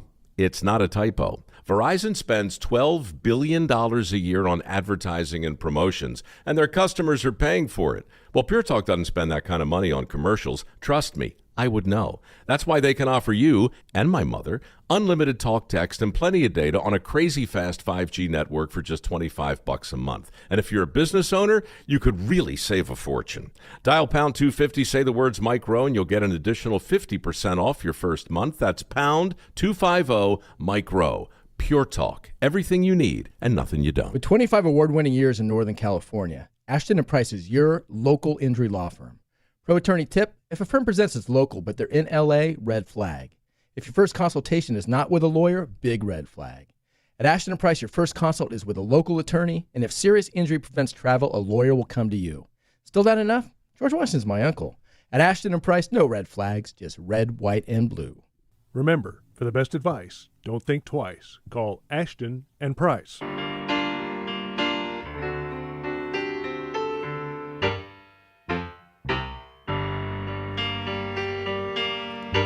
Your afternoon home for Kings talk and so much more. The Drive Guys on Sactown Sports. Before we get back to the Kings conversation, to me this is so funny. Kevin Durant's very funny in an unintentional way.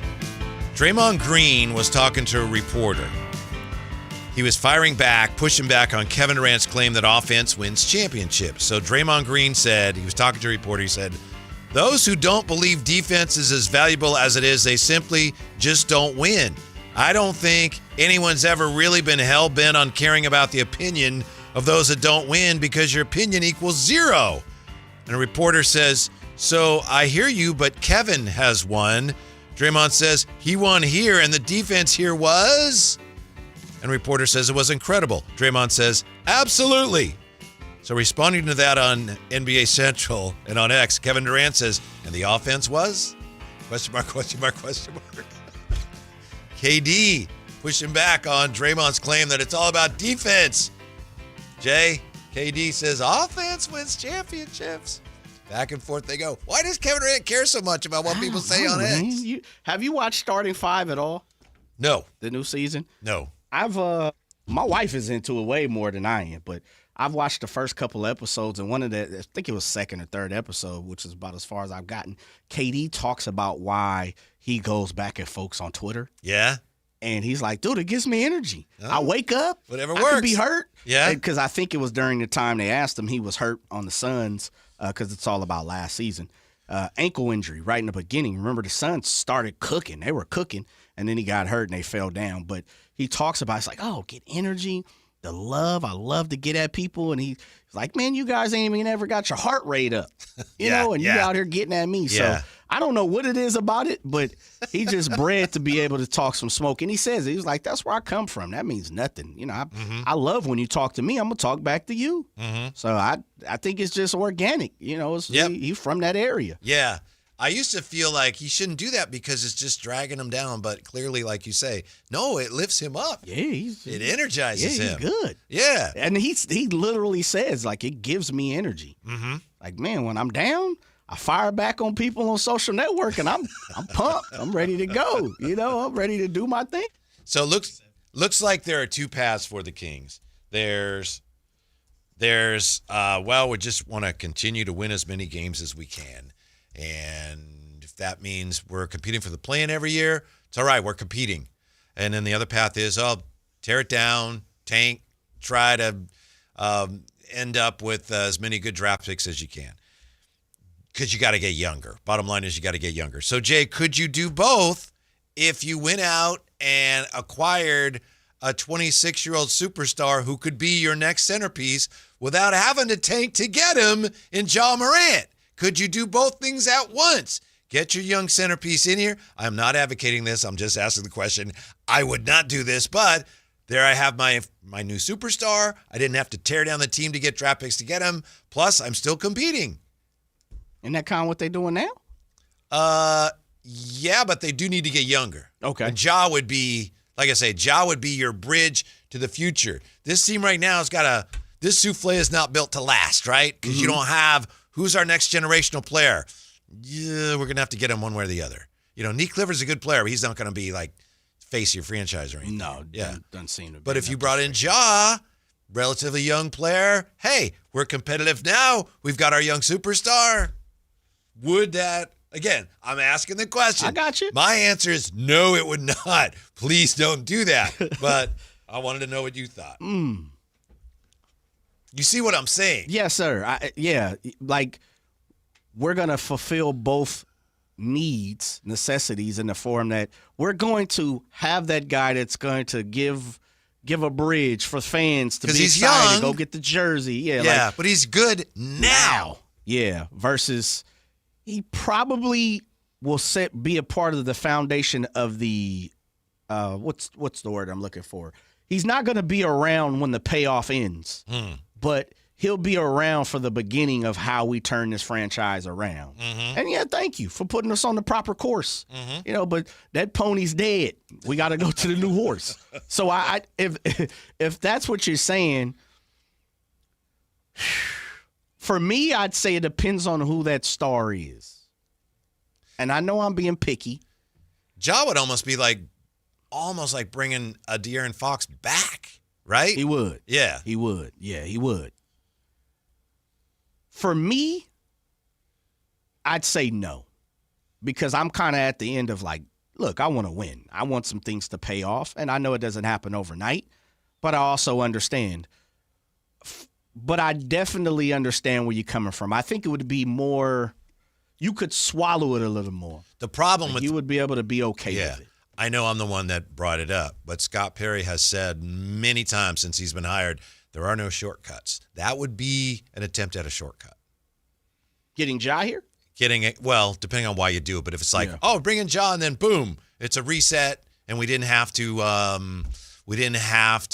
go through the draft to get the guy. That, by definition to me, that's a shortcut, and I think he has said there are no shortcuts, and I agree with him. Yeah. You're going to have to draft, get some of your young stars, whoever the next stars of the Kings are. I think you're going to have to probably draft them. I think odds-on percentages because you're here in Sacramento and all the reasons that quantify that issue. Hence why we see Utah just continuously kind of being in the hamster wheel. I've never been of the ilk, though, that you don't need to go get a young player that you believe is SGA-ish. And if we want to rebuild and if we want to take the model of what a lot of people are trying to do with OKC, they didn't draft everybody. True. They believed in they didn't draft one or the two best of player. No, they didn't. The very best player in the world. And so I'm not into that, but I do understand if you're going to get a 20, and this sounds crazy, if you're going to pick a 26-year-old superstar, you kind of want your superstar to be 21. You want him to be how Ant Edwards came in, and no, they drafted him. But what I'm saying is that's the guy you kind of want to go after. Those guys don't come open a lot, right? But I've also said this, and this is There's always one. Why are you struggling with it? I'm not making fun, but it's interesting that you're. Yeah, because Ja is the name that we're talking about. Mm-hmm. But if you threw someone else out there, and don't ask me who that person is, I'm just saying there has, like, let me see. How old was Cat? Kind of when his name started popping up as far as like, he might not be here that much longer.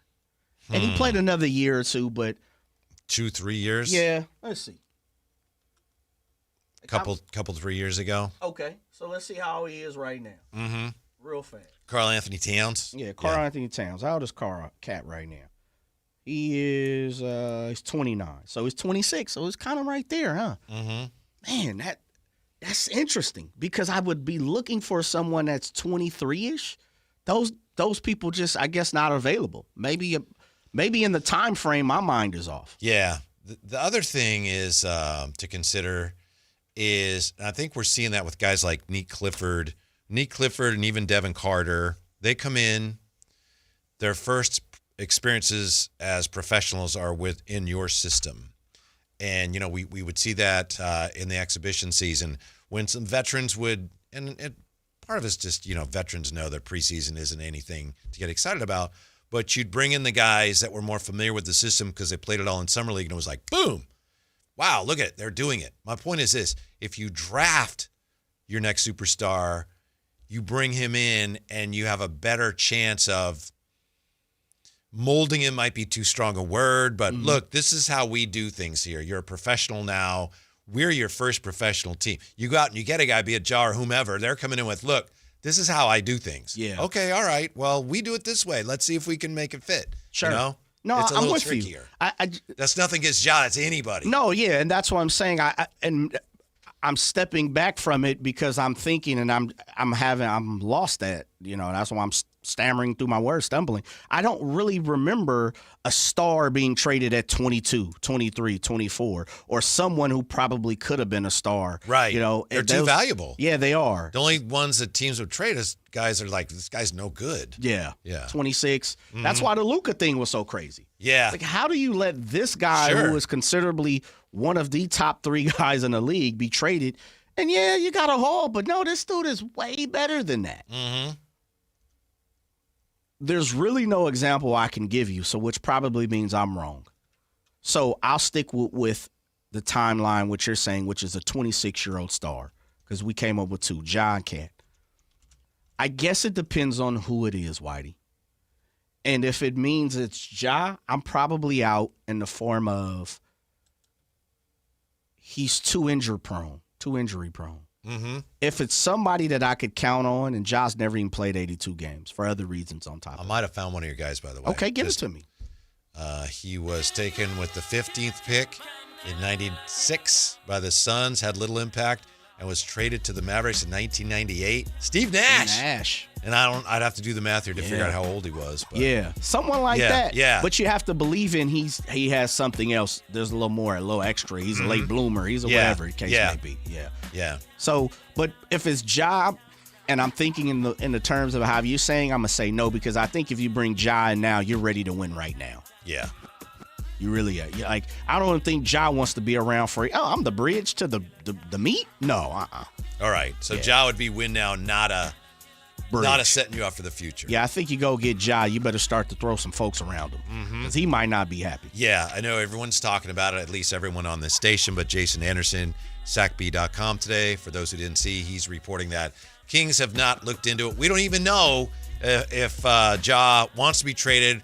And as far as we know, the Memphis Grizzlies have not looked into it. But something to keep an eye on, as you know, the Kings are. Thanks for being with us. We're with you tomorrow. Kayla and I will be at the Golden One Center. Get ready for the Kings and the Mavericks. And stick around. Golf to go. 4 Left is next on Sactown Sports.